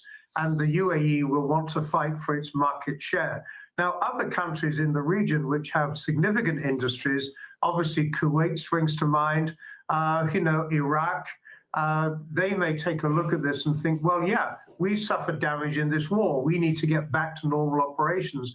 We need to fight for market share as well. So, yes, it is possible that the step that the UAE has taken could lead, and the word could obviously is doing a lot of heavy lifting here, could be an example to other members of the OPEC group. Because don't forget that Qatar left OPEC some years ago. So, this isn't the first Gulf country to leave the OPEC family. Finally, Neil, what does this mean for the likes of you and me and anyone watching our discussion now, for oil prices, for prices at the petrol pump, at least in the near term, more supply discipline breaking down, or more uncertainty pushing prices even higher? Well, in the short term, this makes absolutely no difference whatsoever. What matters most is getting normal operations through and out of the Strait of Hormuz. In the medium term, the question is a very important one, because it may well be that the UAE via ADNOC is going to fight for market share in the future, and along with other countries. And if you believe that supply is going to expand alongside demand in the years to come, and I believe it is, it may well be that, if anything, in the longer run, the price pressure could more be on the downside than the upside. But, before we can be definitive about a conclusion like that, which is a medium-term conclusion, there's an awful lot of water which has got to flow under this bridge. And today is a big event, no question of that, historic event in the history of the oil market. And in the days to come, we'll learn a little bit more about the UAE's justification for this. Good to talk to you again, Neil. Many thanks indeed for being with us. Neil Atkinson there in. Thank you. The UK's Parliament is set to vote over whether Prime Minister Keir Starmer should face an inquiry into whether he misled Parliament. The vote was called for by the leader of the opposition and other senior politicians. They say that Starmer misled lawmakers over the vetting process for the appointment of Peter Mandelson as ambassador to the US. Camille Nedelec joins us now live from London. Camille, the leader of the opposition is spearheading this debate, accusing the Prime Minister of not following due process. The debate is still ongoing, but what's she said so far? Yes, leader of the opposition, Kemi Badenoch, has been arguing that, contrary to what British Prime Minister Keir Starmer has been saying, that due process was not followed when it came to the appointment of Peter Mandelson as ambassador to the US. And as we all remember, then fired over his links to the late convicted sex offender Jeffrey Epstein. Now, in her speech in the House of Commons today, she referred back to a select committee hearing that happened a few hours ago, in which a British official described the pressures that the department was coming under from number 10 Downing Street to make sure the vetting of Peter Mandelson was completed on time. So there was a timeline attached to that vetting process, and also that the announcement of his appointment as ambassador to the US happened before the vetting process was finished. And Kemi Badenoch was emphasizing in the House of Commons that, well, that's very much not due process, is it? That normally the vetting process is completed and then the announcement is made, and that is something she really emphasised, speaking earlier in the House of Commons. She also hit out at the fact that the Labour Party is implementing the three-line whip. What that means is Labour MPs must vote along party lines, because if they don't, they could face expulsion from the Labour Party. So severe consequences. And this is usually reserved for things like passing a law, a major piece of legislation. And she kind of used that gesture to it to say, well, if he has nothing to hide, why is he blocking this investigation? If there's nothing to hide, why not let his MPs decide for themselves? So she's quite strident in hitting out at Keir Starmer and calling for that investigation to get underway. Al Jazeera's Camille Nedelec reporting live there from London. Many thanks, Camille. Iraq has a new prime minister. The appointment ends months of deadlock that triggered threats from Donald Trump. Ali al-Zaidi now has 30 days to form a new government. He was appointed instead of former Prime Minister Nouri al-Maliki, who is said to be seen as close to Iran. The US president threatened to cut all support for Iraq if al-Maliki was appointed. Al Jazeera's Mahmoud Abdul Wahed in Baghdad explains why Zaidi's name emerged in the final stages of discussions. Ali al-Zaidi does not have a big profile when it comes to political and social accomplishments, but being part of the coordination framework, the largest bloc in parliament, it has to submit a name for prime minister, especially not beyond the constitutional duration, which is 15 days from the day of electing a new president of the republic. The new president of the republic was elected on April 11th. So the coordination framework, the largest bloc in parliament, had to come to a consensus on a single name to be nominated for prime minister before the end or by the end of the constitutional duration. So there have been disagreements between them on a single name. Some of them are hardliners, some are not. Some have close ties with Iran.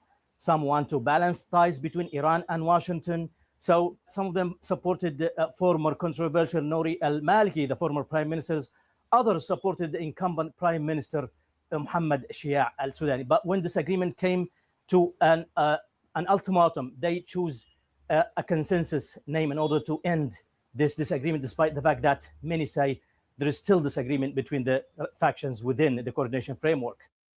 Mali's military junta has announced 2 days of national mourning following a wave of coordinated attacks carried out by several armed groups. Newly released footage by Russia's Africa Corps shows some of the fighting that took place across the country at the weekend. There are reports of ongoing confrontations near the airport in the capital Bamako. Mali's defense minister, General Sergio Camara, was killed on Saturday. In Indonesia, families are holding funeral ceremonies for their loved ones who were killed in Monday's train accident. 15 people died when 2 trains collided at a train station near the capital, Jakarta. Investigators say that one of the trains was stationary when it was hit. Kaylee Callahan reports. 2 trains mangled together after colliding at a station outside the capital, Jakarta. The impact so intense, trapped commuters had to be rescued from the twisted carriages. I really thought I was going to die, especially because the evacuation took a long time, since people were piled on top of each other. I felt like I was going to run out of breath, but thankfully I survived. It still feels like a dream. Hundreds of people were on board the trains at the time, on their way home from work. I'm thinking about the people who were underneath me, the ones who were already crushed. I don't think they made it out because when they were underneath me, they were already convulsing. They couldn't breathe. The crash happened when a long-distance train slammed into the back of a stationary commuter train. Officials say the commuter train may have stopped after being hit by a taxi at a nearby level crossing. We are fully handing over the investigation process to the National Transportation Safety Committee so that we can obtain the objective results we need to improve the train services in the future. Emergency services have treated dozens of injured passengers and continued working throughout the night to free survivors. Kaylee Callahan, Al Jazeera. Families in the Eastern Democratic Republic of Congo have been hoping to be reunited with loved ones detained during years of conflict between the army and M23 rebels. A planned prisoner exchange is raising expectations, but fighting is fueling fears that the deal may not hold. Alan Wekani reports from Goma. In her home in Goma, a mother scrolls through photos of her son holding on to hope. Her son, a construction engineer, was arrested in Kinshasa last year, accused of links to the M23 armed group. My son has never been a member of the M23. If that was the case, he would not have gone to Kinshasa. I'm hoping he will be released because they have nothing against him. For more than a year, she says the family has had no contact with him. His case is one among hundreds.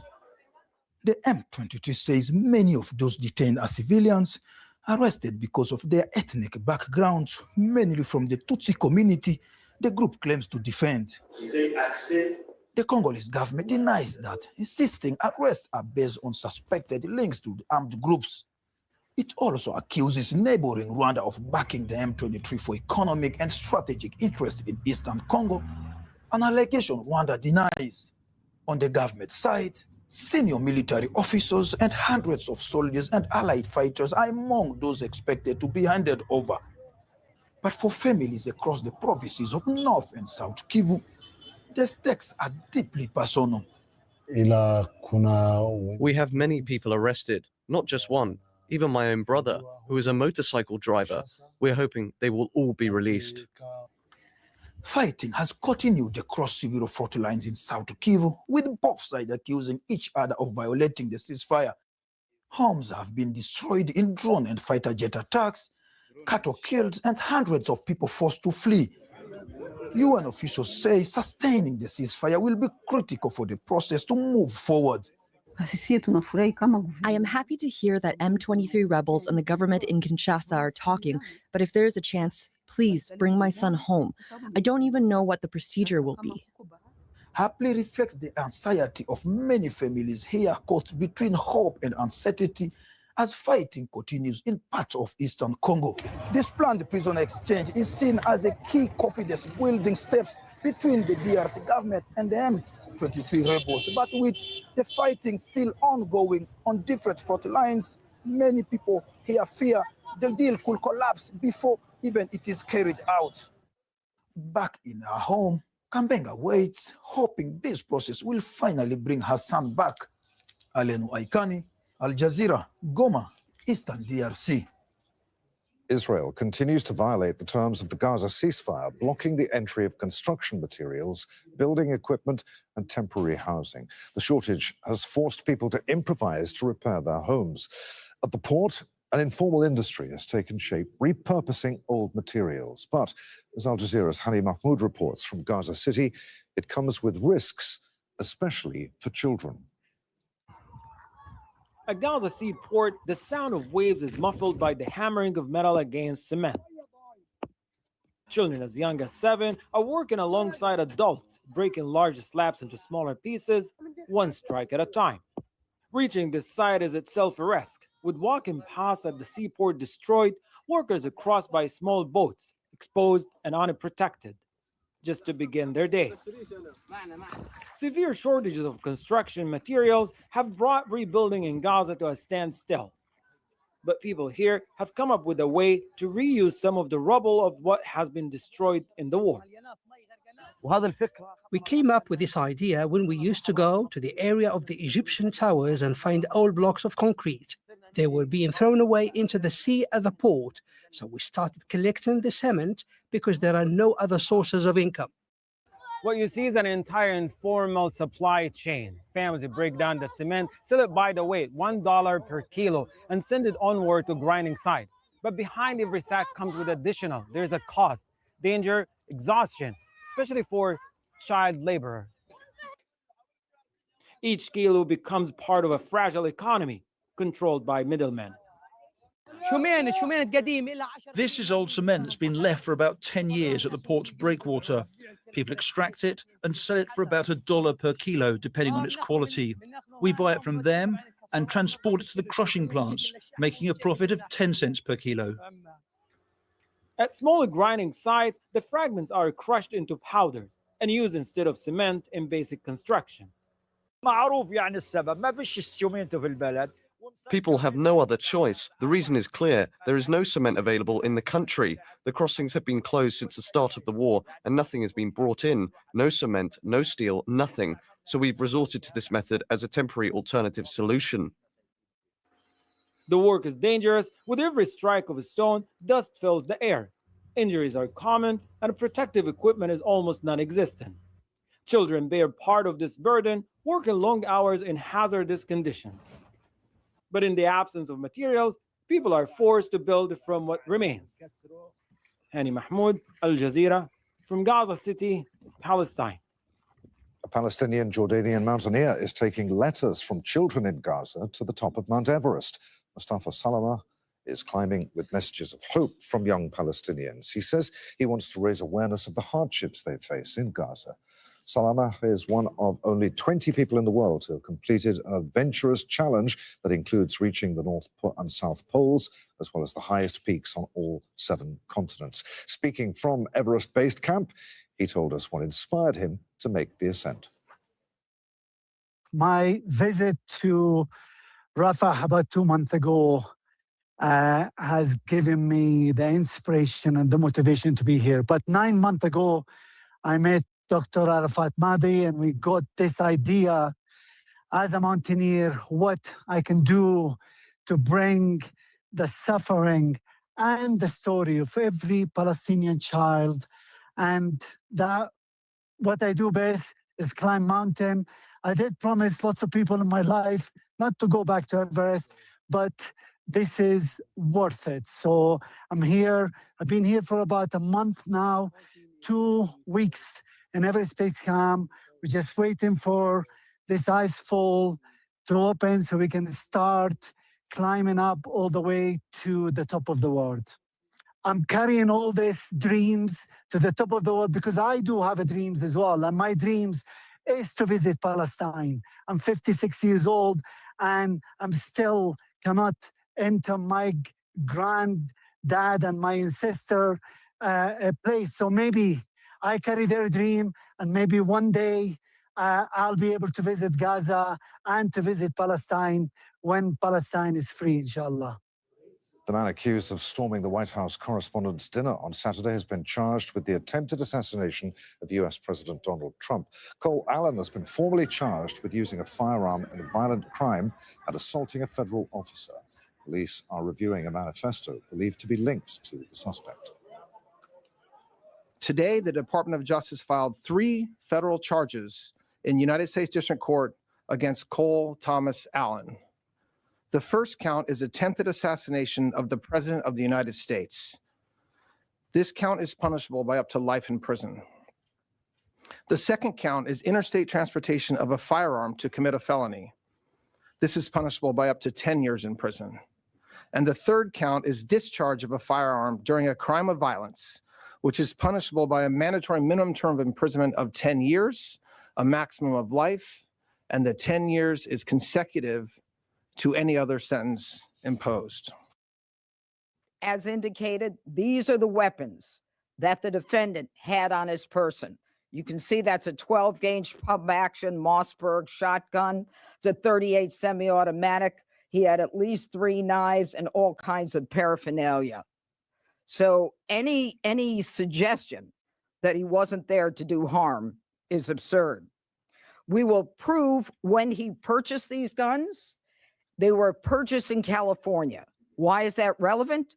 It is relevant because he crossed interstate lines with those firearms. And those are the firearms that he used on the night of the 25th, or attempted to use at the very least.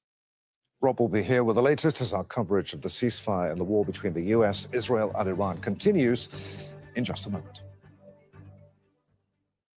The latest news as it breaks. All eyes were on Germany and Italy. They decided that the pact with Israel should remain in place. And in-depth reports. They're struggling to even find anything, and the situation has been made worse because of the Middle East conflict. From around the world. Inside this small therapy room in northern Gaza, therapists are trying to help children find their voices again.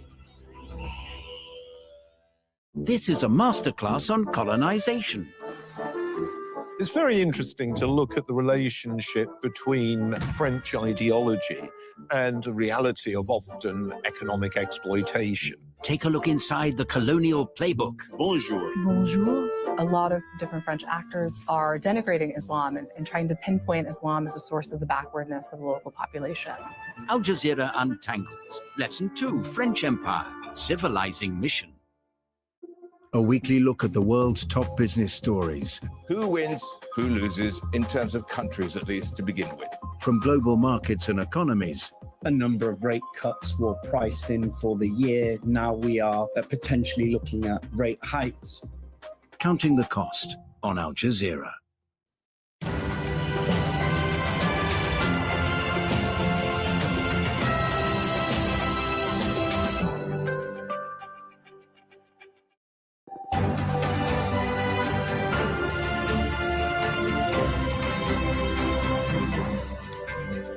I'm Rob Matheson. This is Al Jazeera live from Doha. Also coming up, Gulf leaders meet in Saudi Arabia for their first in-person meetings since Iran began targeting their countries 2 months ago.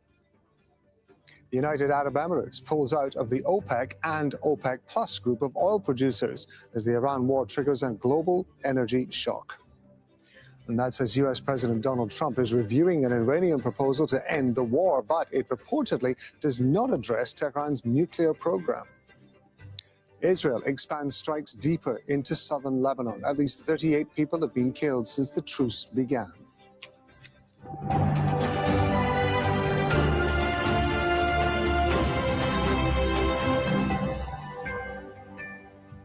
Iran and the US say they're considering each other's proposals to get stalled peace talks moving again. Now, with a ceasefire in the region holding, leaders of Gulf Cooperation Council member countries have been meeting for an exceptional meeting in Jeddah. The region has faced unprecedented attacks on energy facilities by Iran and economic shock from the closure of the Strait of Hormuz. This marks the first in-person meeting between Gulf leaders since their countries became the targets in the conflict 2 months ago. Michael Apple is joining us now. So this was the first time they've been meeting face-to-face. Energy, the war, the Strait of Hormuz, all going to be at the top of the agenda, but a very short meeting, Michael. That's right. Broadly, as we understand it, two main issues were being discussed, and that is opening up the Strait of Hormuz and also trying to craft a strategy that shows unity, coordination within the 6 GCC nations. There was between 4,300 and 4,900 ballistic missiles and drones fired collectively at the 6 Gulf nations since the 28th of February when the war kicked off. Some GCC states were targeted more than others. The United Arab Emirates in particular received the brunt of Iranian munitions. So these leaders from the 6 Gulf states came together in Jeddah. A very brief meeting took place. This meeting taking place against the backdrop of this announcement from the United Arab Emirates that it is indeed going to pull out of OPEC.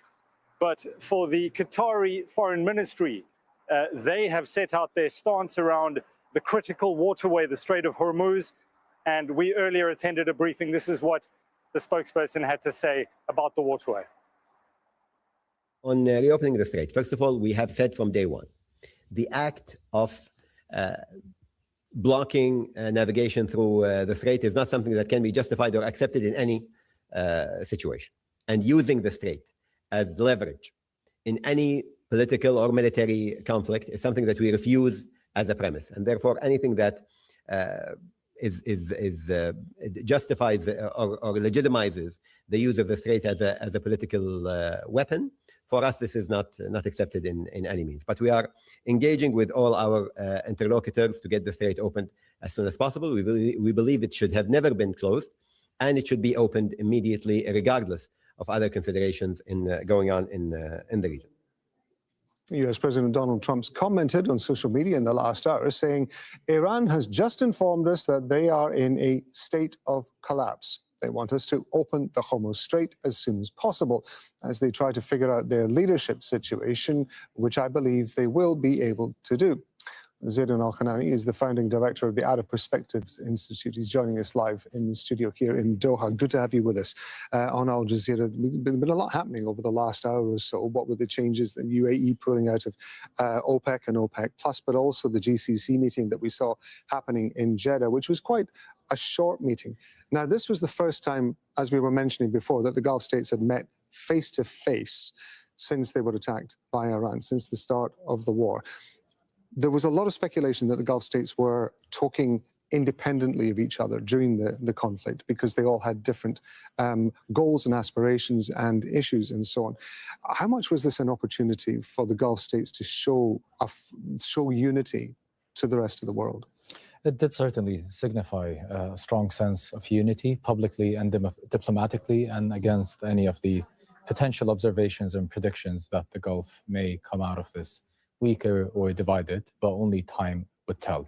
But this does not deny or undermine the fact that talks and diplomacy and cooperation between those GCC states has been ongoing since the beginning of the war, just as it has always existed even prior to the war, despite the very common discussions about the very strong different approaches between the two different schools of thoughts or camps within the GCC in how they believe they should approach Iran, where you've got Qatar and Oman perhaps promoting diplomacy first and always, and Saudi Arabia and UAE considering a potential deterrence in the face of a potential continuous Iranian attacking threat, even in the future and even after the war. Perhaps a much more stronger, unique position from the UAE, given that the UAE has always been, in the eyes of regional geopolitics, a strong ally of Israel, which is a unique public stance in the Arab world and also in the GCC.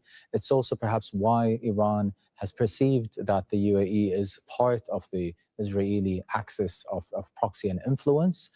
It also was viewed by the Iranians and many observers that it was Israel's attempt in getting closer to the neighborhood that Iran wants to be geopolitically much more significant, similarly to how Iran has been closer to the neighborhood, the geopolitical regional neighborhood that Israel claimed to be in charge of, which is Hezbollah in Lebanon.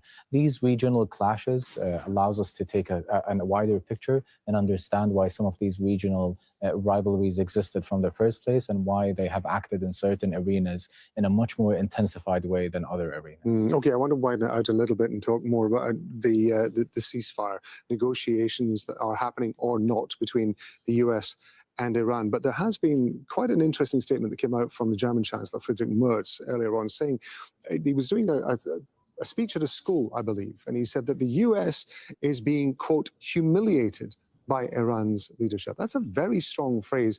And this from a man who wasn't that long ago in the White House trying to smooth things over and keep things straight with Donald Trump. In your estimation, who has got the upper hand in these negotiations between the US and Iran?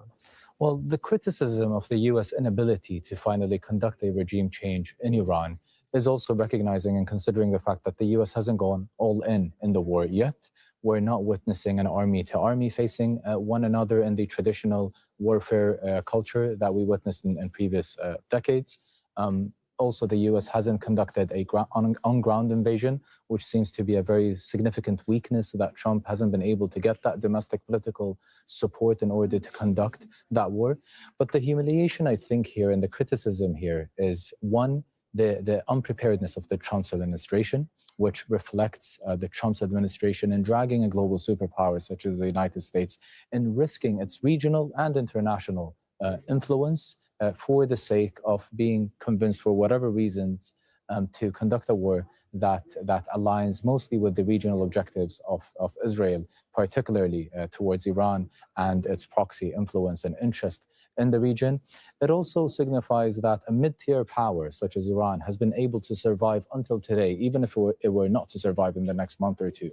But the fact that it was able to survive for so long against the US coordinated attacks with Israel reflects also the political leverages that the Iranian regime has been able to achieve for the past few months that weren't really in the picture prior to the war, and that is the political exploitation and leverage of the Strait of Hormuz, which some GCC leaders have warned against exploiting it.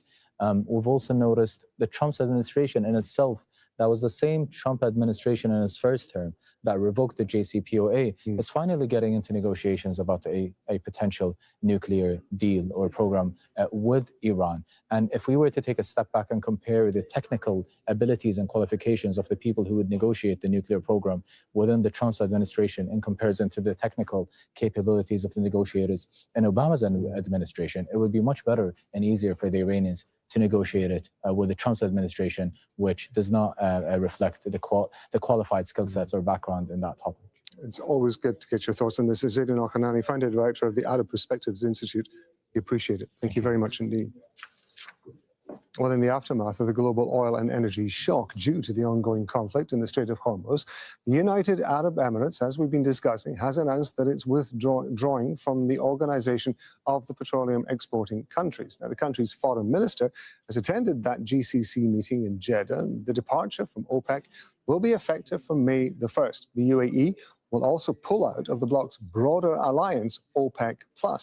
The government's released a statement, and it says this decision aligns with the UAE's long-term strategic and economic vision and the development of its energy sector. It's also driven by national interests and the country's commitment to actively contributing to meeting the urgent needs of the market, stemming from the disruptions in the Arabian Gulf and the Strait of Hormuz, which impact supply dynamics. The stability of the global energy system depends on the availability of flexible, reliable, and affordable supplies. Well, Dominic Kane's joining us live now from Berlin. What else do we know about what's been happening at these meetings?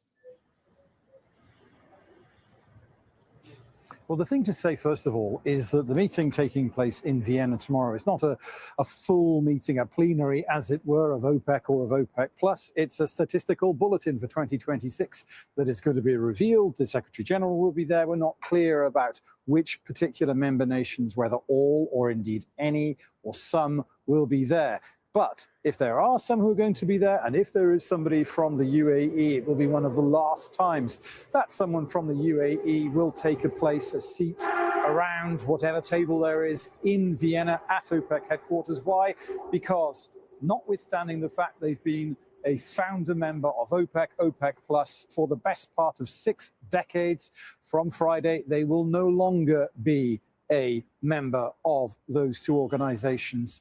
In factual terms, the UAE is producing somewhere around the region of 3.4 million barrels of oil per day. They have a stated desire, a target, that by 2027, that number will have gone up almost 50% to 5 million barrels a day. They are, in their statements, they've said that they're grateful to OPEC for the work that it has done, work that clearly the UAE was involved in with its membership up to this point, but they see their national interest pointing in another direction. Why does all that matter here in Europe? Well, in the first place, because the OPEC has its headquarters in Austria. That's where the formal notification will have to be handed in. And then there is also this continent, the governments here, who are all very much cognizant, aware of the oil shock, the prices shock there has been. Just today, we had the Swedish government, via its economy minister, talking about their fears of a jet fuel shortage. So oil security, oil shocks are very much at the forefront of ministerial minds right now, certainly in Europe, and now it seems also in the United Arab Emirates. Dominic, thank you very much indeed. That's Dominic King breaking that down for us in Berlin. I just want to draw your attention to what we were looking at in the top right-hand corner of the screen there. That was the spot price for Brent crude, which was currently, when we last looked at it, about $111 a barrel. But that's ticking up and down. You can see it just there, top right-hand corner of your screen. And that has been gradually going up over the last 7 days. Let me just break down what OPEC is and what we're talking about. Now, the Organization of the Petroleum Exporting Countries was formed in 1960. It was formed by Iraq, Iran, Kuwait, Saudi Arabia, and Venezuela, but it expanded to include the UAE, Algeria, Libya, Nigeria, Gabon, Equatorial Guinea, and the Republic of Congo. OPEC members are responsible for around 40% of the world's oil, and that can be more than 30 million barrels a day. Now, the group meets to set oil production targets and to manage global oil prices for the group. OPEC Plus combines the original members with an additional 10 countries, including major oil producer Russia. Now, with us for more on this is Natasha Turek. She's an independent journalist covering the Middle East. She's joining us live from Al Ain in the United Arab Emirates. Thank you very much indeed for being with us. What do you make of the timing of the UAE's announcement? Well, the timing is striking. We are in the midst of the largest energy supply shock in history. Almost every single country in the region has seen their revenues and their output significantly curtailed by the closure of the Strait of Hormuz. Now, significantly, as the UAE said in its statement, this decision is for its long-term economic interests, but also, I would say, its short-term ones. As soon as the Strait of Hormuz reopens, the UAE is going to want to increase its production as much as it can in order to recover some of those revenues lost from this period. At the same time, it is quite striking because this is a time when you would think that the region would want to be showing unity in the face of Iran, but Abu Dhabi has expressed displeasure and criticism with some other countries in the region that it feels are not taking a strong or aggressive enough stance against Iran. So this could be a signaling of that displeasure. Now, this is certainly not a decision that was made solely for that reason, or that would have been made in any sort of last-minute fashion. There have been rumors that the UAE might leave OPEC for quite some time, mainly because of its frustration with the constraints that the organization puts on its production levels. But I think that the combination of its desire to become a more flexible, unconstrained actor that can respond to market needs more readily by being able to vary its production levels is especially important now as we face this energy crisis and as the country will need to be very focused on its economic recovery, but as well just this displeasure with the region, with some of the actors in the region, and this break with Saudi Arabia. Certainly this will be something that causes a lot of displeasure in Riyadh, and after several months of tensions between the two countries. Now, taking UAE out of the equation, there are still several other key oil-producing countries as part of OPEC. But what does this do in terms of not just OPEC's practical power, but also its image?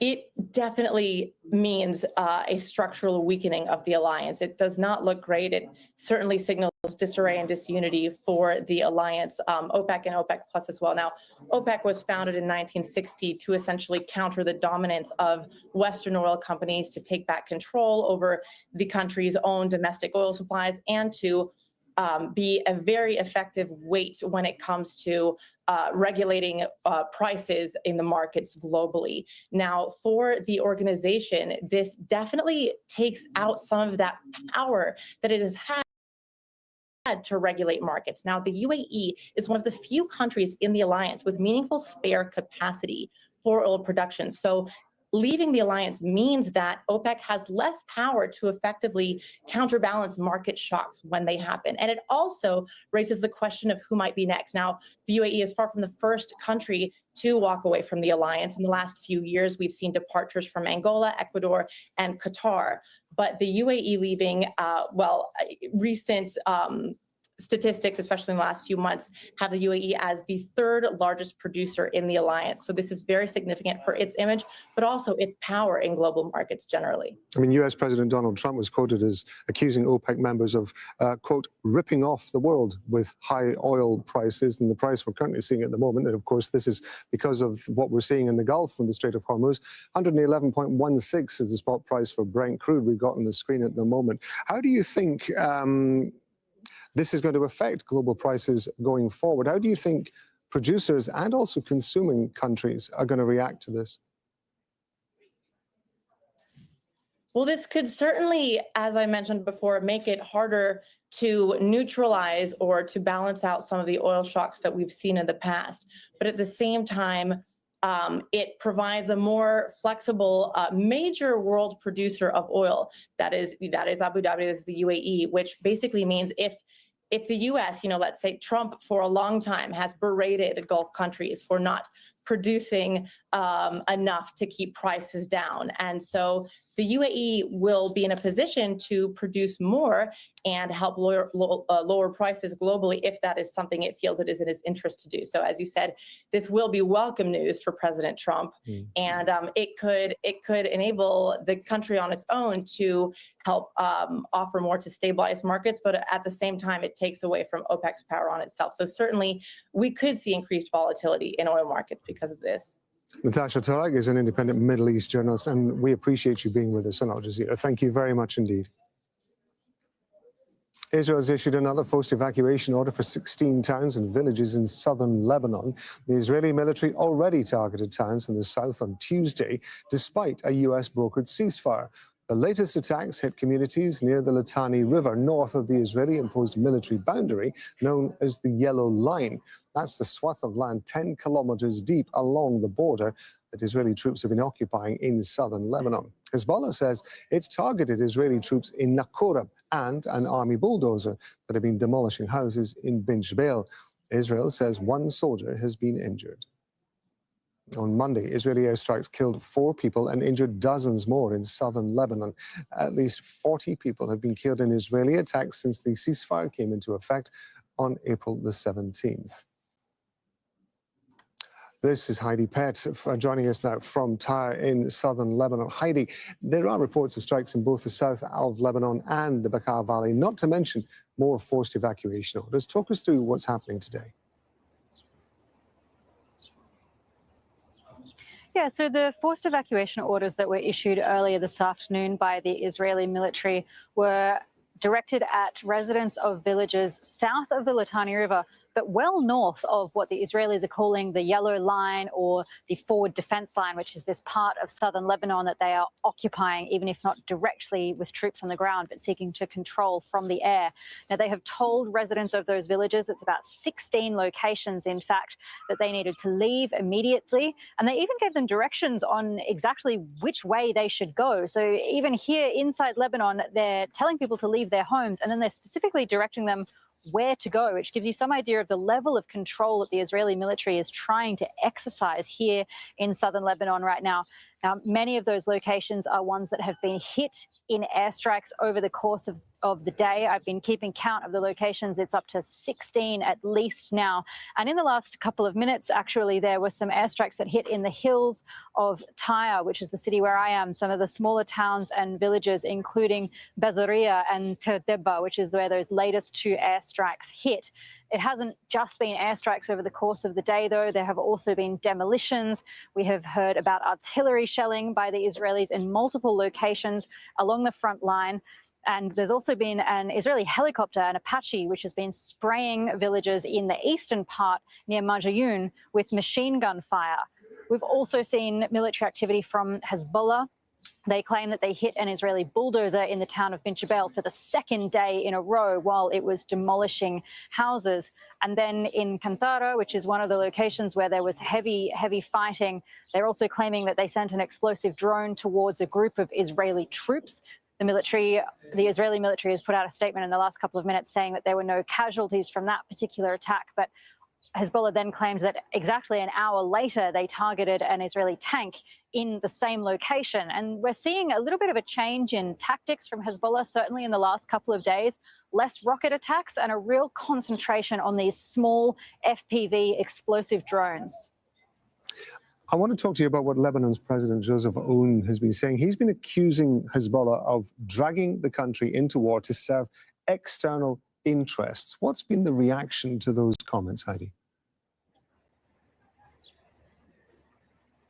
Yeah, so that was the president in a statement yesterday, and he was responding to criticism from Hezbollah and their supporters about the decision that he and his government have made to enter into direct negotiations with Israel. This is this kind of US-mediated process that has begun with meetings at the ambassadorial level in Washington over the last couple of weeks. Now, Hezbollah is very opposed to that idea. They say that the government has done it without taking any kind of consensus from everybody here in Lebanon, and additionally that they don't have that much leverage. And in that statement, what the president was responding to was this idea, well, okay, you're saying we didn't have consensus to enter into direct negotiations. You didn't have consensus to enter into a war. He had already banned the military activities of Hezbollah, but he went so far yesterday as to describe that decision as traitorous. So we are seeing escalating military activity, yes, here in the south, but also an escalating war of words and rhetoric between the government here and Hezbollah and their supporters. Heidi, thank you very much indeed. That's Heidi Pett talking to us there from in Tyre, Lebanon. Well, after weeks of political deadlock, a surprise breakthrough in Iraq. An alliance of Shia political blocs known as the Coordination Framework on Monday had named Ali al-Zaidi as its nominee for the post of Prime Minister. Al-Zaidi is now tasked with forming the next government, but his nomination raises many questions, as Mahmoud Abdul-Wahed reports from Baghdad. A businessman and banker thrust into Iraq's top political role. The 40-year-old Ali al-Zaidi was nominated by the largest bloc in parliament, a Shia coalition known as the Coordination Framework. He comes from the Qar province in the south, a region that has often been at odds with Iraq's central government. Supporters describe him as a technocrat. Critics argue he lacks political experience at a time when Iraq may need it most. Zaidi's rise was not driven by momentum, but necessity. For weeks, Iraq's Shiite political camp was on a deadlock. Former Premier Nouri al-Maliki, who has links with Iran, sought a return to power. His main rival was incumbent Prime Minister Mohammed Shia al-Sudani. External pressure complicated the process further. Donald Trump threatened to cut off US support for Iraq if Maliki was appointed. Inside the coordination framework, divisions deepened. With the constitutional deadline to choose a prime minister approaching, the bloc could not reach a consensus on either candidate. And al-Zaidi emerged, not as the strongest contender, but as the one everyone was willing to accept. Now the real test begins. He has 30 days to form a government. His first challenge is political. He must balance rival factions, negotiate power sharing, and decide how he will distribute critical ministry posts without triggering new disputes. In Iraq's fragmented system, that is no simple task. Some see a reformer others a temporary solution, a compromise candidate. This situation leaves the coordination framework with a month to regroup and settle its differences. Whether Zaidi will be able to form a government before the bloc has to choose a different candidate will define not just his future, but Iraq's next chapter. Mahmoud Abdulwahid, Al Jazeera, Baghdad. The UK Parliament is set to vote over whether Prime Minister Keir Starmer should face an inquiry into whether he misled Parliament. The vote was called by the leader of the opposition and other senior politicians. They say Starmer misled lawmakers over the vetting process for the appointment of Peter Mandelson as US ambassador. Camille Nedelec is joining us live now from London. So, leader of the opposition, Kemi Badenoch, she's leading the debate. She's accusing the Prime Minister of not following due process. What has she been saying so far?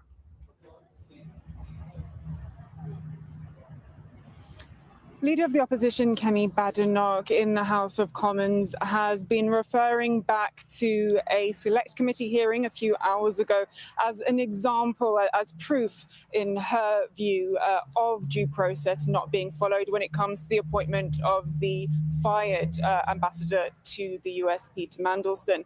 And in that select committee, there was a British official who spoke about the pressure that the department was under from number 10 Downing Street to deliver the approvals on time, and also mentioning that the announcement of Peter Mandelson's appointment happened before those checks were completed. And Kemi Badenoch was asserting, well, that proves that the due process wasn't followed. How could the appointment happen before the security checks are finished getting underway? Now, at that same hearing, Wes Streeting, a top aide who then had to leave as a result of this scandal, denied having anything to do with the pressures that the department was put under to approve Peter Mandelson's clearance, but also did say that he regretted telling British Prime Minister Keir Starmer that he should go ahead with the appointment.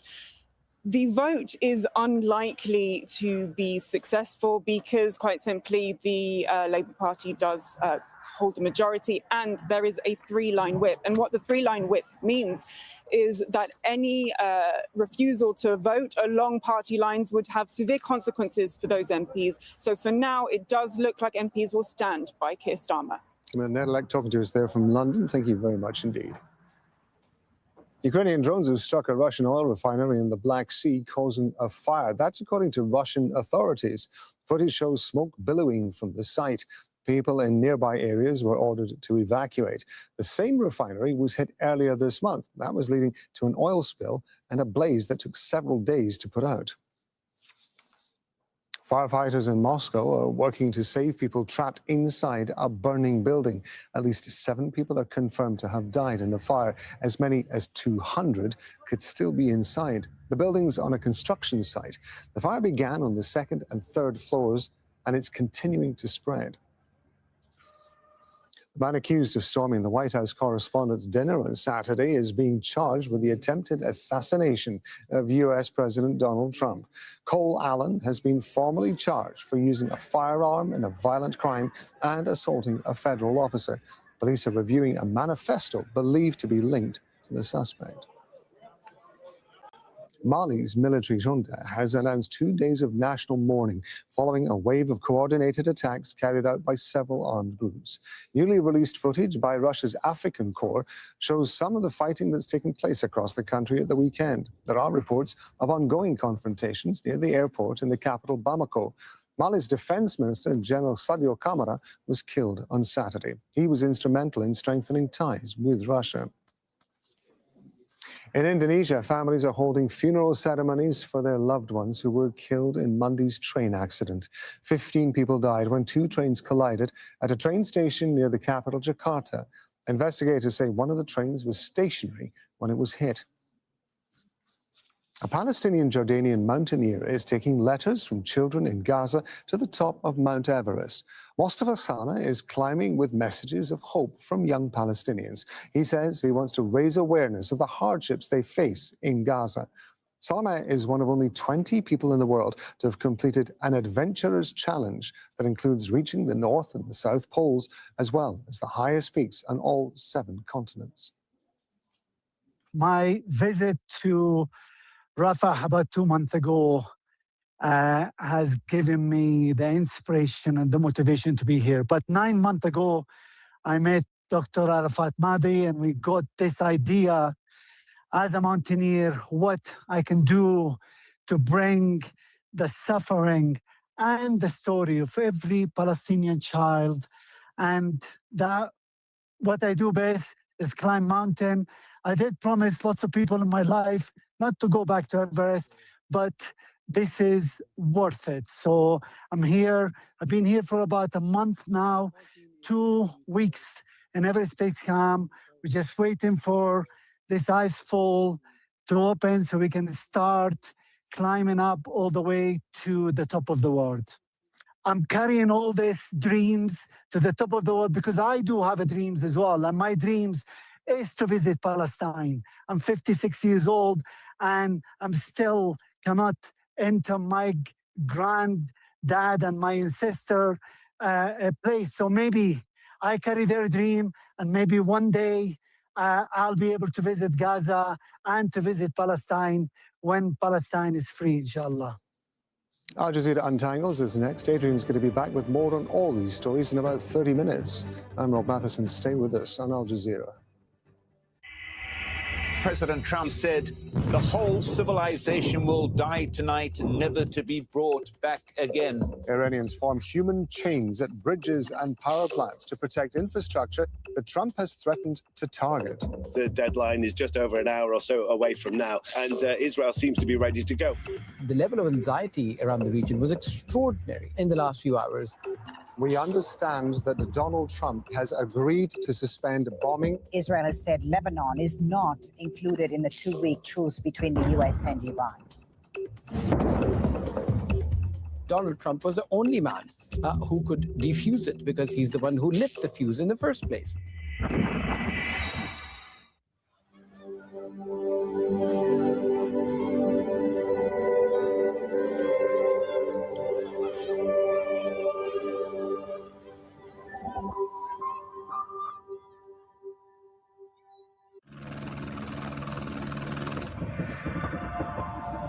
France dreamed big. Not just of borders, but of belonging. Empire for them wasn't just territory, it was a mirror. The colonies would reflect the Republic back to itself. In French, of course. French public memory of the colonial period is of the civilizing mission. The idea of spreading civilization was really a way to unify people in France in a kind of patriotic way behind the idea of colonial expansion. But there was also, from the more Republican side of French politics, the argument that in some way France was a superior culture and that people would be better off ruled by the French. Liberté, égalité, fraternité. Except, funny thing, those words don't always travel well. Within the first few decades of colonization, we believe that upwards of 1 million Algerians perished as a result of the violence of conquest, and also as a result of expropriation of land. Wait, I thought the French Empire was about freedom. Yes, freedom. To become French, or at least almost French. Or to be told you're French until the paperwork says otherwise. Like an exchange student, except no exchange and no return ticket. That doesn't make any sense. Precisely. So sharpen your pens and conjugate your verbs. Welcome to Lesson 2, How to Assimilate with Style.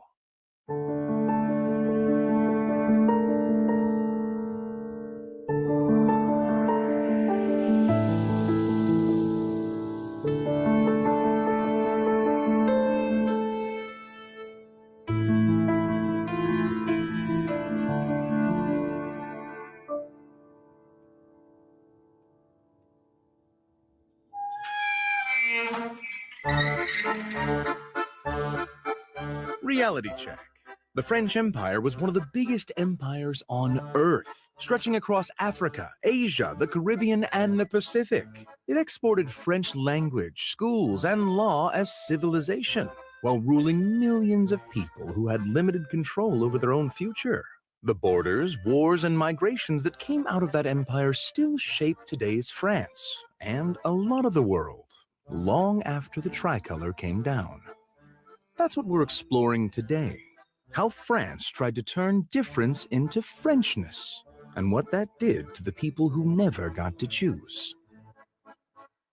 In 1885, French statesman Jules Ferry stood before Parliament and said the quiet part out loud. Superior races have a right because they have a duty, the duty to civilize inferior races.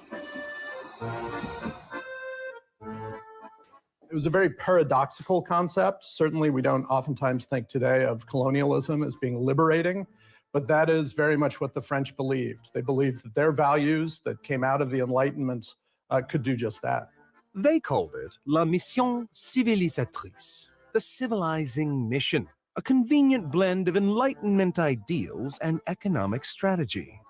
By civilizing people, they meant to spread ideas like liberty, political freedom, economic rationality, capitalism, essentially. The French model was very much one of, as it were, projecting French culture. And that projection included French language. It included educating as many people as possible, definitely the elite. Unlike other empires obsessed with loot, France wanted loyalty, hearts, minds, and mouths pronouncing bonjour. Bonjour. Bonjour. Bonjour. Bonjour. Wait, he just sold colonialism like it's a self-help course. Should I be taking notes?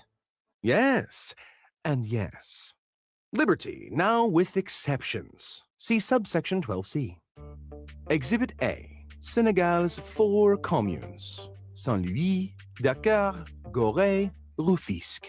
In 1848, Paris extended French citizenship there, in theory.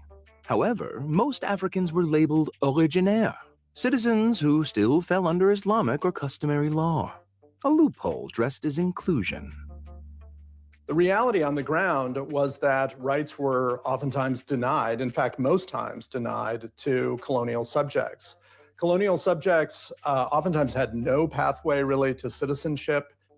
Only a small educated elite, the Evolué, could climb the ladder to full citizenship, but the price was steep. You had to give up the idea of Islamic law, for example, to accept French secular law. This, I think, created quite a bit of resentment on the part of many colonized subjects. They have to renounce their right to be judged in a Muslim court, even though the Muslim courts are under French jurisdiction, in order to actually potentially get citizenship, which very few do, beginning in 1865 with the personal status laws. Sounds like equality existed, just not for the people it was promised to.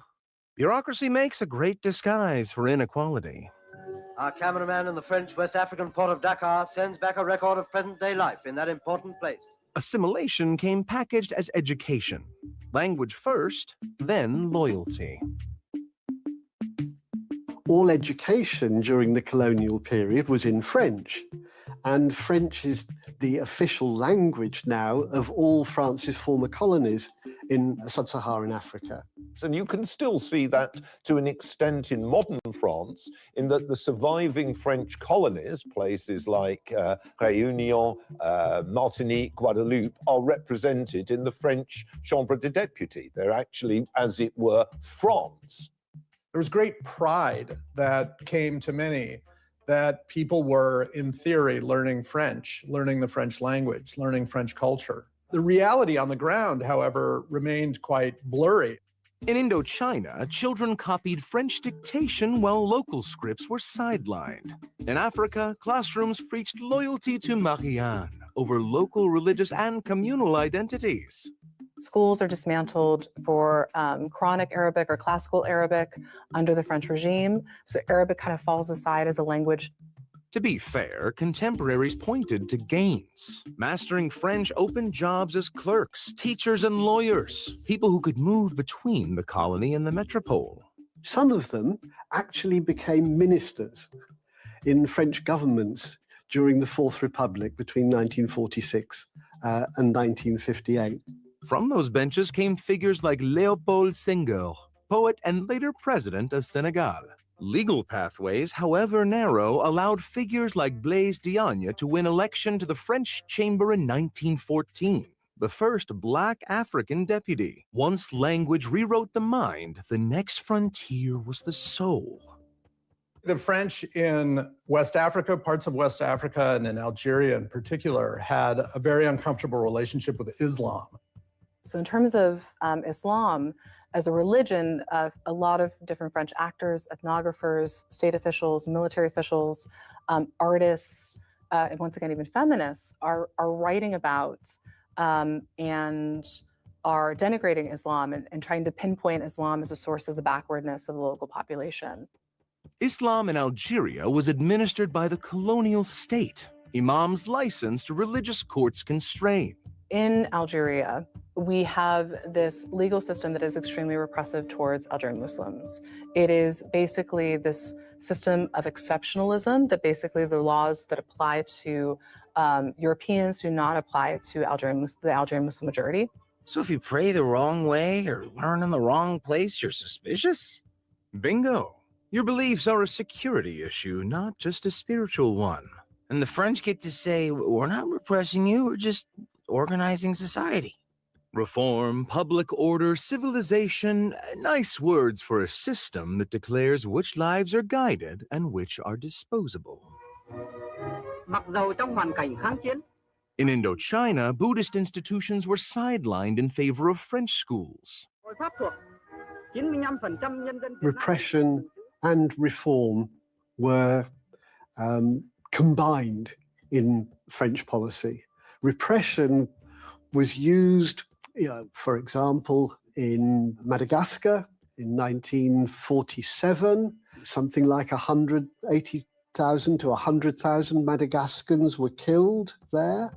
These ceremonies were propaganda, unveiling as liberation, French values as modernity.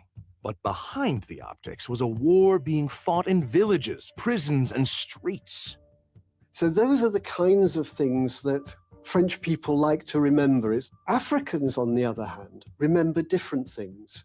They remember, for example, the repression to which they were periodically subject. They remember the denial of rights, of equal rights. They remember France's reluctance to make good on its promises of the one and indivisible republic with shared rights and equality. Still, it wasn't all one-way repression. French secular ideals and Catholic networks did create new social spaces. You also actually see how empire, however much it's a system of control, also gives agency to those people who are ruled or controlled or incorporated, or whatever phrase you wish to use. Mission schools educated women who later became activists. Some Algerian reformists used French rhetoric about liberty to challenge patriarchy at home. So Algerian Muslim women had been talking about, or there was sort of discourse about rights, and actually they looked more in terms of improving women's condition in the interwar period. Religion and culture weren't just collateral. They were battlegrounds. Still, every awakening has a budget. Once minds were molded, the next project was profit.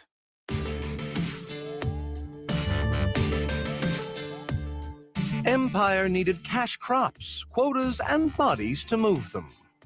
Cotton, coffee, cocoa, peanuts, rubber, grown for Paris, not for local markets. It's very interesting to look at the relationship between French ideology and a reality of often economic exploitation. And obviously economic exploitation in all sorts of different ways, from coerced labor to the, as it were, seizure of raw materials. The recruitment of labor was oftentimes achieved through violent means, either through directly forcing men and women to work at gunpoint, say, or through threats of taxation or even kidnapping, forcing men to come forward and agree to work through systems of indentured labor. By law, adults could be conscripted for weeks at a time. Projects like the Congo-Ocean Railway cost tens of thousands of African lives. How bureaucracy functioned oftentimes was that it could create its own kind of rationale by saying, well, obviously there's not any kind of, say, mistreatment of labor. Laborers are not housed poorly. Laborers are not forced into work situations. When they can just simply point to the rules and regulations that say that those things were impossible. In reality, however, these sorts of abuses were going on with some regularity. To some contemporaries, this looked like progress. Railways did connect coasts to interiors. Export crops brought wages for a minority who found steady work. Cities like Dakar and Abidjan grew into hubs that remain vital today. Civilization? Or just capitalism dressed in tricolor cloth? Oh, you're starting to ask the right questions. Algeria was the jewel in the French crown. Not a colony, but officially part of France itself. French colonialism begins in Algeria in 1830, when the French military comes in, starts a very long conquest that is extremely violent. The Mediterranean, they said, wasn't a border. It was a bridge. Except the bridge had toll booths, and Muslims rarely got across. In 1865, a law confirmed that Algerian Muslims could apply for citizenship, but only if they abandoned Islamic personal law. They had to agree to go by French law. So Islam really was separated, I think, in Algeria from the French educational system quite starkly. In 1870, the Cremieux Decree granted automatic French citizenship to Algeria's Jews, while Muslims remained subjects. One land, two sets of rules. By 1936, the Blum-Violet proposal to extend citizenship stalled. Another paper bridge to nowhere. Educated Algerians, the évolués, once believed in assimilation. Farhat Abbas, a Western-educated Algerian politician and early advocate for assimilation, even declared in the 1930s that Algeria had no nation but France. Yet by the 1940s, after decades of second-class status, Abbas and others turned nationalist. Assimilation had promised equality. Reality had bred rebellion. Still, Algeria's paradox produced new politics. The Cremieux Decree integrated Jews into French civic life. Évolué gained education, professions, and a voice, however limited, in municipal councils. But those cracks in the system also gave rise to leaders and movements that eventually demanded independence. For some of the mujahidat, or the Algerian female resistance fighters who joined the FLN during the revolution, the nationalist movement, they're the ones we have the most oral stories with and oral histories with because of the efforts of people like Jamila Amran and Natalia Vance. They point to this discrimination that they experienced at school as part of the reason for which they ultimately decided to support nationalism and independence. Teach someone freedom long enough and they'll start asking why they don't have it. That's right. Assimilation was supposed to create loyal French subjects. Instead, it often produced rebels fluent in French ideals. When it became obvious that France wasn't going to be able or wasn't politically willing to deliver on that promise of equality, African political leaders began to turn towards independence as their key demand. Léopold Senghor, Aimé Césaire, Farhat Abbas, all educated in French schools, turned those lessons against empire. The pen that signed decrees also signed declarations of independence. To France, this was betrayal. To the colonized, it was consistency. African leaders said, okay, we're part of the one and indivisible republic. So we want that to become real. We want real equality. If liberty was universal, then colonial subjects demanded it too. As early as the early 20th century, you see colonial subjects writing letters to governor generals, to NGOs, to international organizations, complaining that they're not gaining the kinds of liberty and justice and equality that the universalist ideals promised. The Mission Civilisatrice taught its subjects how to speak French, read Rousseau, and claim equality. And when they did, empire found itself on the receiving end of its own revolution. When France lowered its flags in Africa, it didn't pack up its influence. It just changed the logo. It's often referred to as France-Afrique. There's these sort of official, semi-official, unofficial links between France and Africa, which take all sorts of different forms, sometimes legal, sometimes not so legal.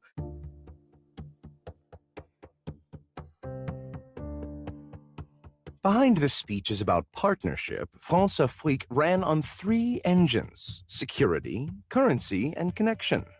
France signed a series of defense agreements with its former colonies, giving itself the right to intervene whenever stability was threatened. From Gabon to Chad to Côte d'Ivoire, French troops landed not with flags, but with missions. Over 50 interventions have taken place since the 1960s, all justified as protecting democracy, citizens, or strategic partners. Then came the money.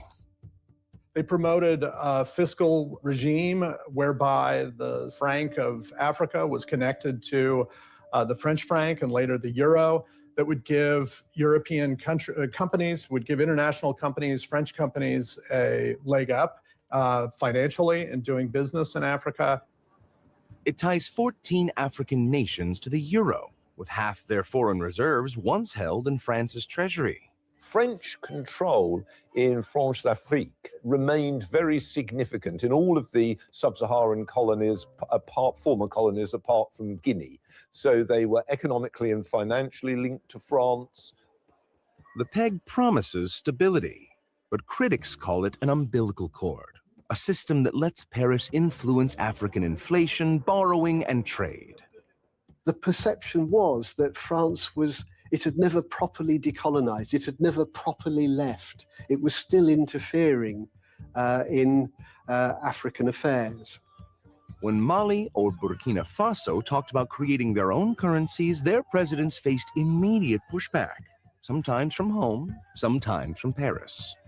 So they didn't lose the empire, they just rebranded it? In the 19th century, France spread civilization through catechisms and classrooms. Today, the United States exports it through culture and curriculum. No longer is there direct rule over most parts of the world that we saw in the 19th and up until the mid-20th century. But still, there remains this kind of commitment of American and European powers to ideas of progress, ideas of capitalism that continue to shape global relations between the global North and the global South. Paris once projected its language and laws across the world. Today, Washington exports superheroes, syllabi, and streaming platforms. From Hollywood to Ivy League universities, the American imagination runs global syndication. Streaming platforms and social media set the tone of aspiration. What love looks like, how success sounds, even how people argue online. In 2023, more than 80% of the world's top 10 streamed shows came from US-based studios. In sub-Saharan Africa, over half of all screen content viewed online is either American or framed through Western production formats. But there's also a lot of borrowing from different cultures and inspiration. So for instance, Japanese manga has become incredibly popular in Algeria. Additionally, there's also Bollywood films that have become incredibly popular. And education follows the same route. Students learn in English, think in Western frameworks, and publish in journals that require American accreditation. English became the global passport of success, the new French of empire. The nature of decolonization was shaped crucially by African political leaders, by the choices that they made and the actions that they undertook. From colonial classrooms preaching civilization to modern ministries managing faith, the impulse is the same. Turn devotion into doctrine and believers into citizens. And when faith stops working as leverage, economics picks up the hymn book.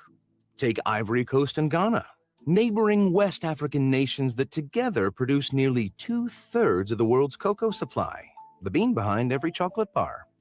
But here's the plot twist. Of the $100 billion market, several studies estimate that less than 6% of value remains in Africa. The rest melts away in Europe and North America in branding, processing, and profit margins. Companies like Nestle, Mars, and Ferrero recognize the serious economic and social challenges facing cocoa-growing communities and have been actively working to address them. Operators say partnership beats paralysis. Long concessions bring capital, standards, and global calls. They pledge transparency and shared growth. Critics still ask who holds the keys and for how long. One's got to say that imperialism is very much present in the modern world, but it varies greatly in its character. Question: what's the difference between a lifeline and a leash? It depends on who's holding the other end. In Paris 1885, assimilation looks like freedom on paper. In Silicon Valley 2025, access looks like freedom on the homepage.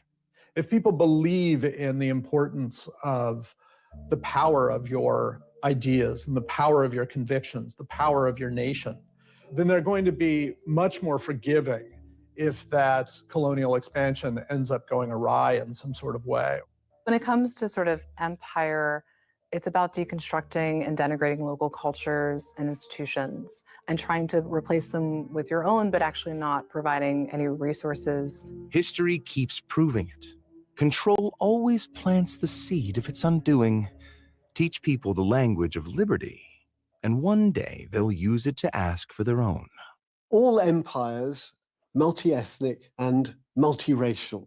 And if we look today at our modern nation states, we have huge problems with interethnic and relations, race relations. So perhaps we could learn something from the empires of old, of how they managed these complex relationships between different ethnic groups and different races. Congratulations, class. You've survived lesson 2. You've learned how to civilize with culture, govern with quotas, and graduate under someone else's rules. Did I pass? Am I French now? You sure did, but the test never ends. Graduation is never a guarantee. You can play by the rules, learn the script, pass every trial, only to find the score was never yours to set. Come in, sit down. This is a masterclass in how to be a colonizer. Religion was. We're incredibly grateful for every single one of our subscribers. Whether you just discovered at Truth Talks Live or you've been a day one truth teller, we see you, and we're proud to show up for you every day. But here's the reality. Independent media is under attack. We're committed to bringing you real voices, real perspectives, and a truly multicultural lens on world news. And that mission comes at a cost. Over 300,000 viewers tune in daily. And now, we're asking you to take the next step with us.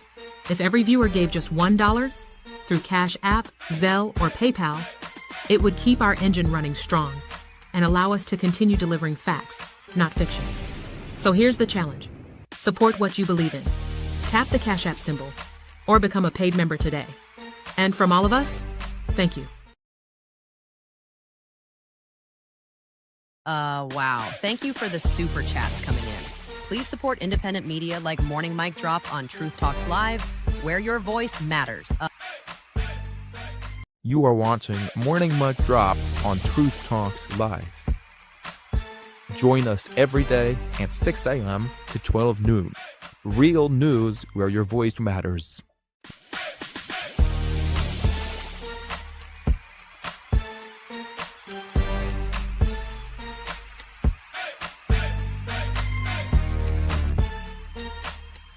Are y'all ready to roll? Let's go. Says that it's quitting OPEC. The cartel is losing its third largest producer in the middle of the Iran war. That announcement comes as Gulf leaders meet in person in Saudi Arabia for the first time since the conflict began. Donald Trump says that Iran wants the US to open the Hormuz Strait as they try, quote, to figure out their leadership. And Israel issues more forced displacement orders in southern Lebanon, with airstrikes hitting deep inside the country.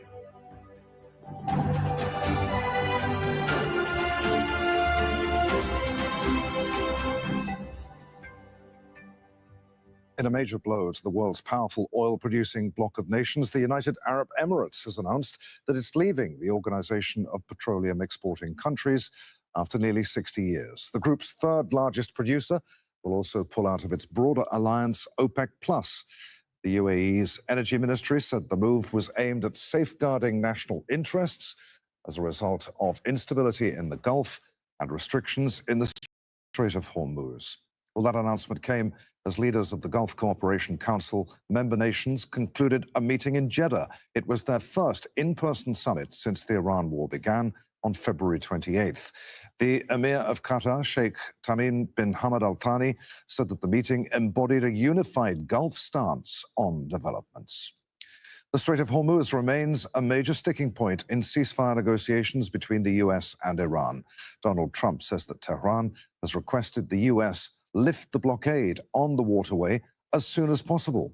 He's posted on social media saying that Iranian leaders say their country is, quote, in a state of collapse due to the restrictions. We have correspondents covering every angle of this evolving story.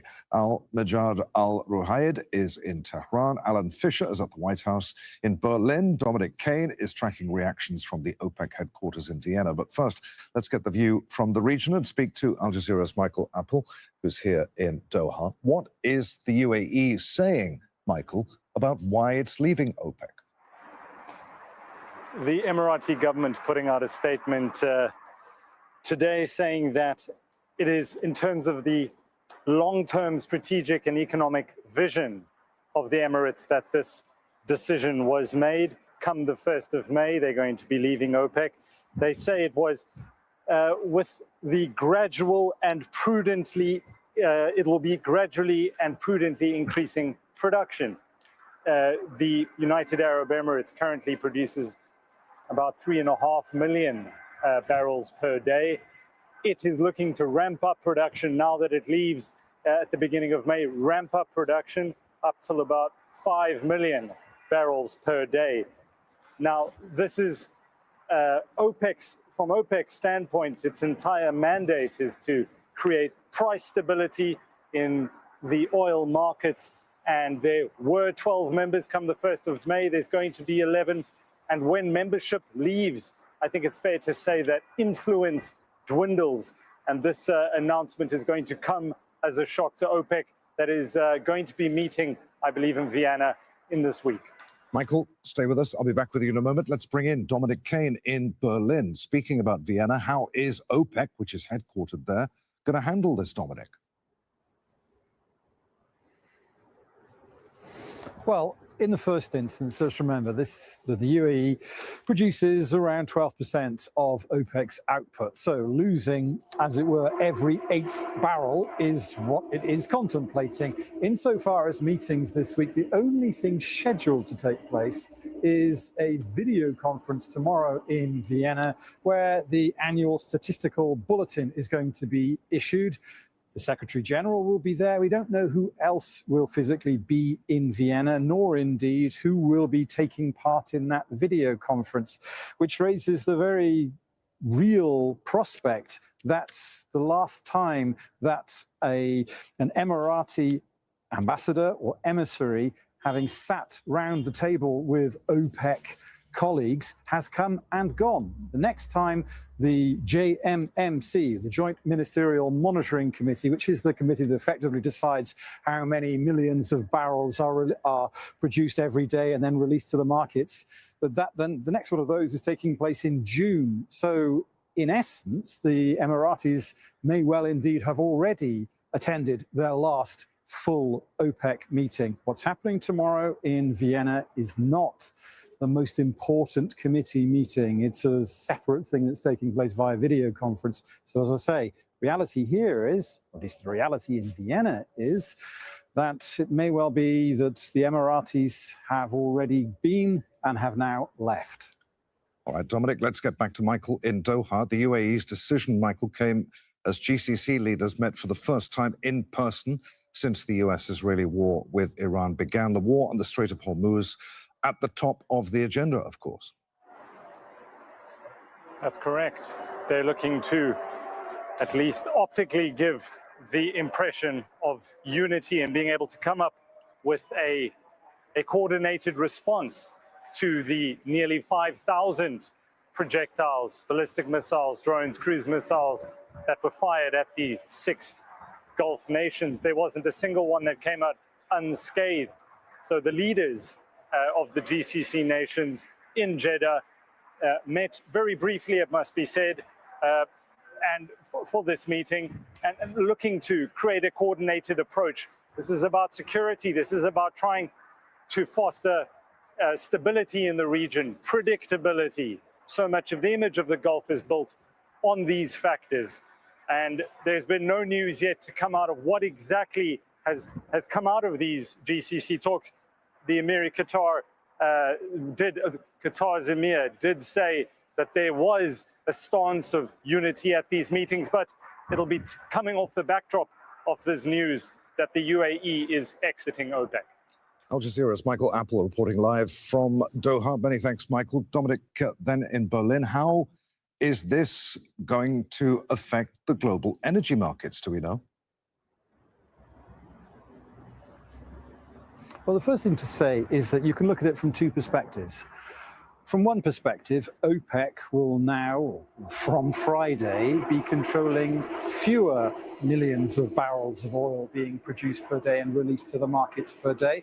But then, as we have been hearing, the UAE has said that it wants to boost the amount of oil it produces, perhaps by as much as 50%, up to around 5 million barrels a day. Their stated target for that to be achieved is 2027. So, on the one hand, OPEC, a very large organization controlling much of the oil production in the world, will control less, but then more barrels of oil will be released.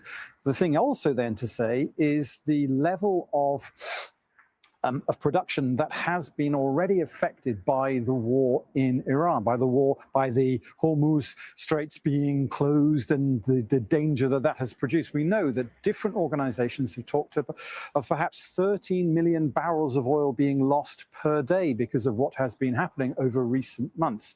And then what does it mean in terms of the rest of the world? Well, here in Europe, we know that many different governments have been really concerned, troubled by the shock to oil prices. The latest of one was Sweden. The economy minister of Sweden today saying that while fuel for cars, fuel for motors, that sort of thing is not really at the moment threatened, they do have deep concern about jet fuel, aviation fuel, kerosene, that sort of thing. Well, in saying that, they are mirroring the views of many different governments around this continent. So that's the essence of it. OPEC will produce fewer barrels of oil. The Emiratis want to produce more barrels of oil. And the rest of the world looks on and wonders, well, will oil prices go up because of what's just happened? Al Jazeera's Dominic Kane reporting live from Berlin. Many thanks, Dominic. Let's bring in Al-Majad Al-Ruhaid, who's live for us in Tehran, and our chief US correspondent, Alan Fisher, who's at the White House. Alan, we know from the White House that President Trump discussed this latest Iranian proposal with his team on Tuesday. What are we hearing about how that plan was received? Look, it was all part of a much broader discussion, and the White House has made it clear that Donald Trump isn't satisfied about some of the things that were put forward in the proposal. And they wouldn't go into detail, but they've made it clear that he has red lines, and one of those red lines, of course, is the idea that Iran should have a nuclear weapon. So the Iranian proposal that they postpone talks on the nuclear program for the time being isn't something we think that Donald Trump would be keen on doing. He has made it clear that Iran should not have a nuclear weapon, not now, not ever. But we won't know exactly what the United States position is, because the White House have made it clear that they're not going to negotiate with the Iranians via the media. As for Donald Trump, well, he's gone on to the media to talk about the Iranians. He's done it in the last couple of hours on Truth Social. He said that Iran has just informed us they are in a state of collapse. They want us to open the Strait of Hormuz as soon as possible. When he talks about that, that's of course about lifting the blockade. And he says that they are in disarray. They're trying to work out who their leadership is, which he thinks they will do, which indicates he's hopeful that perhaps discussions will take place soon. But here's the reality. Donald Trump says they're not going to send people on an 18-hour flight from Washington, D.C. when these discussions could be held over the phone. So there may be moves behind the scenes, but not anything that the White House wants to talk about publicly at this point. Alan, I'll be back with you in just a moment. The live pictures, by the way, you're seeing from the White House, the other side of the building from where Alan is the state visit of Britain's King Charles and Queen Camilla. President Trump speaking there at a ceremonial welcome for the couple. Let's go to Tehran then, and Al Jazeera's Al-Majad Al-Ruhaid. What are we learning from Iranian officials about what they've actually said or are offering right now? Well, actually, we know that this is coming after what we could describe very active diplomatic efforts led by Abbas Araqchi, foreign minister, who has been on a regional tour starting from Pakistan, Oman, and Russia. And there is also an important thing here between the Iranians that they are seeing there is a big shift in tone from the United States. They requesting for negotiations, and now Abbas Araqchi is saying that we are reviewing that request and not responding directly. So when it comes to the offer and what Iranians say is basically there is no official details about that, but based on latest reports on Iranian media and special reports, that we are right now dealing with a postponing of nuclear file for next step. They are speaking about a step-by-step negotiation. That Iranian right now saying that let's deal with the consequences of this war. And the consequences, we know that the new situation on the Strait of Hormuz, Iran demanding right now a full declared and to end the war with guarantees that will not resume again. And in return of that, they are opening to ease the pressure, giving access through the Strait of Hormuz, and also linking everything with the maritime issue right now by lifting the blockade with the imposed by the United States on the Strait of Hormuz. So the whole thing right now is Iranian focusing on the consequences of war rather than nuclear files and the main sticking point on the past round of negotiations. Al Jazeera's Al-Majad Al-Ruhaid reporting live from Tehran. Many thanks indeed. Alan, as these negotiations drag on, how is all of this affecting sentiment there, the American economy? Well, if you look at the stock market, just in the last couple of days, they've hit record highs, which surprised many investors and many commentators who didn't expect it to do quite as well. But the reality for many ordinary Americans, of course, is that things are difficult. The cost of oil prices, of filling your car, is much more expensive. That impacts then on the cost of the likes of groceries. We're getting to the point of the year where many people are thinking about summer vacations, and they're looking at prices for flights to visit friends and family, or maybe to travel further. And they're seeing that the prices are much, much more expensive than they thought they were going to be. Donald Trump talks about how oil, United States is self-sufficient in it, and that's largely true, but it still suffers the shocks of the oil market across the globe, and it's pushed prices higher here. So many people are struggling. We're told that because of the war, inflation could hit 5%. Some of the early indicators suggest it might not go as high as that. But this is a worry for many people around America, and of course for Donald Trump and his team. This was the president who said that within a year in office, he'd be able to cut fuel bills and the cost of gas would be half of what it was when he took over. It's now much higher than when he took over. You can't really portray yourself as the president who's worried about economics and see this sort of thing. So he's keen on a deal, but he's also made clear from the White House that they want the best possible deal they can get for the American people, and they believe that will also be for the Iranian people too. Our chief US correspondent, Alan Fisher, reporting live from the White House. Many thanks, Alan. Let's bring in Noor Odeh, who is in Ramallah, tracking the Israeli response to all of this. What's been Israel's red lines in these negotiations? Remind us, Noor, between the US and Iran. Well, Adrian, Israel would much rather not have a deal at all between the U.S.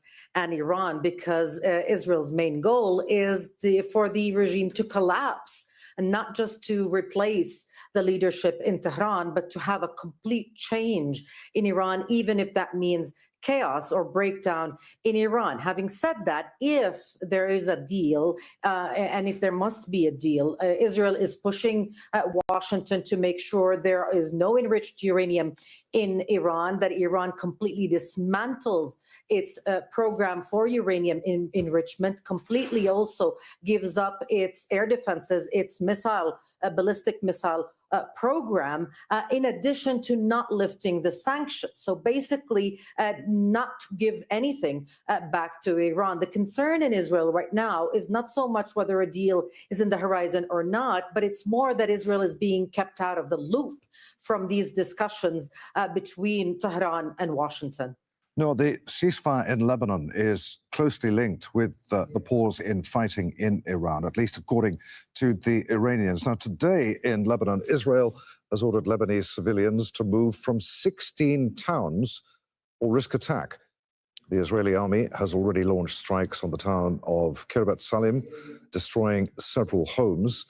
The health ministry says that Israeli strikes have killed at least 2,534 people since March 2nd. Meanwhile, Hezbollah says that it's targeted Israeli troops in Naqoura. Let's bring in Al Jazeera's Heidi Pett, who's in the city of Tyre in southern Lebanon.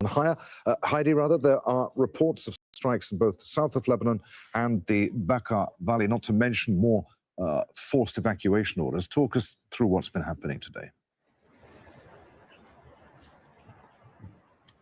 Yes, there have been multiple strikes across southern Lebanon. We've been counting them up. It's at least 16 now. In the last hour, 2 hit simultaneously in the towns of Bazaria and Terdiba, which is in the hills just to the east here of Tyre. Now speaking to members of the civil defense who are working in those towns, they say that they have recovered 5 people injured from the rubble of a home that was targeted in Terdiba, with children among them. They are still working at that location. Civil defense teams are working across southern Lebanon at the site of these multiple airstrikes that have been hitting in quite a broad area, right? It's not just inside the yellow line. It's not even just outside the yellow line. It's quite far north of it. And we've seen a renewal again of these Israeli forced evacuation orders targeting 16 villages just to the south of the Litani River, telling people once again that they need to leave their homes in a hurry.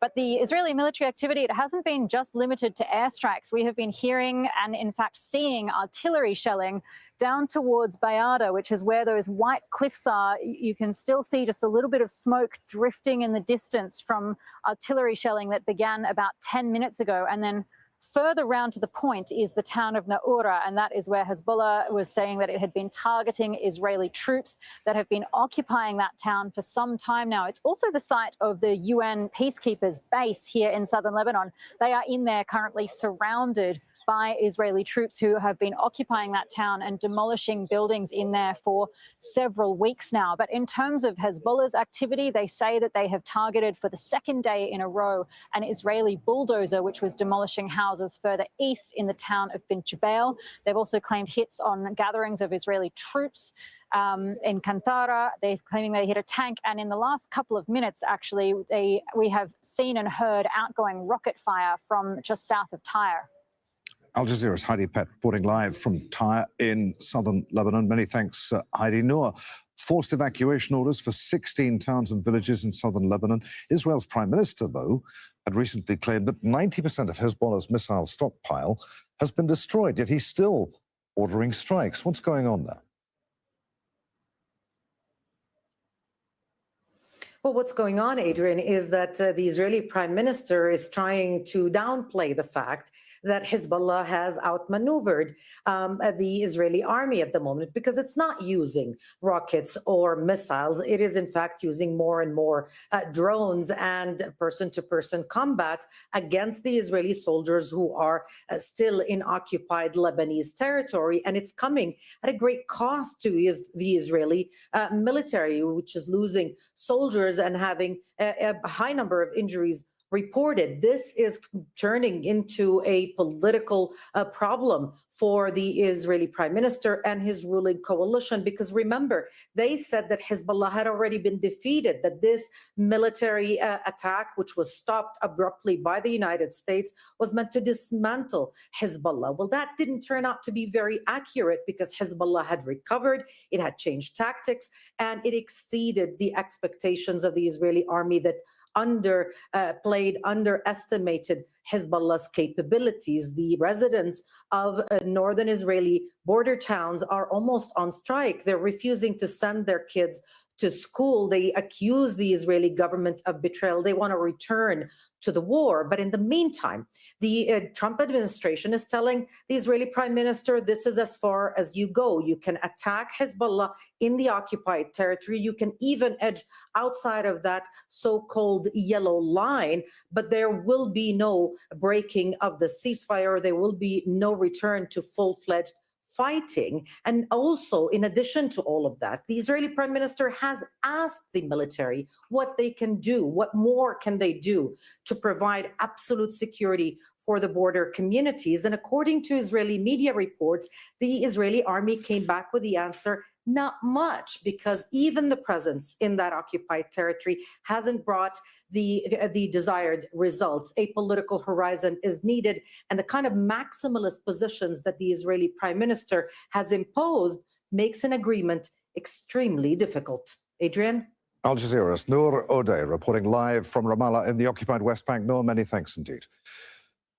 Tuesday marks 2 months of a war launched by the US and Israel on Iran, a war that's reshaped the region and is hurting countries far beyond. On February 28th, the US and Israel struck Iran, assassinating its supreme leader, Ali Khamenei. Khamenei was replaced by his son, and government institutions remain largely unchanged. A temporary ceasefire is now in place. Iran's health minister says that US-Israeli airstrikes killed more than 3,000 Iranians over the 5.5 weeks of fighting. Hospitals, homes, and historic sites lie in ruins. So does the Iranian economy, already crippled by years of Western sanctions. The conflict spilled over across the region, most acutely in Lebanon, where Iran-allied Hezbollah attacked Israel on March 2nd. Israeli attacks have since killed thousands of Lebanese, displaced more than 1 million more. And it's invaded southern Lebanon, razing villages to the ground. A ceasefire there is on the brink of collapse.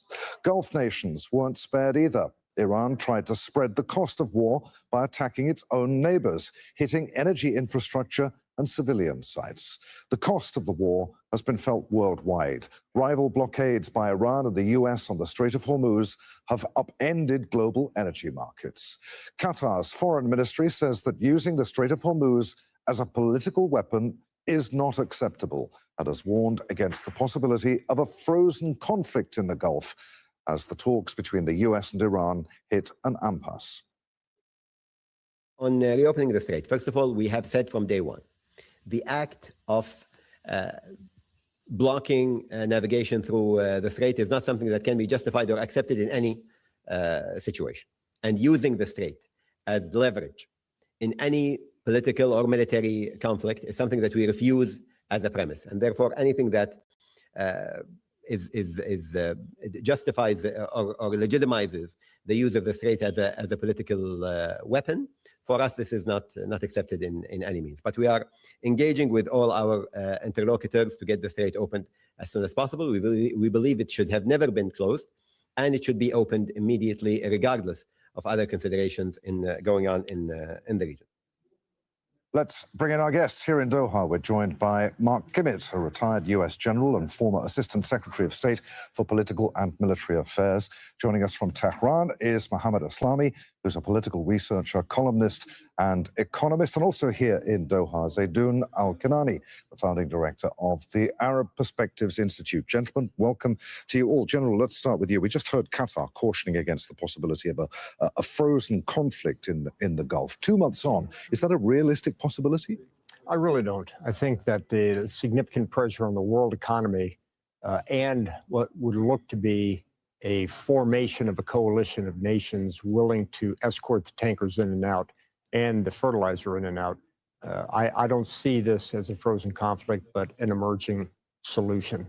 Mohammed Aslami, we were hearing earlier that the White House is considering the latest Iranian proposals. Do we happen to know, or would you like to speculate, what's actually in those proposals?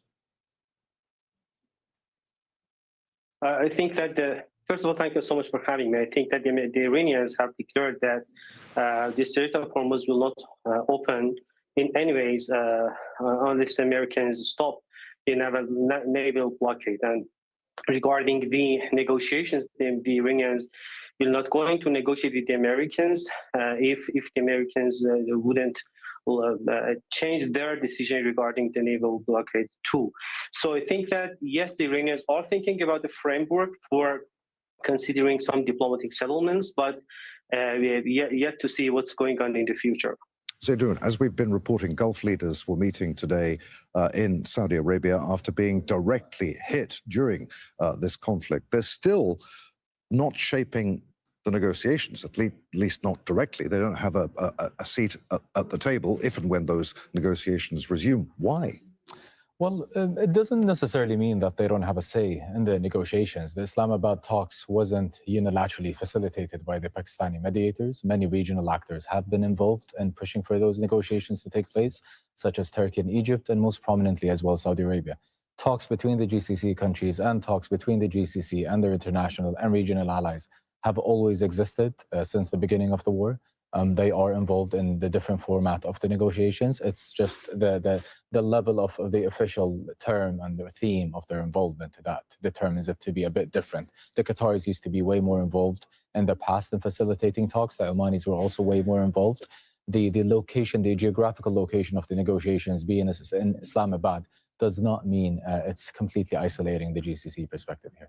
General, President Trump says that Iran has asked him to lift his blockade of the Strait of Hormuz, with the strait still constrained and the US continuing to maintain pressure. How close are we to a miscalculation at sea rather than a diplomatic breakthrough, the longer this blockade goes on? Well, first of all, I'm encouraged by the offer made by President Trump to lift the American portion of the dual blockade. I would just certainly hope that the Iranians reciprocate. And one of the reasons is for the very notion you mentioned, a miscalculation at sea. Some young Iranian Revolutionary Guards Corps motorboat commander, speedboat commander, goes out in the middle of the Gulf, serendipitously hits a tanker or an American ship, causing casualties. I think that could cause the situation to blow up again. Mohammed Aslani, Iran has in recent days engaged Russia, Oman, and other regional mediators. Is that a sign of strength on its part, of confidence, or of mistrust? You know that right now the Americans missed the chance to negotiate with the Iranians. Right now, Iranians are engaging in so many different, important discussions with Pakistanis, with their Omani counterparts, and I should mention Russians. The Iranian Foreign Minister met President Putin. Their discussions was not only about the negotiations or the diplomatic solutions for the Persian Gulf and the Strait of Hormuz. It was more than that, and it was about so many other topics that the Iranians and the Russians are thinking about collaboratively. So I think that when it comes to Strait of Hormuz, it is clear that the Iranians will not leave the Strait of Hormuz to go back to what was before the war. Let's pause for a moment to take a look at the sticking points. Iran's latest ceasefire proposal focuses on ending the fighting first. Tehran says that it will reopen the Strait of Hormuz if Washington lifts its naval blockade on Iranian ports, but that nuclear talks would be delayed.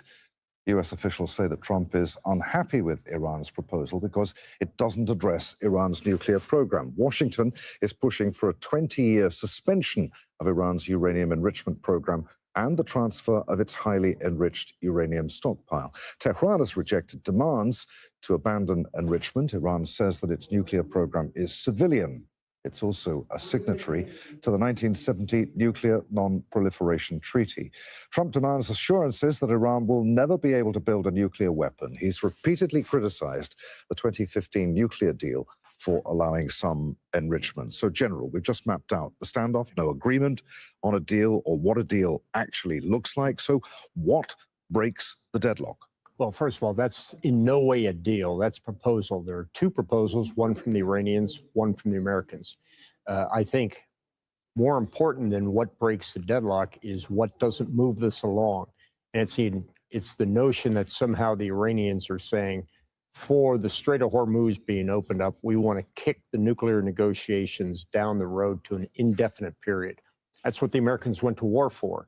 There is very little chance that the Americans will accept any proposal that kicks the nuclear program down, kicks that can down the road. And Zaydoun, with economic pressure continuing as far as the Gulf nations are concerned from the Strait disruption, are they pushing harder for a deal, any deal, or stronger guarantees?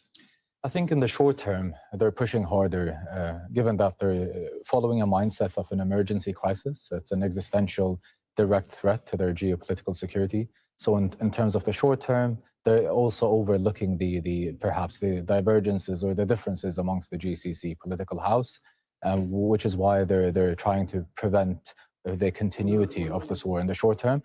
But long term, one can imagine that there may be a diverse political approaches and opinions in the future relationship with Iran, in the future relationship between the GCC states, perhaps revisiting security arrangements that would ensure much more collective coordination between one another to ensure that they could be stronger together politically, institutionally, but also from a security perspective to prevent such an attack or such a direct threat happening in the future. And Mohammed Aslani, with the Strait still restricted, does Iran see its control over the Strait as its main leverage in shaping the form of indeed the outcome of any negotiations?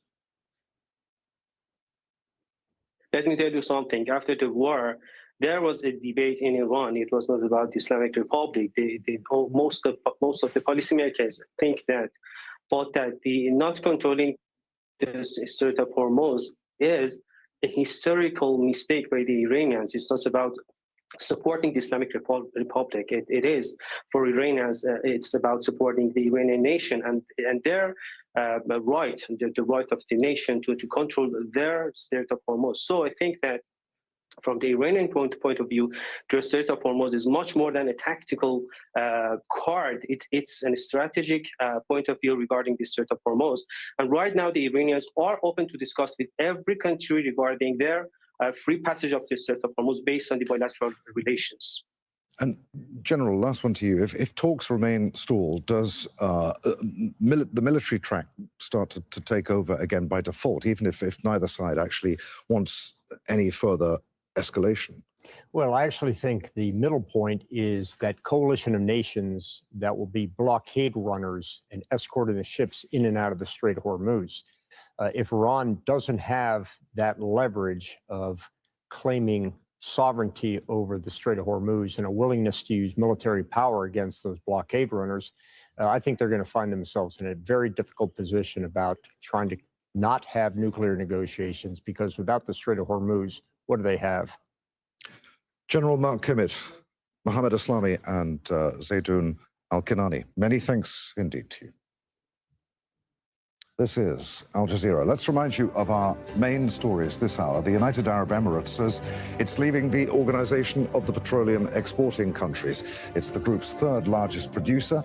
It'll also pull out of the broader OPEC Plus alliance. That's as the Iran conflict upends global energy markets. Gulf nation leaders gathered in Saudi Arabia on Tuesday to discuss the impacts of the Iran conflict. It was the first time the heads of GCC states met in person since the start of the war. Regional security and blockades on the Strait of Hormuz were high on the agenda. President Donald Trump says that Iran has requested that the U.S. lift its blockade on the strait as soon as possible. That's as Washington reviews a new ceasefire proposal from Iran, and as Iran's foreign minister says Tehran is considering a U.S. request to restart talks. Let's take a closer look at what OPEC actually is. The Organization of Petroleum Exporting Countries was formed in 1960 by Iraq, Iran, Kuwait, Saudi Arabia, and Venezuela. But it then expanded to include the UAE, Algeria, Libya, Nigeria, Gabon, Equatorial Guinea, and the Republic of Congo. OPEC members are responsible for around 40% of the world's oil. That can be more than 30 million barrels a day. The group meets to set oil production targets and to manage global oil prices for the group. OPEC Plus combines the original members with an additional 10 countries, including major oil producer Russia. Cornelia Meyer is a macroeconomist, commodity expert, and chief executive officer of Meyer Resources. She joins us now from Bern in Switzerland. Cornelia, a shock with the UAE leaving OPEC. What do you make of it? Well, good afternoon, Adrian, and thank you very much for having me. Well, yes, I was startled, but you know, the UAE has for some time not been that happy because what OPEC does, its mandate is not to support the price. Its mandate is to keep markets adequately supplied. So during COVID, and when there was much oil on the market, obviously, you know, the quotas were upped.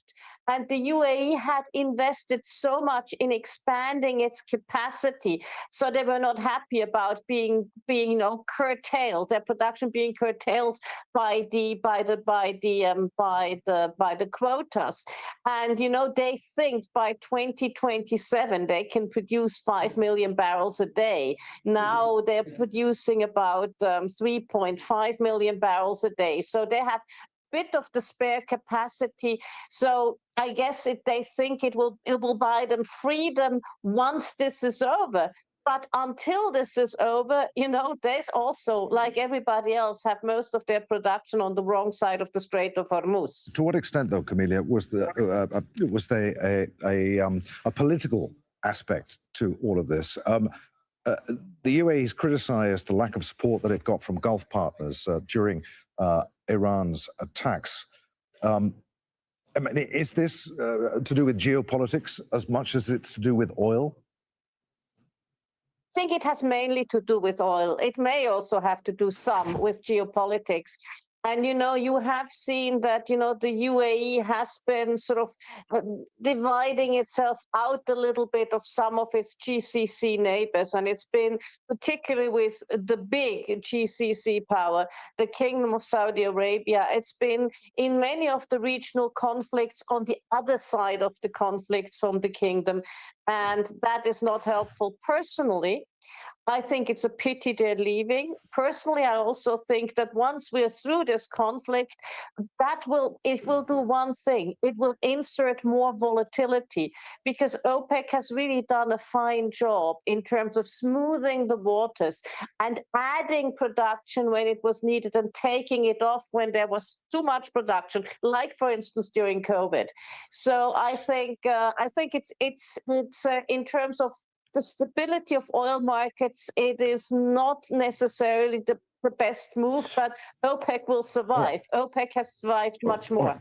Cornelia, if the UAE can now produce freely, does that open the door for other producers to reconsider their commitment to OPEC quotas? To what extent might there be a sort of, well, I'll have some of that too? Well, I sort of doubt it because OPEC has been quite instrumental, as I said, in evening out when there was too much or too little oil on the market, and particularly with the U.S. being so strong with all the shale oil production that they have, and with a lot of the non-OPEC producers like Brazil, like Guyana, like Argentina, and so on, also being quite strong. I think most of the OPEC members will see validity in having a coherent group. Okay, longer term, if producers start to prioritize market share over quota discipline, what does that do for OPEC? Does it fundamentally weaken its ability to manage both supply and prices? Well, I think that, as I said, OPEC doesn't see itself as somebody who manages prices. They see themselves as somebody who manages supply. I think they will. There will be discussions and OPEC discussions behind the scenes. There've always been strong discussions, but I think most of the OPEC member countries and also OPEC Plus see validity in working together. That doesn't mean that the discussions are not going to be quite loud, but internally. But I think it's given where we are, there is validity in having OPEC, and most OPEC countries see that. The UAE is a little bit the odd man out here because there are, as you mentioned, some of the political issues, and there's also they've invested so much in more capacity that they just want to monetize it. Cornelia, what does this mean for you and me? When the Strait of Hormuz eventually reopens and supply normalizes, does the UAE's decision ultimately point to lower prices at the pump or simply more uncertainty? Simply, in my view, and I haven't run it through my model yet, but in my view, at this point, prima facie, it just adds to volatility. And, volatility is a difficult thing. Imagine you're an airline and you don't know from one day to the next whether your jet fuel is worth 30% of the operating budget or 70% of the operating budget. You want stability.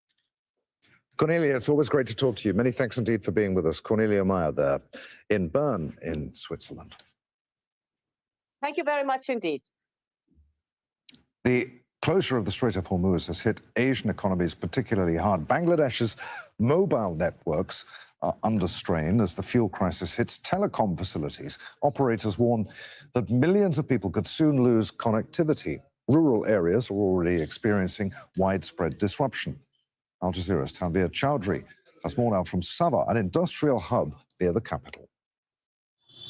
In Dhamrai, a small rural area about 35 kilometers from the capital Dhaka, shop owner Ziaul Haq now works by candlelight. With frequent power cuts, the network has become unreliable. We can't do much online. Even on IMO or WhatsApp, calls drop within a minute, and regular phone calls often drop or audio fades. Making a simple phone call is becoming a daily struggle in many parts of Bangladesh, as power cuts and fuel shortages begin to hit mobile networks. The situation is even worse in rural areas and small towns like Dhamrai, where outages are leaving mobile towers without power for up to 8 hours a day.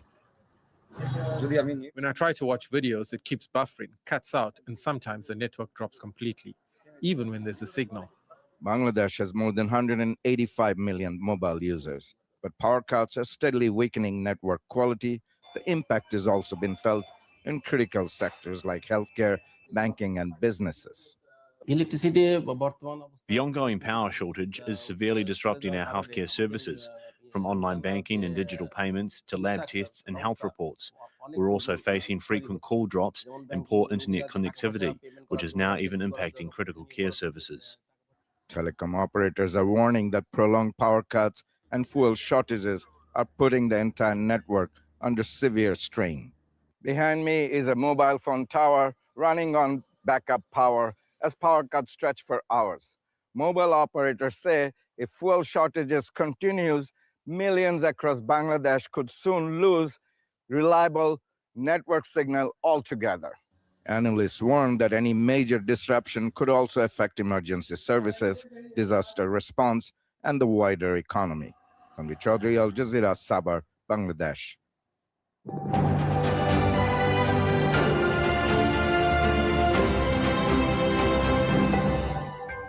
Now let's take you to Mali, where a spokesman for the al-Qaeda-linked JNIM has announced the beginning of a total siege against the capital, Bamako. The group and Tuareg rebels have carried out a series of attacks nationwide. They've forced the retreat of Russia's Africa Corps forces from the northern town of Kidal, where the Malian defense minister was killed in his residence. The JNIM spokesman warned civilians in Bamako to stay out of the way of the fighting with the army, or they could also be targeted. Live out of Dhaka in neighboring Senegal, Al Jazeera's Nicholas Hack is there. So, Nick, what exactly has the JNIM said? No, this is really a significant statement, Adrian, from the Al-Qaeda affiliate Jamaat Nusrat al-Islam wal Muslimin, one of the main commanders that orchestrated the attacks on the garrison town of Kati and Bamako, speaking directly to the population, to those that live in the capital, Bamako, saying in many words that they should either leave by foot or let them continue their operations. And this follows overnight operations. We heard that there were operations around the airport and also around the town of Kati, where the civilian population took the side of the Malian forces. Many in Bamako do not want to see Al-Qaeda fighters take over the capital. So this was both a warning to the population that they would be a target if they came into their way. And in his words, and interestingly, he spoke in the local language, not in Arabic or in Tamashek, the language of the Tuaregs, but in Bambara. And he said that no trucks, cars, or even animal-drawn carts will be allowed to enter the city starting April 28th, which is today, and that they can leave, but they will have to leave by foot and face fighters, Al-Qaeda fighters. So a word of warning for those in Bamako.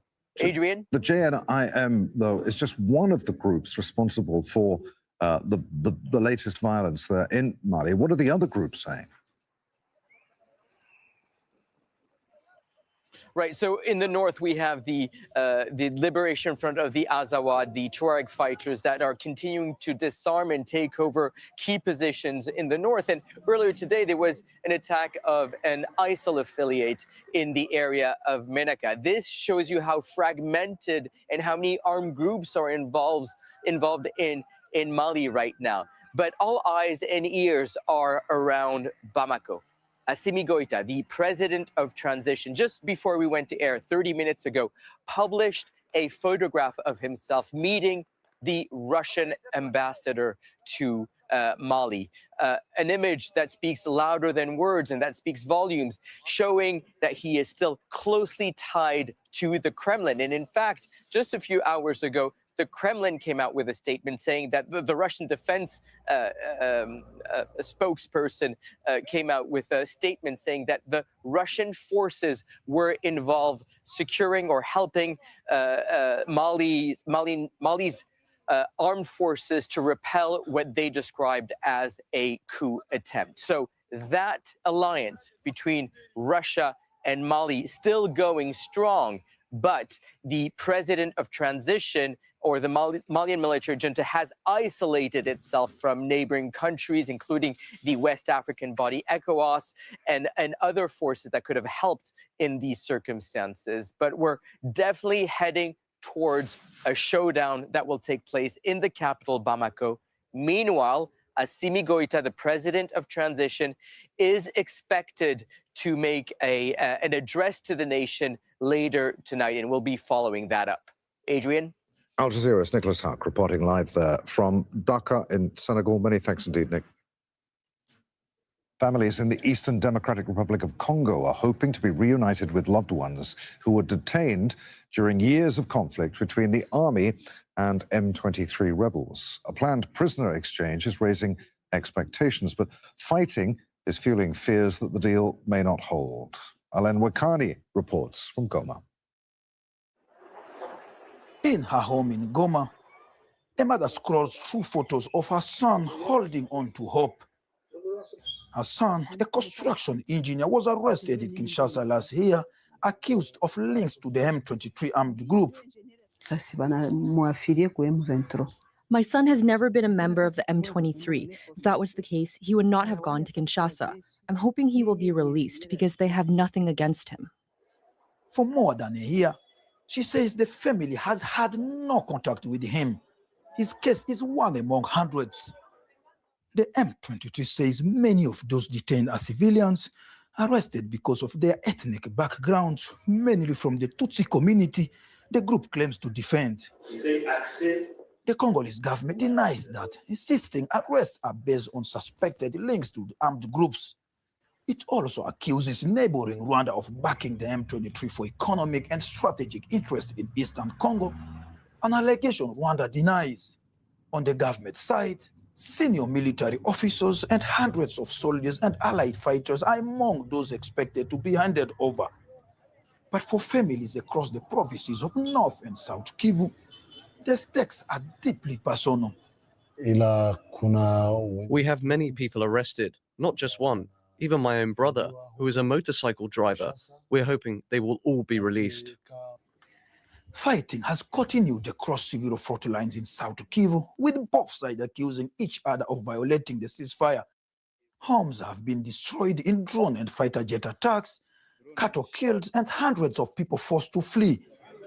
UN officials say sustaining the ceasefire will be critical for the process to move forward. I am happy to hear that M23 rebels and the government in Kinshasa are talking, but if there is a chance, please bring my son home. I don't even know what the procedure will be. Happily reflects the anxiety of many families here caught between hope and uncertainty as fighting continues in parts of Eastern Congo. This planned prisoner exchange is seen as a key confidence-building steps between the DRC government and the M23 rebels. But with the fighting still ongoing on different front lines, many people here fear the deal could collapse before even it is carried out. Back in her home, Kambenga waits, hoping this process will finally bring her son back. Alenu Aikani, Al Jazeera, Goma, Eastern DRC. At least 3 people have been killed during Israel's latest violations of the ceasefire in Gaza. There were 2 fatalities and several injuries when a civilian car was targeted in Gaza City. A 9-year-old boy also died in the southern city of Khan Yunis. He was struck by an Israeli drone while out collecting cardboard for cooking fuel. The Israeli military hasn't yet commented on either incident. At least 800 Palestinians have been killed since the ceasefire was announced almost 7 months ago. Israel's also blocking the entry of construction materials, building equipment, and temporary housing to Gaza, a further violation of that ceasefire agreement. The shortage has forced people to improvise in order to repair their homes. At the port, an informal industry has taken shape, repurposing old materials. But as Al Jazeera's Hani Mahmoud reports from Gaza City, it comes with risks, especially for children. At Gaza seaport, the sound of waves is muffled by the hammering of metal against cement. Children as young as 7 are working alongside adults, breaking large slabs into smaller pieces, one strike at a time. Reaching this site is itself a risk. With walking paths at the seaport destroyed, workers are crossed by small boats, exposed and unprotected, just to begin their day. Severe shortages of construction materials have brought rebuilding in Gaza to a standstill.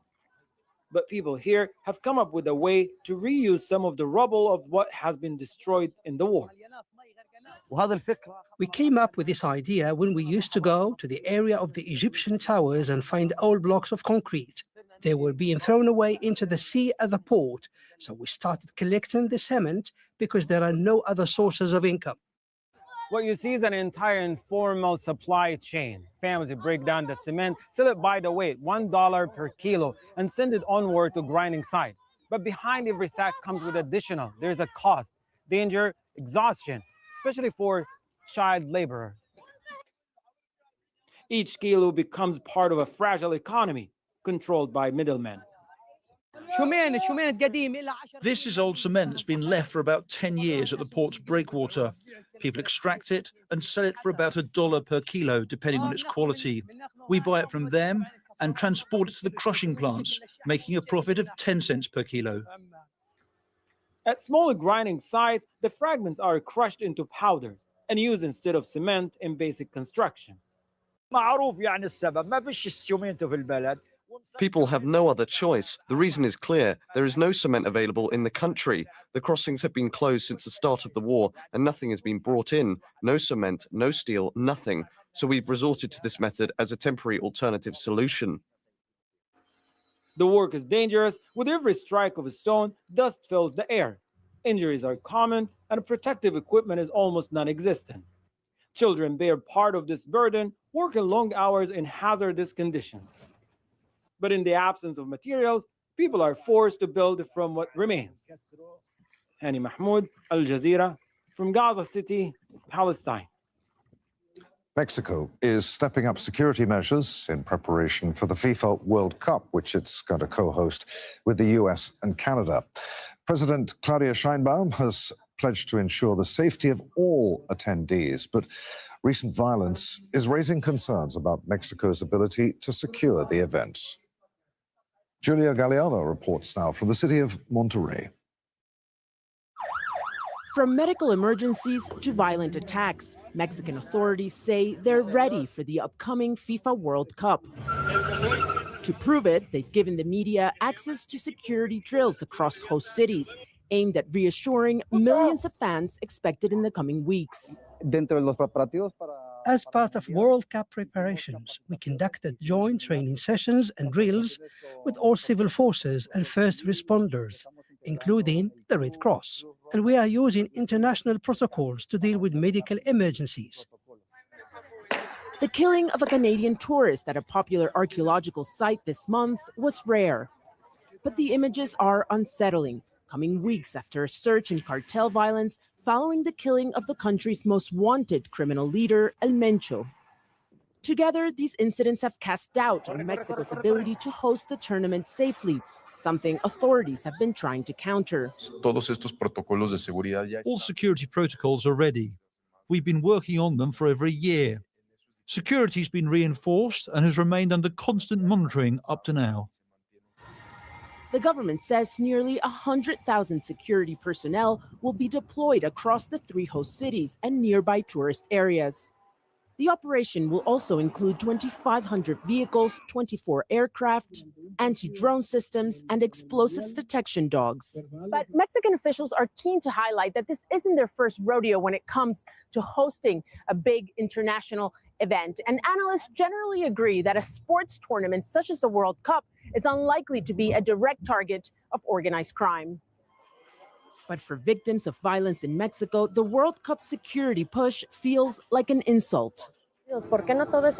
Why don't they invest all that World Cup money into helping those of us searching for our relatives? All that technology could be used to find our loved ones.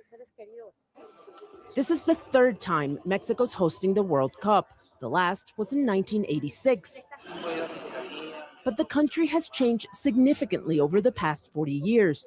And this is a moment for Mexico's global image that the authorities can't afford to get wrong. For many here, it's also a chance to demand the security they say has long been missing. Julia Galeano, Al Jazeera, Monterrey, Mexico. Our extensive coverage of developments out of Iran, the Gulf, Lebanon, and the US continues in just a moment. We're incredibly grateful for every single one of our subscribers. Whether you just discovered at Truth Talks Live or you've been a day one truth teller, we see you, and we're proud to show up for you every day. But here's the reality. Independent media is under attack. We're committed to bringing you real voices, real perspectives, and a truly multicultural lens on world news. And that mission comes at a cost. Over 300,000 viewers tune in daily. And now, we're asking you to take the next step with us. If every viewer gave just $1 through Cash App, Zelle, or PayPal, it would keep our engine running strong and allow us to continue delivering facts, not fiction. So here's the challenge. Support what you believe in. Tap the Cash App symbol or become a paid member today.